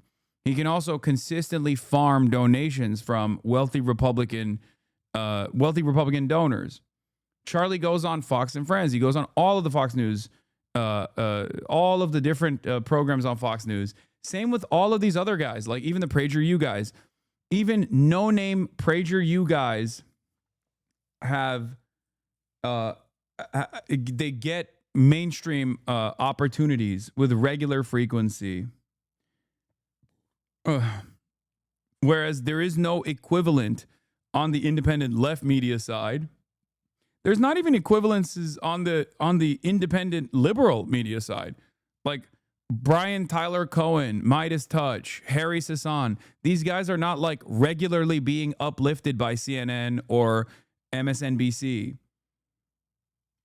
No matter how big of a freak you are, if you are an independent content creator that is right-wing, you will get elevated by the Republican media ecosystem. Okay? The unfuck America thing is so fucked because the Dems on the team are just right-wing libs who are also TERFs. I don't know anything about this. I don't know anything about like the Unfuck America tour. I am so out of touch with whatever the fuck that is. And I know that like TikTok debates are what pops off, especially for an entire generation of people who want to consume political content. I think that it is ultimately unproductive, especially if you are rudderless, especially if you have no like ideological backing, if your politics are not guided by empathy, if you're not predisposed with policy, and you would rather defend the party. I do not care about defending the party. I care about defending good policies, no matter who is the person, no matter who is saying the actual good policies, who's defending the actual good policies.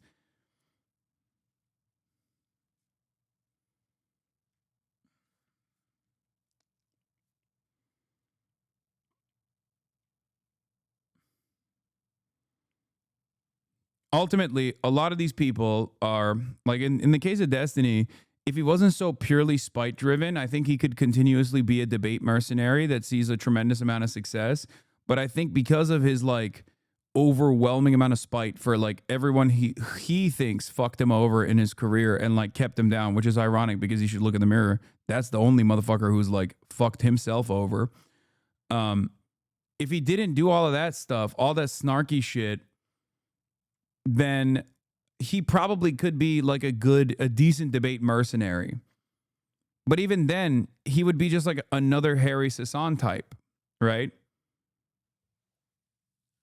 Only defending, and this is before we talk about him being an active sex pest and you know, defending shit like white people saying the N-word, Kyle Rittenhouse, like numerous other unconscionable things.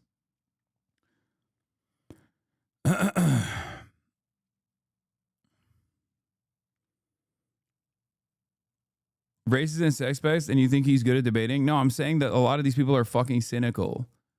A lot of these people that would prop up any media personality would cynically prop him up, but he gets in his own way by being a fucking horrible monster.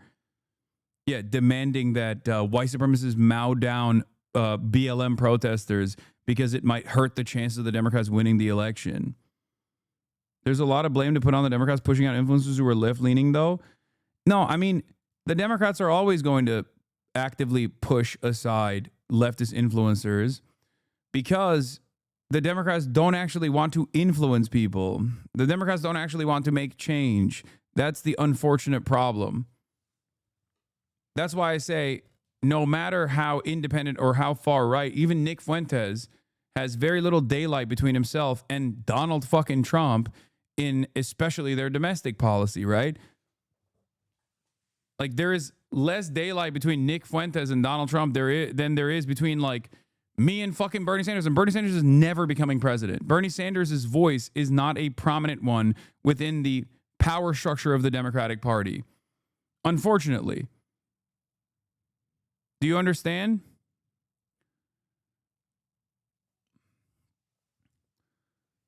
Like, it would be akin to Bernie fucking winning the presidency.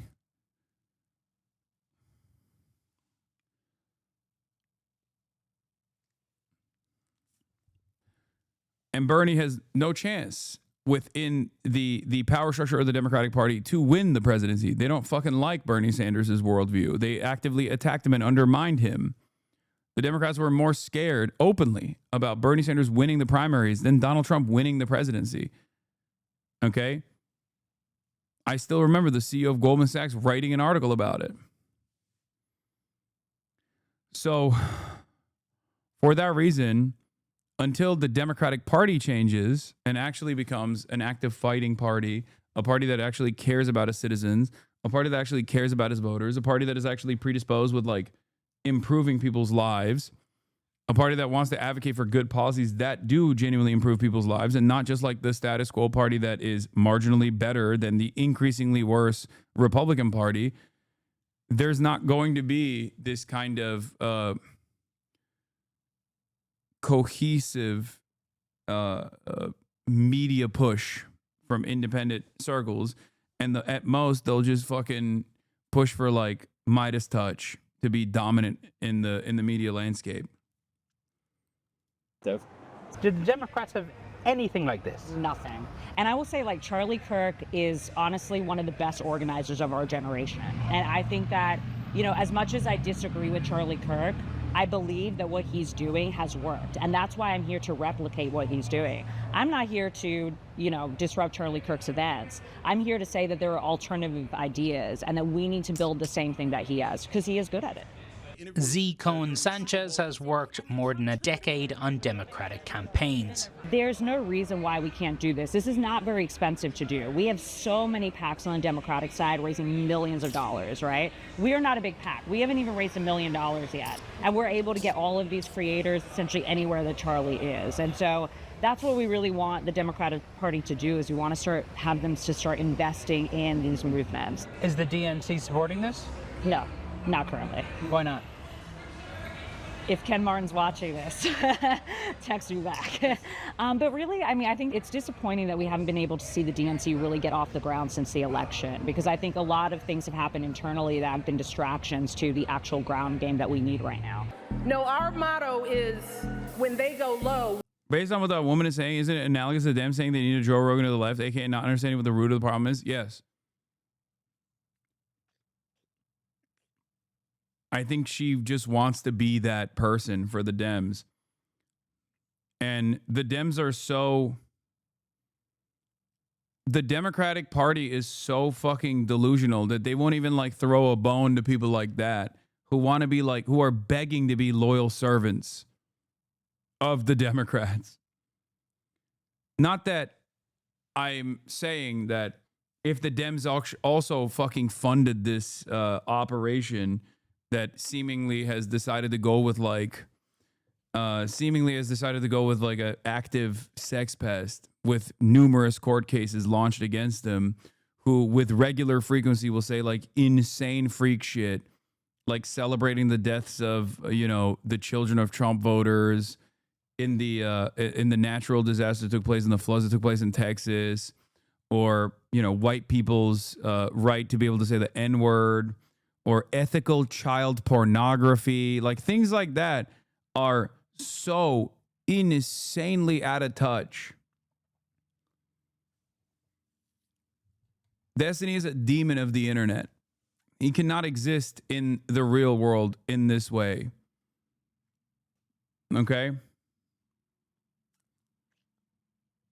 Those are all the things that he has done. And that's not even scratching the fucking surface. This is before we talk about like his justifications and his unlimited support to Israel's genocide.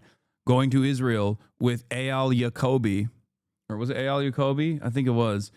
And mocking rape victims, or going to fucking Israel and telling the IDF, the Israeli occupying force soldiers, that they should just like, if they're going to do sex crimes, they should just like hide it, which is doubly ironic.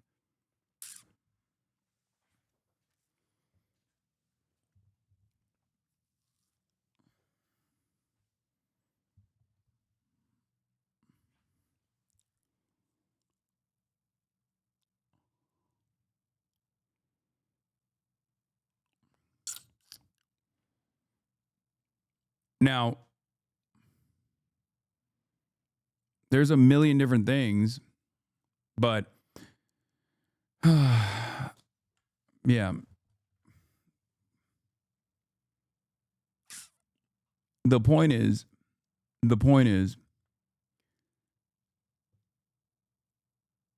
you talk like a rapper in an interview who talk about King Von. That's so funny. Yeah, dude, keep coping. He's yeah, I'm so scared. That's what I meant. I do love people who like try to present Destiny as this like scary individual as well, and not just like a repulsive freak. Yeah. Yeah, dude, you're talking about him like you're talking about King Von, dude. Motherfucker went to Israel to defend the genocide, bro. What do you mean? You're just a weirdo creep. Oh, Elon Levy, D went with, not that freak A.L. Jacoby. Elon Levy, which is another freak. And was formerly the spokesperson for the Israeli state. We go high. For Destiny, it's a ground game that must reflect the online culture he and millions of young Americans are part of, one that is often characterized by un-PC language, insults, and crude humor, like this tweet Destiny sent poking conservatives by saying the kids who died in the Texas flood were proof that God doesn't exist. The tweets you sent about the kids in Texas would probably disqualify you, or would probably have somebody in the upper levels of the Democratic Party say, okay, we'll never work with this guy again. Yeah. Do you regret sending those tweets? I think they have to get over it. I don't regret them. I love poking the bear on the right. I feel like Republicans are so good at owning the space. Republicans do this thing where they say, you know... It is issues with jokes you've made. Yeah, that's the other side of the story, that he's just like so goddamn annoying with the whole, like, the guy who literally actively defends white people saying the N-word will like freak the fuck out because I said cracker. And then his stupid ass fucking audience will try to defend that principle as though it's like even remotely defensible. It is such whiny loser crybaby shit too. He literally constantly doxes people, points them to Kiwi Farms threads. He's disgusting. Yeah. He is the perfect defender of Israel in that regard. He is. Very fucking conservative coded, very reactionary in general, very similar to like the entitled, arrogant behavior that you hear from Israel when they're like, why you not like Israel? We are killing babies, we are killing children, you say? Okay, those children are Hamas. You are anti-Semitic. We must deplatform. You are anti-Semitism. Like, he basically does that. Yeah, like, that's why you heard one of his fans be like, you called Mayor Pete a rat, as like a big point of contention against me.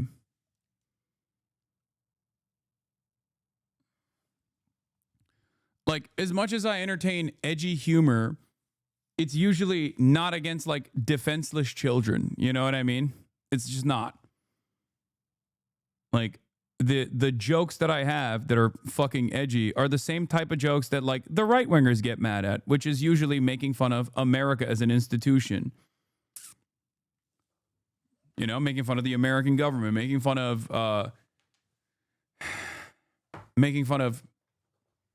dominant forces in American society. I'm punching up, no matter how edgy it is. I'm not fucking punching down. Comedy's legal again, and we can joke about anything. But when they say anything, they really just mean like immigrants and black people, right? Because if you make fun of anything on their side, they lose their minds. I guess is your point that, you know, always trying to take the high ground is clearly not working for Democrats? One of the things that conservatives... Yeah, in order to beat Republicans, we must become more racist. Does anybody like this guy? I'm asking earnestly. It's just the fucking grossest people. Or if there's anyone that's like normal that likes him, they probably saw like a TikTok clip where he doesn't look like a gross little freak pervert. That's probably it. But like the main community is some of the worst fucking freaks. They basically operate like a bunch of cyber stalkers that have no real interest in politics at all and just basically do his bidding, whatever it is. Stumbled into accidentally, because I think Donald Trump's an idiot, even politically, but they stumbled into this thing where people started to get confused because of what the right and left look like, and I think they think that you need an extremist platform in order to win elections, but what you really need, I think, is just extremist messaging. I think that's what you need. Back inside, the packed event giving the Un-F America organizers hope there will be appetite for similar debates on college campuses this fall. I do 100 hours of this a semester. 100 hours, in addition to 2 hours of podcasting radio. I mean, the physical crowds are now 4,000 people almost every time we do this. And so the plan for this semester is Charlie Kirk shows up at campuses all across the country. And before I started watching Twitch, all I heard of Destiny was that he's a liberal that likes to debate Republicans. Most normal people don't know how repulsive he is. Yeah.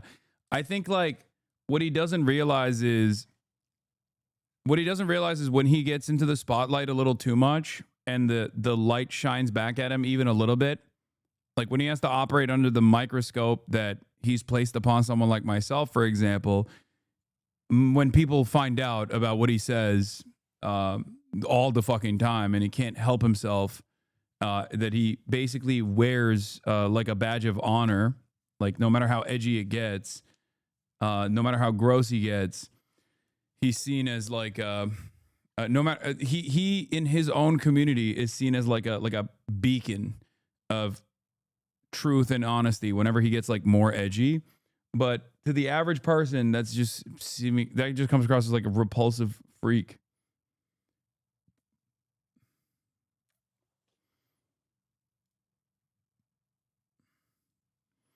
Why you hate on sexual choice when you preach acceptance for exactly that? Do you think I preach acceptance for fucking filming people without their consent in the process of having sex with them?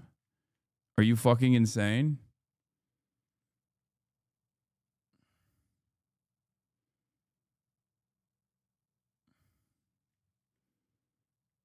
Maybe you didn't know that. I don't know. Yeah, another Destiny fan was arrested for child porn too. That's the other thing. It was really funny. I looked at the dude's Twitter and his last tweet was like retweeting something against me.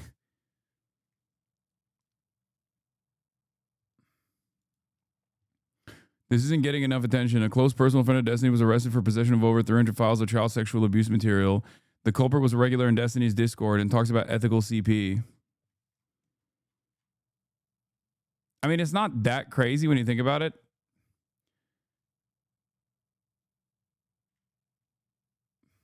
It's like expected.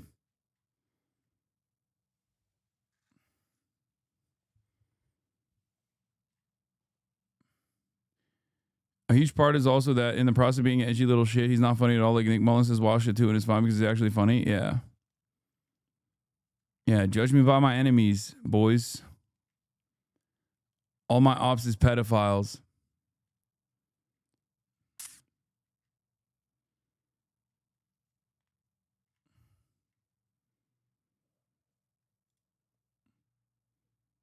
I know a lot of people on here were mutuals with Jared Kelly, especially in the Destiny orbit. Well, he stopped posting a few months ago, and I get curious. Turns out he's a pedophile. His username on here is Blanco Flaco.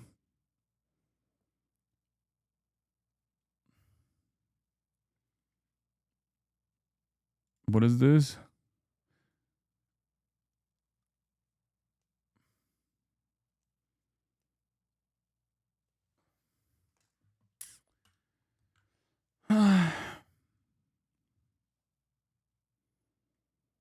The dude who debates the consumption of child porn to stop pedophiles and use the N-word, yikes. The argument is that CP should be distributed to pedos if this helps reduce child rapes. Are you pro-child rapes? Who's making the CP idiot? He explains very clearly in this video that the research said you could find people that were previously abused and get their consent to use their already existing material and offer them compensation for it. That's fucking insane. Stopping child rape is insane. This is the only way that this fucking entire audience argues, by the way. Here, I'll give you an example. Okay? This is like saying the only way to stop child rape is by killing the children that were raped, okay? Just a fucking ridiculous claim. And then you say, I don't want the children who were raped to be killed. What the fuck? And then you turn around and go, oh, so you want child rapes to continue. No, you just made a ridiculous argument. That doesn't mean that I think the second part of that is also good. Oh, I guess you don't want to stop child rape. The only way to do that is by allowing child rape to be fucking serialized and processed and sent to people. That's a ridiculous argument. And not only is it a ridiculous argument, but it's also like in the process of making this fucking ridiculous argument, you just come across as fucking insane.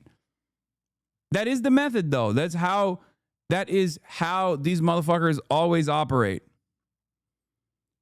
Always.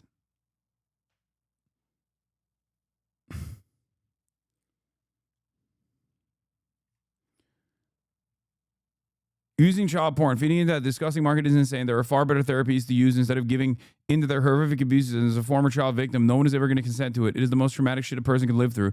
Do you understand the concept of a hypothetical scenario? Couldn't even write hypothetical correctly.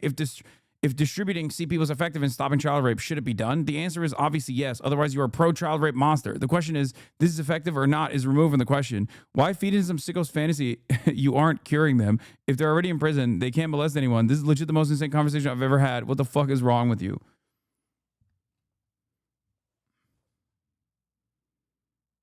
Yeah, this is a good way to analyze it too. Bro said, hypothetically speaking, if you eat your own shit, could you stop world hunger? Wouldn't you eat it? The answer should be yes. What are you, pro world hunger or something?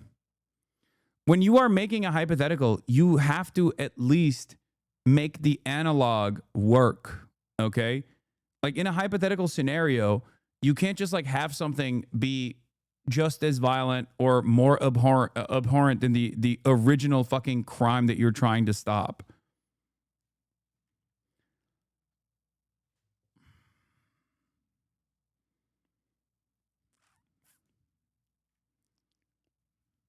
Hypothetical.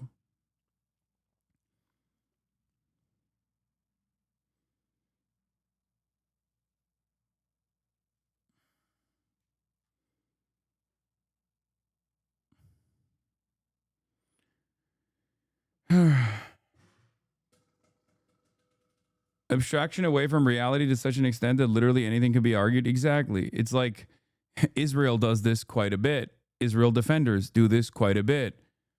When they're like, oh, wow. What if that baby had an RPG? What then? Shouldn't you kill the baby? What if the baby had a rocket launcher? Okay, what if the baby had a fucking nuke? Like, what are you talking about?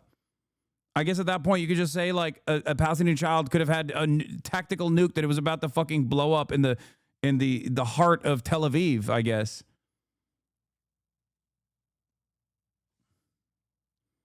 Yeah, his major own was, if you say the N-word in the vacuum of space alone right before you die, who does it harm? I got you. That was the big... The type of shit that you can... Shocking, the CSAM distribution guy is one of your reply guys? No, this isn't the CSAM distribution guy. This is another guy.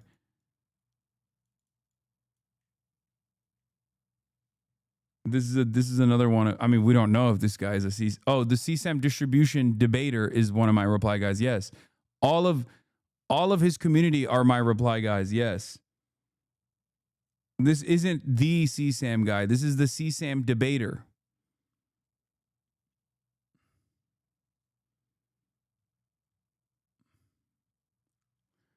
Remember when Ben Shapiro actually asked the question, if you say the N-word in the middle of nowhere to stop a nuke, would you do it to ChatGPT Lamau? Exactly. I mean, that's what it is. That's what it is for a lot of debate lords, which Ben Shapiro is one of them.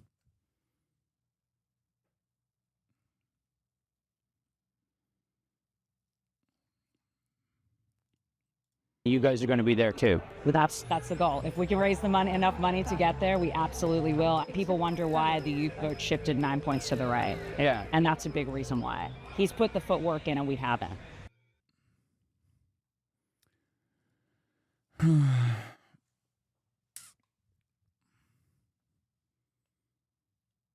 Yeah, a lot of these guys that, at least in my experience, and I'm not saying certainly every single person is like this, but a lot of these guys that entertain the realm of debate don't actually have any like real politics whatsoever and are just simply invested in the blood sport of it all.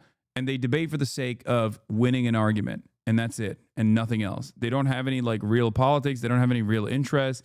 Everything that they do that comes across as though they're like moving in a direction where they want to change politics is also just to defend their legitimacy in the debate sphere, right? Like even the canvassing operations and shit can be seen in that same exact way, where it's like, well, I did canvassing. Like I did my work. I did canvassing. You know, I set up a group to do canvassing for the Democratic Party. Like that in and of itself is so you can just simply slam that in.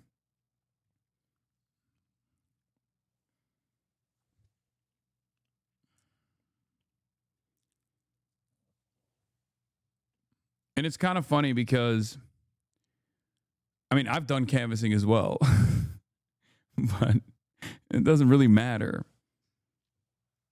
A lot of his revenge porn came from his canvassing. Wait, really? Yeah, it's like saying you donated to a Palestinian charity over and over again to talk about your bona fides as a stalwart ally of the Palestinians while you're simultaneously engaging in efforts to deplatform every single fucking pro-Palestinian content creator, and also consistently streamlining pro-Israeli propaganda. Kind of like that.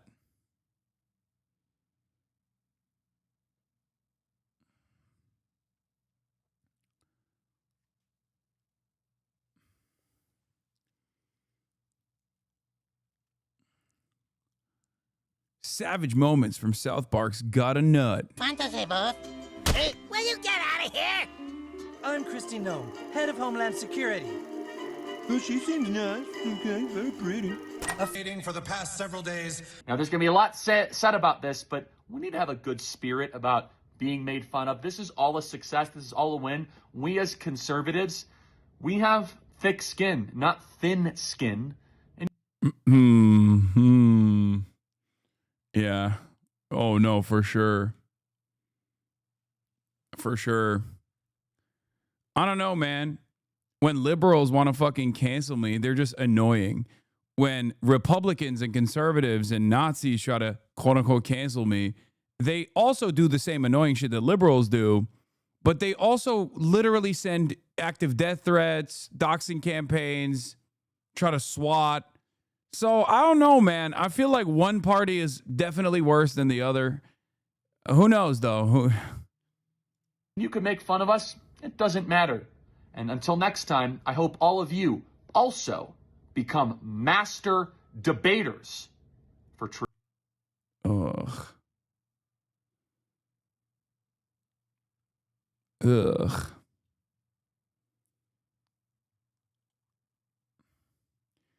Didn't someone on The Jew bully him into not smiling for an entire month? Oh, no, for sure. They did. They did. The Jube. They successfully bullied his ass into not laughing. I think you gotta go extra hard on stuff like this. Like, you have to go like Meat Canyon style. You know what I mean?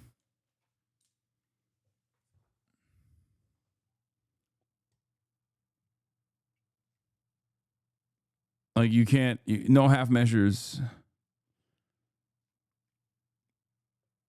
You can't leave any room for, you can't leave any room for them to like see this as praise, you know? Is the right like 70% men now or something? This shit needs to be stamped out. No. When/why would liberals try to cancel you? Israel. It's not liberals in general. It's like online libs. NATO, Israel, that sort of thing. Petty grievances, narcissism.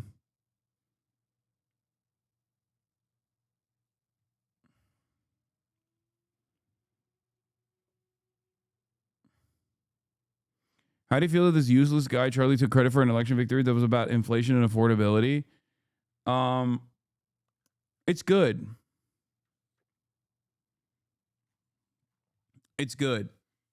I think it's good because it's good that they're deluding themselves into thinking that this is what actually secured a victory for themselves.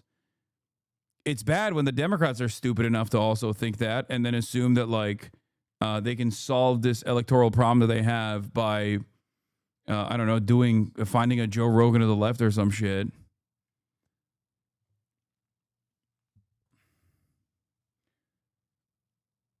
But what is this? Please watch this when you get a chance. Here is the list. What is this? Okay, I'm not going to watch that. Based on history, this kind of season is likely to be serialized, so you might be right about Cartman doing the parody throughout the season. Yeah. Cursed detail in the ep. Underrated detail from last night in South Park is that they gave all the women working at Mar-a-Lago wider eyes than the main characters, which is something they've done when depicting characters as being young. Yeah.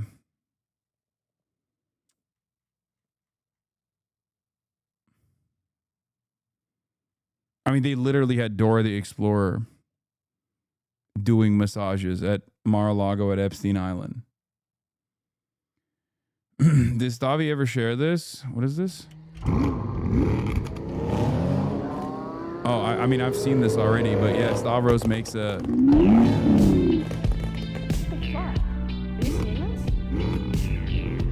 I think I have to say something. Hey, I think this whole thing you're doing is so fucking cool. I just want to let you know, me and the boys, you know, we got a game night tonight, you know, Catan, I don't know if you want. It's so cool. I wonder where he's headed. Probably off to make the world a better place.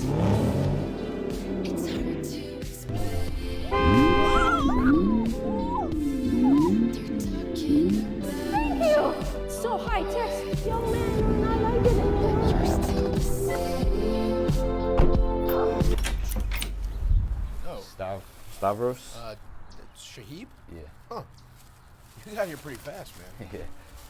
I just like... Is that your car? You door dashing that? That's fucking dumb, dude. It's a gas gusher. You out of your mind? No chance you're turning a profit. I mean, you're essentially losing money, and the insurance is probably high as shit on that. That's dumb. Pretty stupid, man. You're dumb. You're fucking stupid.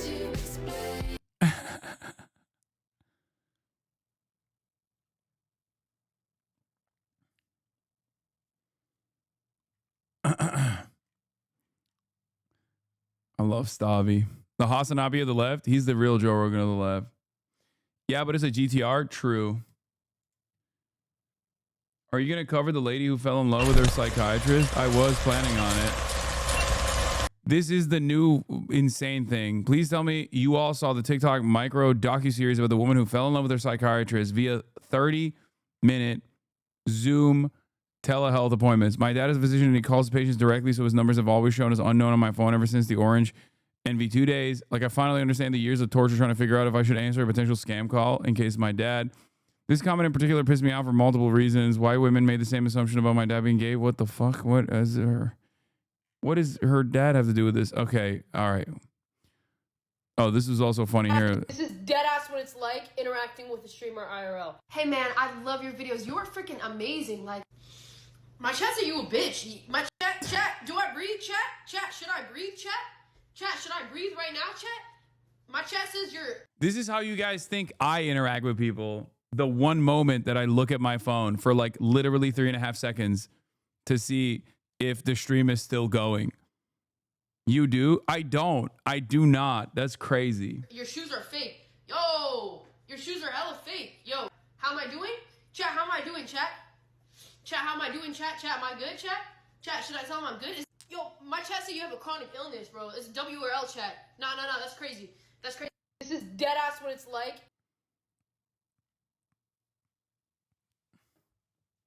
That's why I ran away from you in New York City, not gonna lie. Okay, everybody calm down. That's not how I behave. Oh, we also have the next generation of progressive pundits is here as well. I haven't even read that. I've been meaning to read that. This is you without the phone. You just look around and shit. Yeah, that's different. That's different. That's different.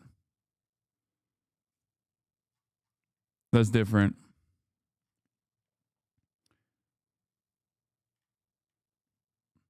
You're not like that at all, but you do try and hang out with streamers like that as a 34-year-old man? I don't.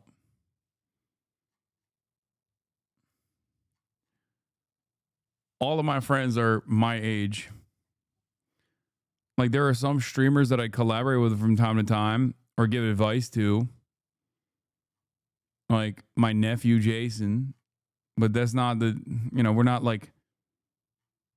Austin is way younger than you? Yeah, that's true. Austin is 23.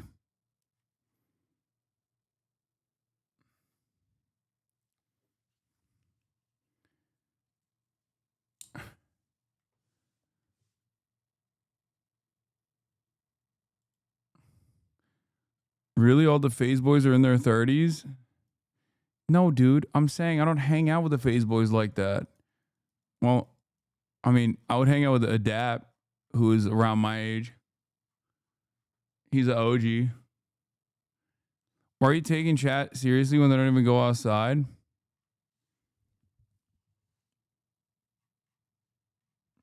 The more you bring up your age, the more unk you are. It's true. I am the most unk. I'm maximum unk.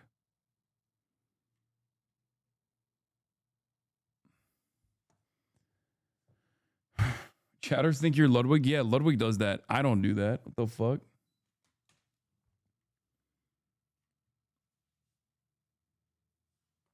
I'm out here unk maxing.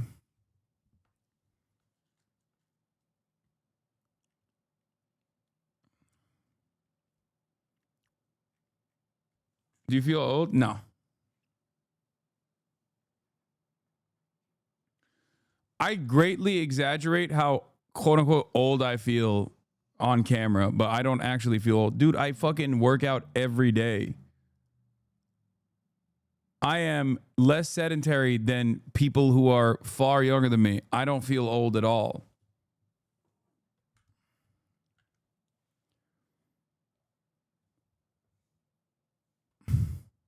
You have to remember, since the age of like 25, 26, I've been doing politics. So what I've been doing is like old people shit from the jump. Do you dye your hair though? Do I look like I dye my hair? My fucking beard is white. Anyway, I like the phase boys. They're nice. That person said they were cringe. I disagree. You know?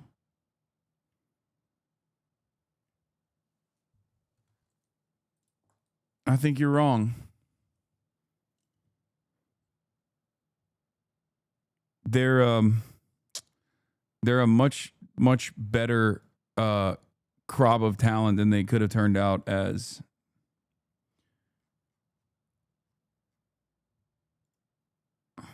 Anyway, the next generation of progressive pundits is here. They're not on MSNBC. They're streaming on YouTube and Twitch.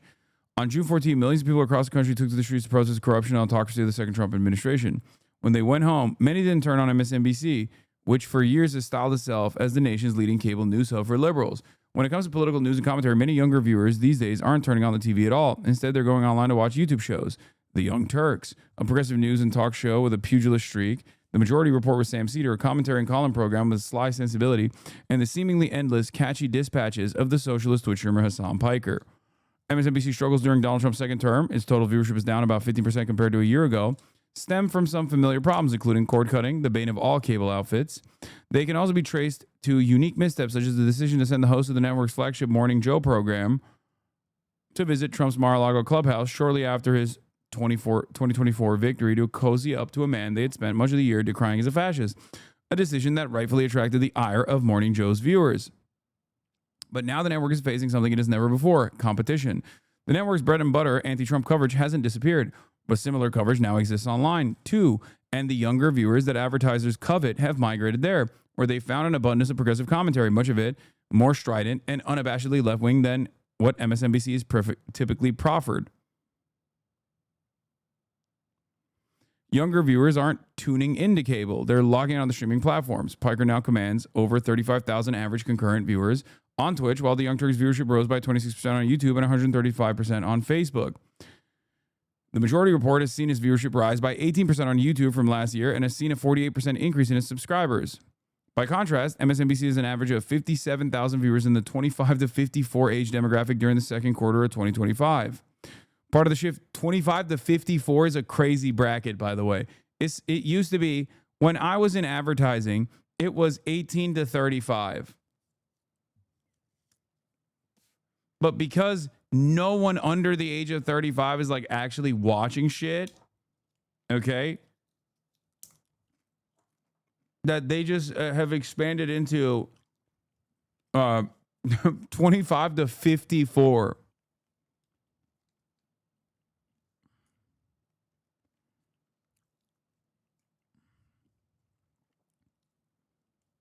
Yeah, it used to be 18 to 25 demo. It's not even a thing anymore. And even then, it's so unimaginably low, by the way. Part of the shift may come from viewers' angers, not just at Trump, but from the Democratic Party that failed to stop his return. By that same measure, these often idealistic viewers feel let down by an establishment media apparatus surrounding the Democrats that they saw as too eager to prop up the visibly declining President Joe Biden, and too reluctant to ask whether his decision to run for re-election might be a disaster, or whether his unwavering support for Benjamin Netanyahu would be morally and politically toxic. There's an audience that was looking for people to express the outrage and anger that they were feeling, seeing Trump's actions, and also the Democratic parties, and by extension, some of the media that's more closely associated with the party, said Emma Vigeland, the co-host of Majority Report. Now online progressives are building the next generation of left media and fighting over what it will stand for. The online leftist video space is the largest permutation of an alternative media movement that began during George W. Bush's first administration as an attempt to counter the influence of Fox News and right-wing talk radio. This is true. The blogosphere, okay? One of the central voices in that space has been attorney Cenk Uygur, who founded the Young Turks in 2002 alongside fellow progressive Ben Mankiewicz and Dave Kohler, and continues to co-host the Young Turks alongside Anna Kasparian. TYT and its flagship program went through a variety of phases, at one point airing on Al Gore's Current TV. Today it exists, that's when I was working there. Today it exists as a largely advertiser and user-supported live streaming platform. Uygur also had a brief stint at MSNBC in 2010 and never misses an opportunity to bash his former employers. They are pure propaganda for corporate Democrats, he said, which are indistinguishable from corporate establishment Republicans. The Majority Report, another leading platform that got a start in the early aughts, began on Air America Radio Network as a policy-heavy talk show hosted by two comedians, Sam Cedar and Janine Garofalo, before migrating sans Garofalo to TYT Network. Like TYT, it currently has its own platform, but many of its fans have found it through YouTube clips and Facebook videos. Both shows were supercharged by 2016 Bernie Sanders campaign and Trump's subsequent victory. Around this time, a number of other key players that began entering the picture, including Uygur's nephew, Hasan, who started interning at TYT while attending Rutgers and eventually began hosting The Breakdown, a short-form Facebook video show that premiered in 2016. 2 years later, he began hosting marathon streams at Twitch, a platform mostly used by gamers. He left TYT in 2020 to go solo. The tall, handsome, and charismatic Piker was quickly termed a woke bae by BuzzFeed as he built an audience by live streaming every day, often for 8 hours or more. He's been profiled by The New York Times and appeared on The Daily Show, and is held up by some as the left's answer to Joe Rogan, a broadcaster who could reach young men more interested in video games than politics. With his caustic wit, broy vernacular, and barely obscured bleeding heart, Piker stands out in an online sphere where progressives are outnumbered by well-funded and often young right-wing personalities like Ben Shapiro, who co-founded the media network The Daily Wire. But Piker's success will be hard to replicate, as much as Democrat investors might try, partly because of natural charisma and deeply felt convictions about politically divisive subjects are difficult to reverse engineer. And also partly because Piker endears himself to his young audience with a naughty, often boundary-pushing sense of humor that would likely make the adults in the room skittish. The same institutional investors of the Republican Party happen to be investors of the Daily Wire, and they understand the value of propaganda, Piker told me. They flood the market. Their propaganda is not inherently against the interests of the party. While right-wing YouTube shows basically repeat Republican talking points, the left-wing shows tend to push for policies that are seen as political liabilities by much of the Democratic establishment, such as wealth taxes and Medicare for all. My worldview is not aligned with Hakeem Jeffries, Piker observed, whereas Ben Shapiro on any given day is basically saying the exact same things that Ted Cruz is saying. The difference goes even deeper than that, however. Democrats run away from their base, Piker told me. The Republicans run towards their base. According to Piker, he too runs towards his base. And he said it's because of this that it's not even a question of whether he does better with 18 to 35-year-olds than Fox News does. He predicts that when the 2020 election rolls around, every candidate will try and come and talk to me. Another newly prominent figure who emerged during the year's Trump victory is Vigeland, the co-host of Majority Report. She has a palpable, open-hearted sincerity and a good-natured sense of humor that offers a much-needed ballast to a combative all-elbows movement. Vigeland's career began when she interned at TYT during the 2016 election. We worked together. For those of you who don't know, that's old lore. She stayed on at the network after the election, and then in 2020 took a job at the Majority Report. I'm going to have Emma on the broadcast tomorrow, or on Saturday potentially, by the way. Very excited for that. Vigeland has since emerged as a voice of empathetic moral outrage over ICE raids and the genocide in Gaza, subjects that are often avoided or obscured in more mainstream liberal spaces, and as a counterbalance to the more sardonic Cedar. If the progressive YouTube space is seen as being hostile to the mainstream Democratic Party, Vigeland has recently made an effort to broker peace. She has lately been appearing on different shows that are broadly on the side of the left to bring folks together and bridge that everlasting 2016 divide between more progressive Bernie-associated people and more traditional. What? Okay. Immediately, as soon as a woman is mentioned on the broadcast, there are some chatters who are being absolute fucking freaks. Okay. And they will get subsequently banned. That's crazy. If the progressive YouTube space is seen as being hostile to the mainstream Democratic Party, Vigeland has recently made an effort to broker peace. He appeared in a conservative group, Turning Point USA's America Fest conference in Phoenix, where he talked with right-wing commentator Charlie Kirk. This is Jank. High-fiving him near the end. I got the crowd to boo Dick Cheney and Mitch McConnell. We disagreed in parts. We agreed in parts. We talked about how private equity is driving up home prices and how Wall Street should be banished from buying residential property, he told me. We still have massive disagreements with the right, but shocking agreements were breaking out. Vigeland and other members of the left had a different take, arguing that the audience was just excited to have somebody who presents themselves as left-wing validating their ideas. I think they're right. To her, Uyghur wasn't doing outreach. He was serving as a tool for the ends of conservative media. She, like many other leftists, suspected a more sinister goal. It seems to me more like a business strategy than one that's actually interested in building a durable movement. This part I disagree with. I know Jank. He is my uncle. He does not do these sorts of things because he thinks it's going to benefit him. You can say many things about Jank. You can't say he's a grifter. It's sad to recognize that this is a genuine change of attitude in his mind that he just cannot comprehend. That's what it is. Like, this is, he's not like farming. He's not trying to like actively farm the right-wing audience. He has become more, in my opinion, right-wing as time has gone along. He's also always been a fucking super pro-capitalist guy. Uyghur has come under particular fire by Vigeland and many others in progressive new media for suggesting that Democrats are suffering electorally by emphasizing trans rights, inclusive language, and particularly the trans athlete debate, a move that is seen by his critics as a starting point towards a slippery slope that ends with throwing vulnerable group under the bus. I believe in trans rights past the point of popularity, to be honest, he said, pushing back on this claim and noting that he supports trans kids in sports through high school and has long advocated for trans people to use the bathroom of their choice. He asked Kirk if trans people should have constitutional protection against discrimination. For Uyghur, his actual differences with his critics are microscopic. I want to talk about $15 minimum wage, paid family leave, and negotiating drug prices. Those are the places that make a giant difference in people's lives, he said. Piker, acknowledging that leftist infighting is the number one thing that people love doing, had a polite but spirited debate over all this and more with his uncle during an annual Thanksgiving live stream dubbed Janksgiving. While he's quick to say, I love my uncle, Piker also acknowledged that they argue all the time and debate all the time publicly too. According to Piker, they fundamentally disagree about criminal justice reform. Uyghur thinks the left acts as if crime doesn't exist, whereas Piker recognizes the United States is a very reactionary, very draconian carceral state. They also disagree about whether MAGA is a true populist uprising against the elites or just a grievance-driven personality cult. I think it's just hokum, Piker told me, laughing at the idea of MAGA communists. Uyghur pioneered the online progressive commentary world that is currently thriving. He's also self-aggrandizing. He launched a quixotic campaign to primary Biden in 2023 and a bit of a blowhard. He's apologized for making boorish blog posts about women. He has also been ahead of the curve, both politically and in terms of new media. He was an early backer of Sanders. His Just Democrats PAC helped discover AOC. He predicted that Trump would win in 2016. And he said that Biden's age would doom his re-election prospects when few, if any, on MSNBC would dare utter such a statement. All these things are true, by the way. He did do all of those things. It's doubtful that Kyle Kalinske and Jank at the Justice Democrats were formative in the development of the Justice Democrats. Like that was their thing. The AOC +4 or whatever the fuck Trump calls them now.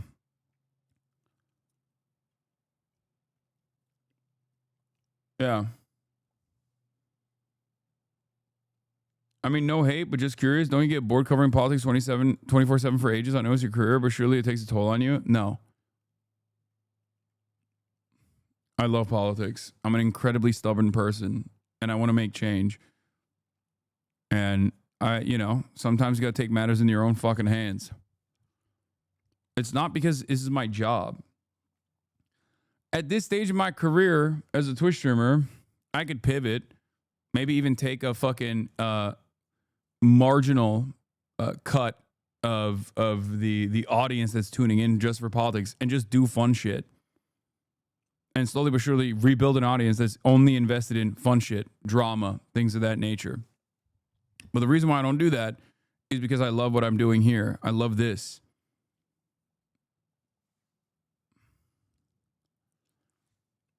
No, we would cancel you. No, it wouldn't matter. Your cancellation would not matter. Cancellations do not matter at all. Many people who have been in here since I had like 35 people watching me, 35 total people watching me, know that my positions on a lot of these issues have not changed at all. But there are some signs in 2025 that it may be moving past him for the first time, though Uyghur, of course, is going nowhere. I think it feels wrong by a lot of people in the progressive wing, some of whom initially directly came from TYT and now shit on TYT, Piker said. Progressive media is in danger of becoming too personality driven. Uyghur says something, his critics respond, Uyghur fights back forever and ever. When this happens, Piker said, that conversation becomes the only thing you're talking about. You're no longer a news network, you're a drama network. Damn. I don't even remember fucking spitting bars like this. See, I do wish we would do more fun shit. For the last years, it feels like 90% serious, 10% less serious. You run your own show, obviously, but it'd be nice to get close to a 70-30 at least. I agree. One thing everyone seems to agree on is that this is a huge moment for progressives and the YouTubers and Twitch streamers they increasingly flock to. The only reason we haven't won before is because of the mainstream ecosystem. The media ecosystem, and I'm optimistic because mainstream media has been defeated, Uyghur said. Our side is the most popular side and the most authentic side, and the one that can't wait to fight for the voters and deliver for the voters. So good luck to everyone else. We're going to win.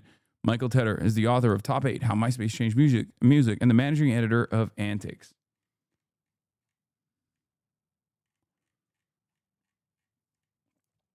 I'll do some fun stuff. In Chicago. Another $20,000 article, well spent and well worth.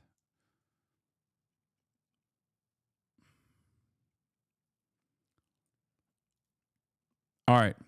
Now we get to the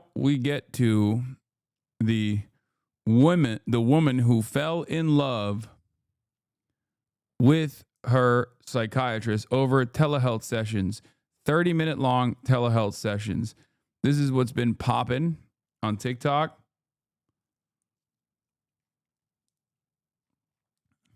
And I wanted to tackle this and see what the fuck is up here.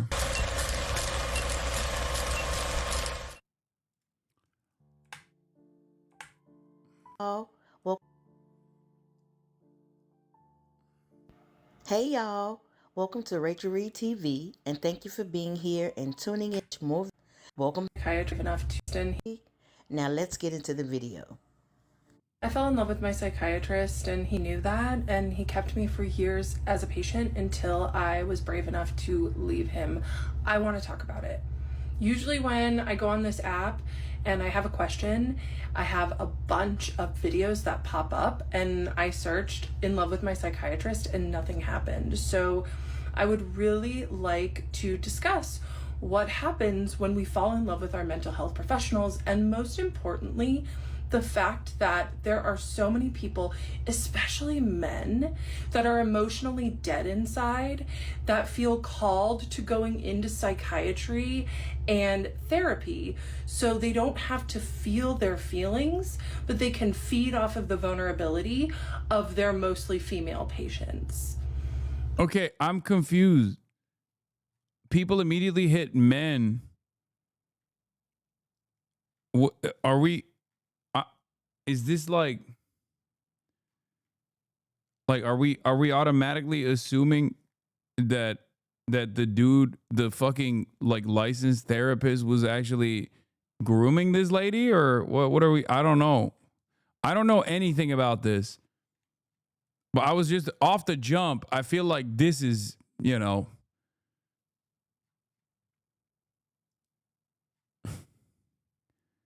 he knew that I was in love with him, but he kept me anyway, is like, as a bit of a bold claim, because the claim you're making is like medical malpractice.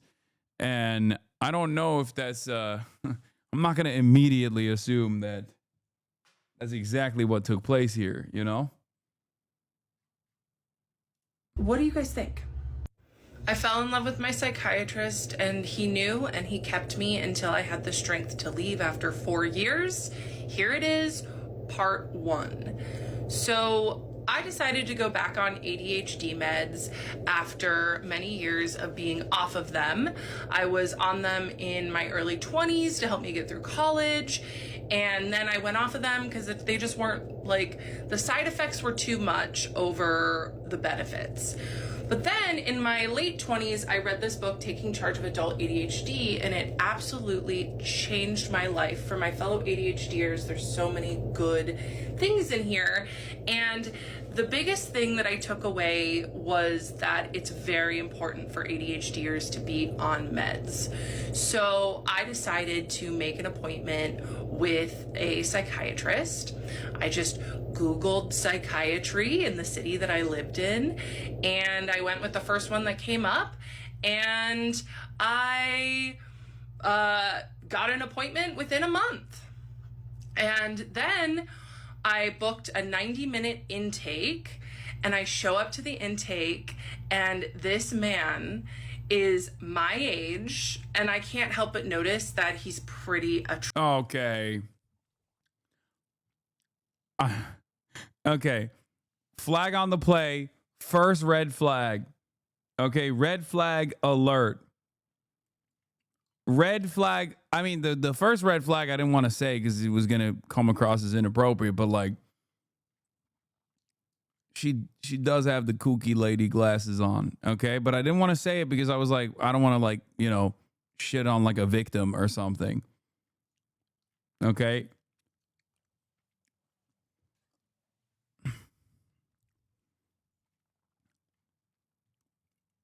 And then the second red flag was there's like something a little off about it. I mean, she is doing a 50-part series on this. But now she's like, well, you know, I'm gonna keep it a $150. He's fucking hot. Like my therapist was attractive. This psychiatrist.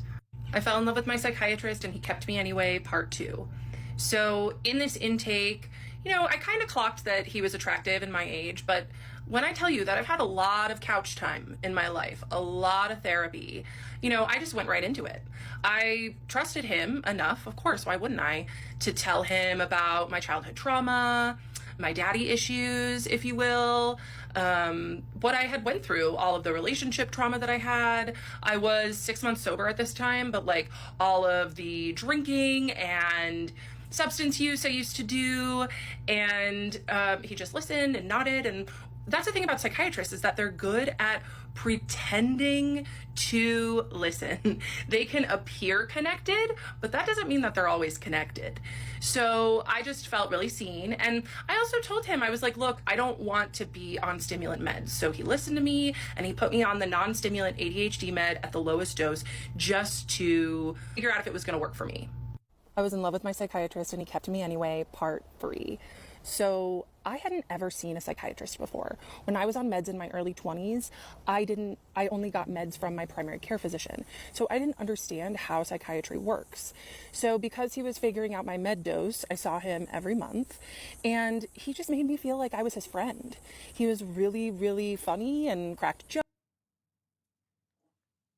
No, that's what? Like, that's not a red flag on the psychiatrist. That's a red flag on you. That's like the job of the what?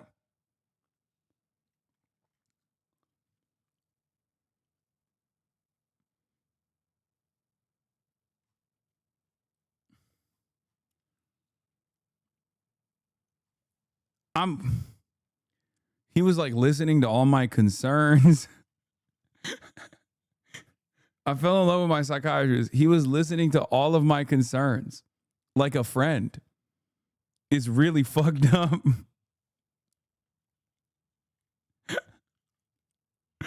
Really messed up how I just kept telling him on and on about everything that was going on in my life. And he just kept listening intently. Like it was his job or something. Like he literally was listening to me like it was his fucking job. jokes and told me he was impressed with my running that I would do. And yeah, so of course I loved the attention that I got from him. And it was in my third session with him, because at this point we were all on Zoom, that I asked him, I said, hey, do you mind if I call you by your first name? And he's Pakistani, so I said his first name wrong. And he said, well, it's pronounced this, but yes, of course you can. And he seemed so smug and happy with himself. And I know that is because that was his first sign that him pretending like we're friends was working. And to be fair to me, I had only ever been to therapy before. I didn't realize that, you know, it's important to call your doctor last name. I mean, I did know that. I did it with all my other doctors, but it just showed that the boundaries were blurring, and he liked that. So from then on, from my third session on, I started you're making these inferences, you know what I mean? Like, what the fuck? Wait.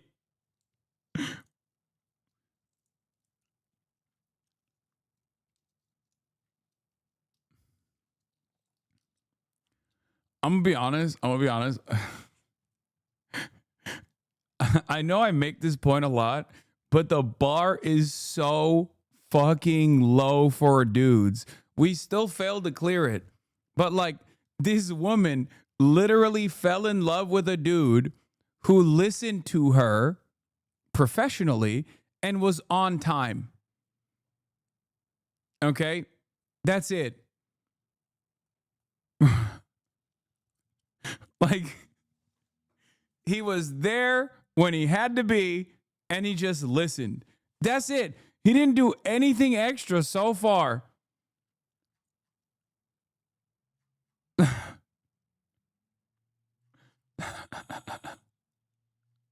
calling him his first name.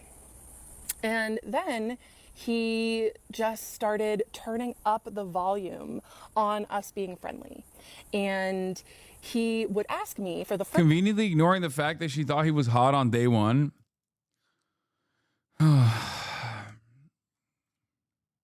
Sure. Okay. First 6 sessions, he asked me, after the meds, he said, how's your bowels, bladder, and appetite? And I would say they're all normal. And then he would ask me any thoughts of harm. And apparently that's pretty common for psychiatry. Yeah. Wait, what? To ask those questions. And then on our 6th session, when things were really, you know, the chemistry was starting to be there before, like, I didn't realize it. I was like, oh, this man is just friendly. And he said, I have to ask this because it's a special interest of mine, but is there any thoughts of harm? Like, I was special to him. And I said, what? Yo, what do you do when someone is already doing therapy?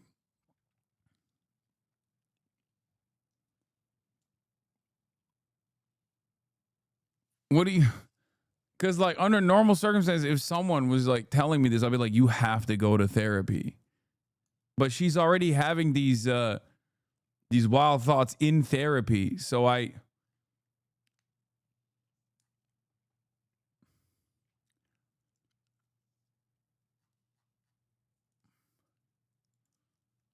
Okay. No thoughts of harm. And he didn't ever ask me a clinical question again. He stopped asking me about my bladder, bowels, and appetite, and he stopped asking me about thoughts of harm. So to me, I would just show up and he was like a therapy appointment every month. So I was seeing him every month and just gaining more and more respect for him because he would just tell me these little things about his successes and all of the cool things that he was doing in his life. And it made me fall for him, honestly. And he was really good at listening. And I mean, he's a Pisces, right? So of course he's going to be there. And No, it's because that's his job. Did I misunderstand? Because if she was describing this about like if she was describing this about, I don't know, the plumber, I'd be like, yeah, the plumber is throwing work your way, lady. Throw it back for the plumber. Okay? But it's crazy to say that about your psychiatrist. That's his fucking job. You're paying him. What? The plumber is Capricorn.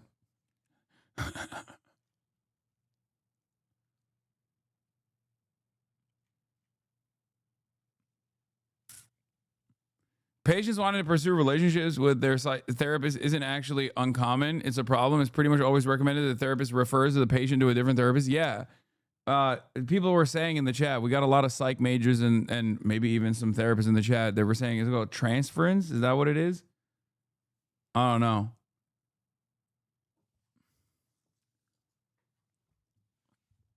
Yeah, it's called season 1 of The Sopranos.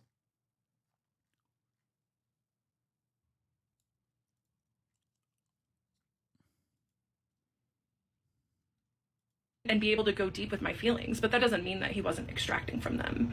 Anyway, so I would beg him to let me see him every week. Beg him, because my therapist at the time, he was fine. You know, he wasn't a predator, but he was fine. He just wasn't doing very much for me.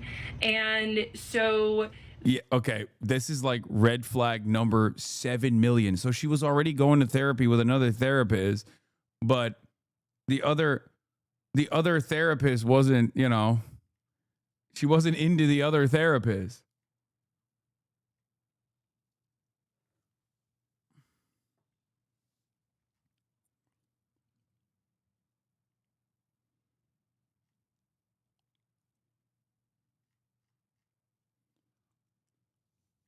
So she was using her psychiatrist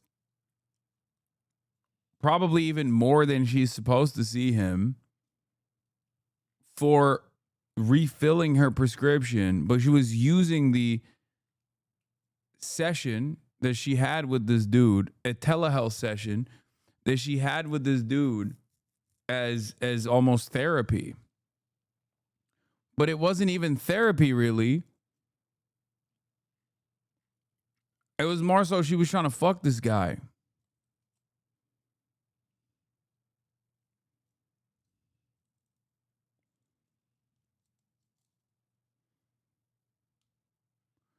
Yo, so I Googled a therapist and have been falling in love with this guy for months. Turns out he started his Craigslist therapy business just before he took me on as a client. What? That therapist retired and I got a new therapist. And this new therapist, who is a 75-year-old woman with a PhD, she was pretty helpful. So I stopped asking my psychiatrist, begging, honestly, to be my therapist and let me see him more, right? Which also should have been a red flag. But then I started focusing on this therapist. However, I would tell the therapist how obsessed I was with my psychiatrist, and she didn't do anything about it. She just was interested. She also loved stories about my dating life, and yeah. Bro, she has smoke for every medical professional that's been around her. Like, what the fuck?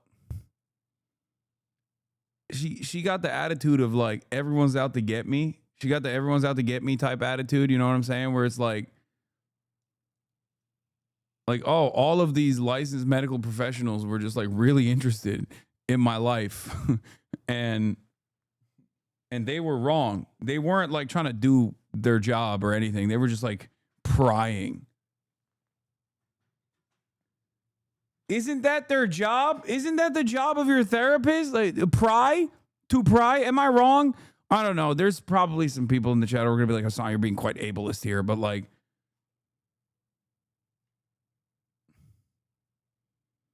your job is to grift. You do well. Why are you falling for this and making a thing when it's fake? Why propagate this bullshit when we have enough right-wing bullshit? Hasan is a grifter, and you're all as brain dead as the people who watch 5 on the Fox. First of all, we are the people who watch 5 on the Fox. Or 5 on Fox.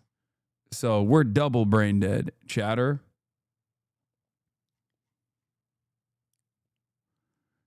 Your job is a grift. You do it well. I'm a grift engineer. He said, yup. You're on Twitch, man. Go tune into another fucking broadcast. See what they're doing. You know what I mean? You're on fucking Twitch.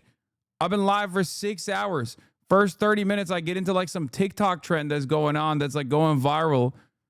Some people try to have fun on Twitch. You just grift. Oh, well, okay. Well, go have fun somewhere else. Motherfuckers would be like, dude, what? You're so stupid, dude. You're fucking grifting, dude.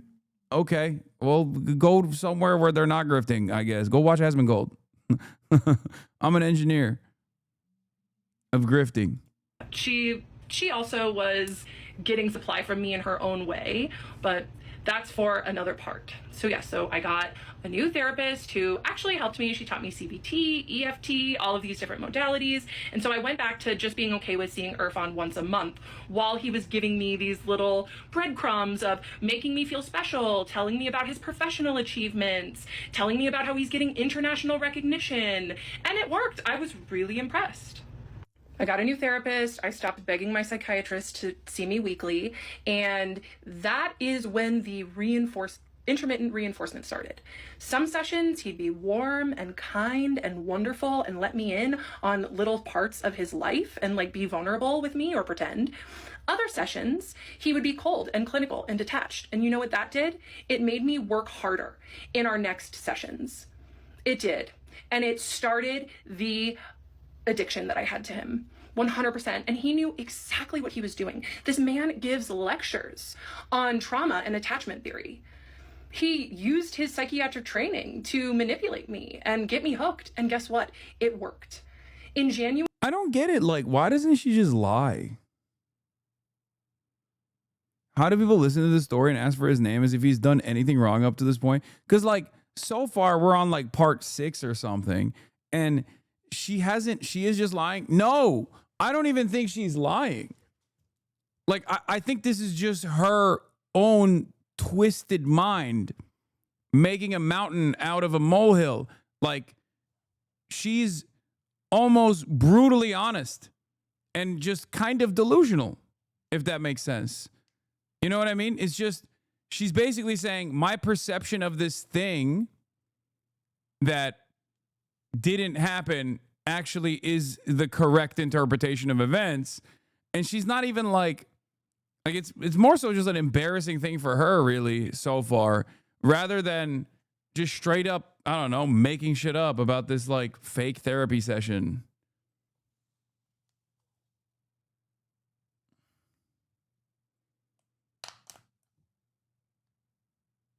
You know what I mean?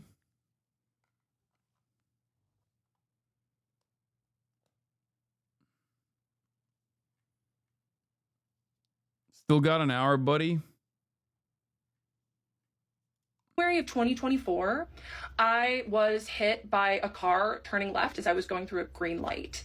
And it was the night before my next appointment with my psychiatrist. So I was like, okay, I'll still be able to go to my appointment on Zoom. I'm okay. But I did make an appointment with an urgent care the next day just to get checked out. I had bruising on my abdomen and a perforated eardrum. And the provider at the urgent care said, I do not feel comfortable treating you. You need to seek emergency care now. You may be internally bleeding. But it was 11 o'clock in the morning and my appointment with my psychiatrist was at 2. So I decided that I was going to wait so I could see my psychiatrist and not have to reschedule because I was looking forward to my appointment with him so much. I look back at that time and I'm just like, oh my God, I put my own life under seeing him. I was fully addicted to him at this point. And you know what happened is that I showed up and I told him that I may be internally bleeding and he didn't stop the appointment. He didn't say, you need to take care of yourself, go get emergency care now. He let me continue and just tell him about how much I loved him and how grateful I was for him. Because that was really what most of our appointments were, is me just like pouring myself out because he was so good at the intermittent reinforcement. Yeah, I got some warmth from him that appointment. So that was January 2023. And I also told my therapist about this. She said nothing. After I risked my life to see him. Okay, that also, see, this is what I mean. This is what I mean. This is what I mean. This is what I mean. Right as you're about to get to a point where you're like, maybe the guy's fucked up, she just ruins her own point by being like, and I told my other therapist about this, and she basically said it was nothing, implying that not one, but two licensed professional people who are offering her medical help basically just were like, yeah, it's fine. You're a little, it's all good.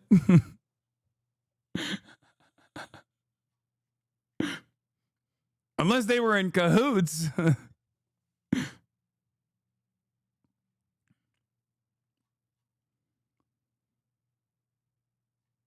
I guess she had the worst luck with therapists, I think. A lot of women are not believed in the medical industry. Oh my God.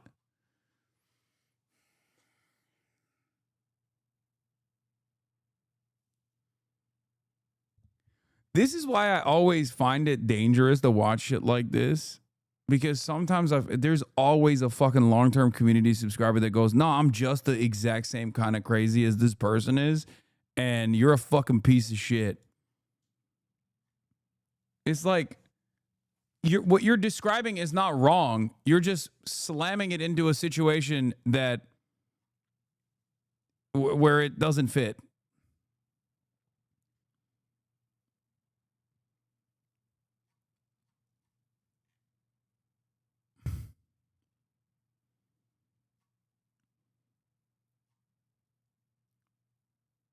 I'm still on the fence, to be clear. Okay, dude.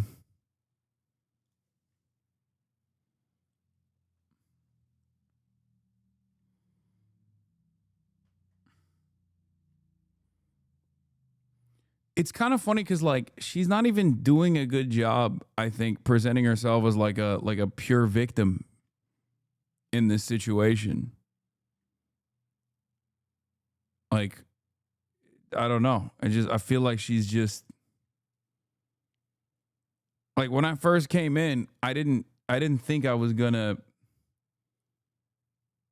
possibly side with the faceless, lifeless, possible psychiatrist that's, like, I guess kind of giving her therapy.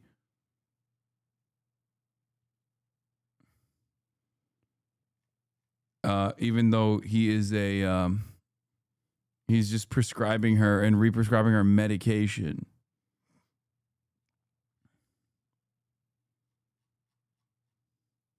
I'm telling you, the psychiatrist is ChatGPT. It has to be. That's when he really started turning up the intimacy in our appointments. However, he was really smart and knew the professional lines like the back of his hand.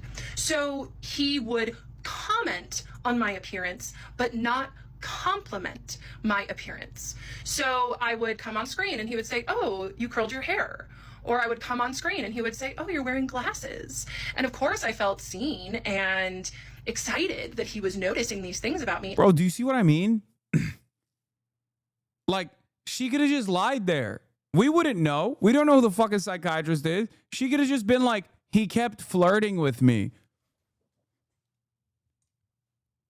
Instead, she's like, he was doing small talk and I took it as flirtation.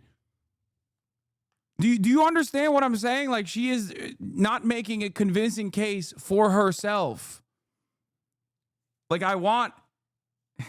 it's just very difficult for me to look at this situation and be like how are you such an unreliable narrator of your own story that, like, when you're describing your victimhood, we don't even know the other side, and it's like you're still doing such a bad job that you're like, that doesn't seem like anything crazy.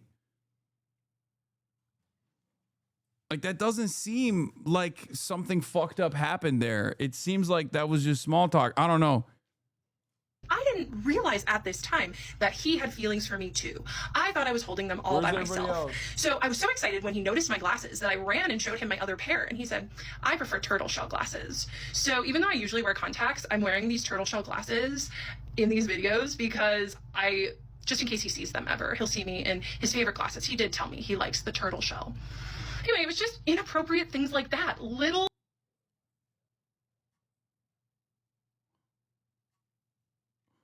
How do I get a woman to think of me this way? What the fuck? Bro, you do not want this, chatter. Are you out of your fucking mind?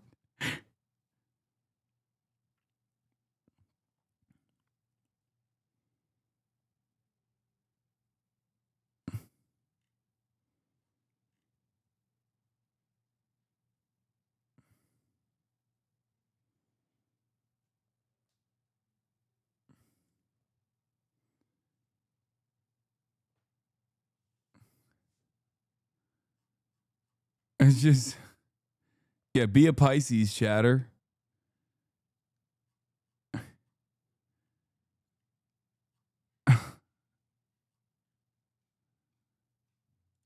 teeny things that he let me in.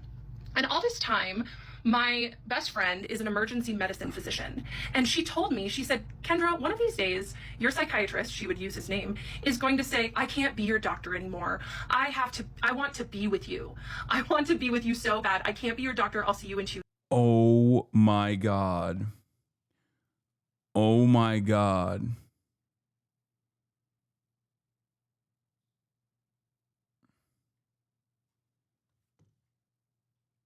You have an enabler.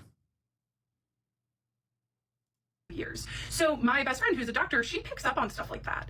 So even she knew that our relationship was crossing boundaries and getting weird. But that was like, that became my dream, was for my psychiatrist. I almost do the same. If only she was racist. Perfect woman. The black Chad.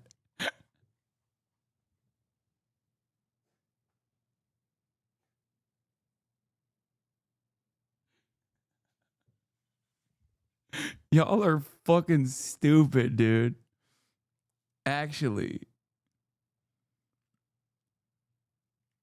To do that. And I told him about Brianna saying that, my best friend, who's the emergency medical doc. I told him that she would tell me that, and he just would be silent. He didn't disagree, but he didn't agree. You know, and that was weaponized. Okay, from this point on, he should have just been like, dude, okay, you need a different therapist. Like, that's crazy. Like, even outside of the ethical violation here, okay, as a licensed medical professional, it's also fucking annoying. Why would you want to deal with that? I guess maybe because he's like not a therapist and he's just like, whatever, I'm just fucking signing off your goddamn medication and you just chirp at me for like 10 minutes or 30 minutes.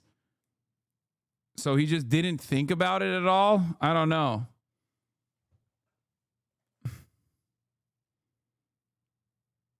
Because, like, ultimately,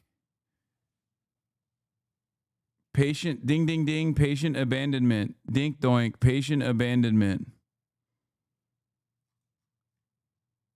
It's BetterHelp.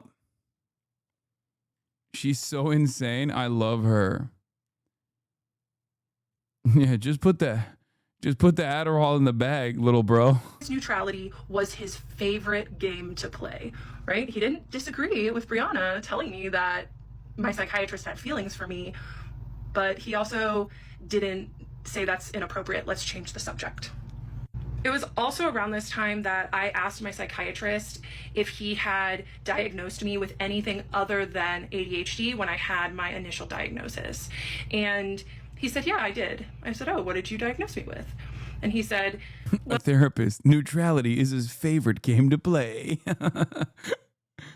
Well, you had a lot of traumatic things happen to you in childhood because of your dad. And so I diagnosed you with other trauma and stressor related disorder. And that was the first little ping that I got of like, that was weird. Why would he keep that from me? I asked him, like, why wouldn't he tell me that? That seems important. He didn't tell me because he was using that information to manipulate me. He knew I had trauma and stressor disorder, and instead of helping me heal from it and telling me about it, he used it against me. January 2023, at this point,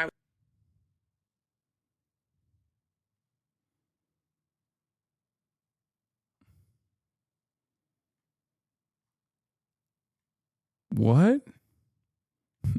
I diagnosed you with being the love of my life.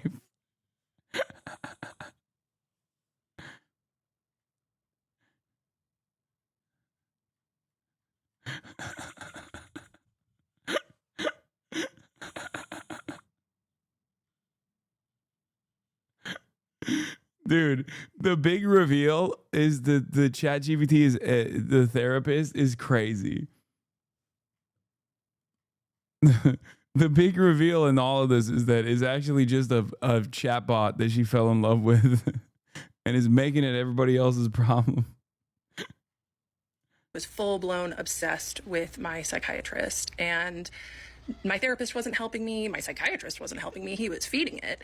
And then I got a boyfriend, and at first my psychiatrist wasn't really that keen. But then my psychiatrist realized that my boyfriend was a lot like my psychiatrist. And then I started talking to my psychiatrist about my sex life, about tracking my cycle, using the fertility awareness method. What? And my psychiatrist loved it. He didn't never say, this isn't inappropriate to your care, let's pivot. Oh, he just let me talk and talk and talk about my sex life. And I didn't get too deep, but about a year and a half in, and I would send my psychiatrist these emails just about how much I liked him and how I was so grateful for him and put in a bunch of heart emoji. Okay, now I know this psychiatrist was bad. This woman has so much more going on than what he diagnosed her with. Another thing that I also noticed is that the only party that's like throwing stuff in this direction, by her own admission, is her. The psychiatrist never does anything. Like, this is part 7. We're 60 minutes in. I've yet to see one thing that he has done that even remotely entertains her delusions. He's just not engaging. I feel like he's like, my job is to prescribe you your medication. And also, I need to know if you're, if you're healthy. As this is a part of my job, which includes like, normal cycles and things of that nature. Listen to women. Yeah, bro. Turns out that's also problematic. Okay. Maybe you can listen too intently and then, oops, turns out I fell in love with my psychiatrist. Okay. That's what he did. He listened, but he listened too much.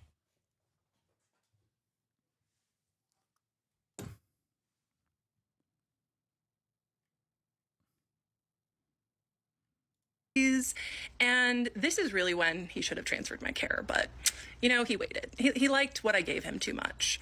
And so even though my boyfriend did not meet my needs, my psychiatrist and my therapist both were like, you have to stay with him. There's nothing wrong with him not meeting your needs. I'm like, okay. And my psychiatrist was like, he's perfect. Don't get wrong with him. And what was perfect about him was he wasn't meeting my needs. So I was still coming to my psychiatrist looking for emotional validation, which he would drip to me slowly. What? So my therapist, who I didn't know at this time had bad boundaries, but she did. I went to her because my boyfriend and I, after like more than a year together, we started having issues in the bedroom. And so I went to my therapist and she asked me, what does your psychiatrist think about? Yo, she's so messy. She is just, everybody involved is a problem.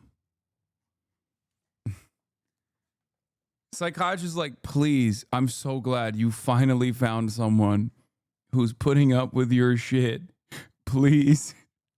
I've noticed that you actively stopped saying wild stuff. This is great. Stick with the guy all the way. As long as it goes, please. Please be nice to her. Oh my God. Let her cook. She doesn't know. Shaking my damn head. I'm trying to be nice.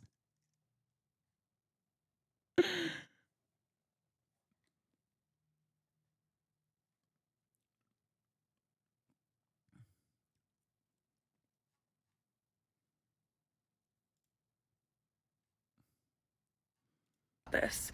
And I said, I don't know. I haven't talked to my psychiatrist about this stuff because I have a crush on my psychiatrist and I don't want to tell him this intimate of stuff. And she said, well, you should tell him because I want a male's perspective. So at my next appointment. Yeah, by the way, the big reveal in the last part was that she's been wearing these glasses because the psychiatrist one time said, oh, I like these glasses. One time. I don't even know how many years ago. Okay. One time, the psychiatrist, not even the therapist, the psychiatrist said, oh, I like these glasses. And she says she's wearing them with the hopes that he sees it. 2022 or 2023 at this point? Oh my God. With my psychiatrist, I told him, I said, today we're going to talk about my intimate life. And he said, oh, I said, yes.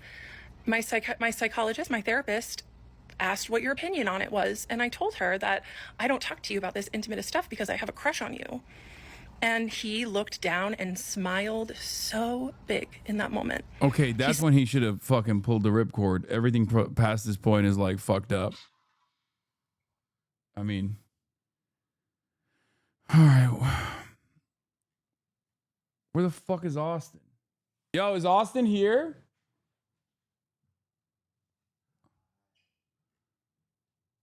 Smiled so big, and I loved it. It's so gross thinking about it. And then I proceeded to give him 30 minutes of non-stop content about my intimate life with my boyfriend.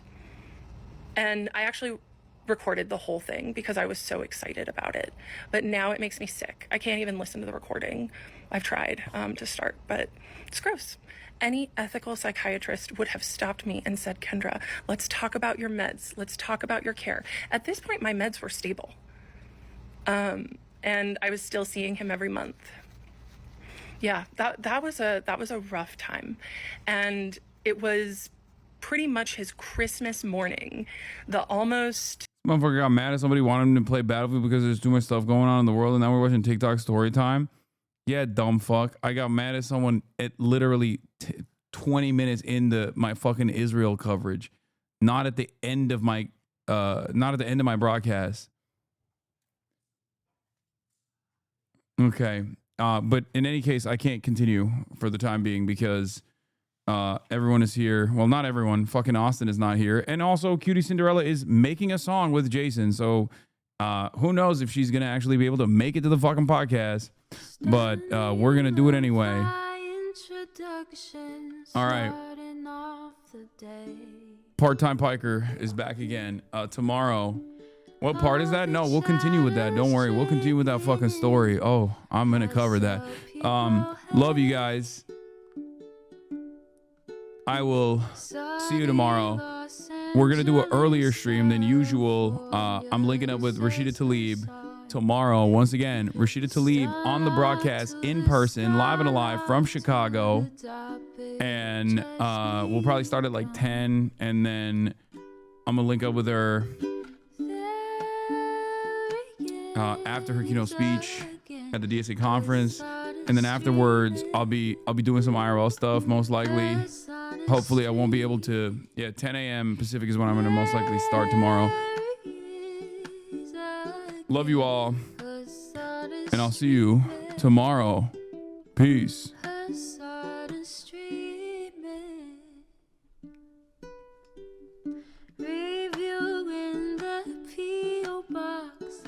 Uncle Uger's face. Sudden discord at your prop. Great names take embrace. Tiny Bernie Sanders, LGBTQ Air Force. The whole left at your fingertips. Ane at your door. The H3 crowded debate, the Young Turks online show. 3 full fucking years of this, plenty more to go. 90-day fiance talks of champagne bourgeoisie. A Trump rally live reaction on mass riot at DC. There he is again, Hasan is streaming. Hasan is streaming. There he is again, Hasan is streaming.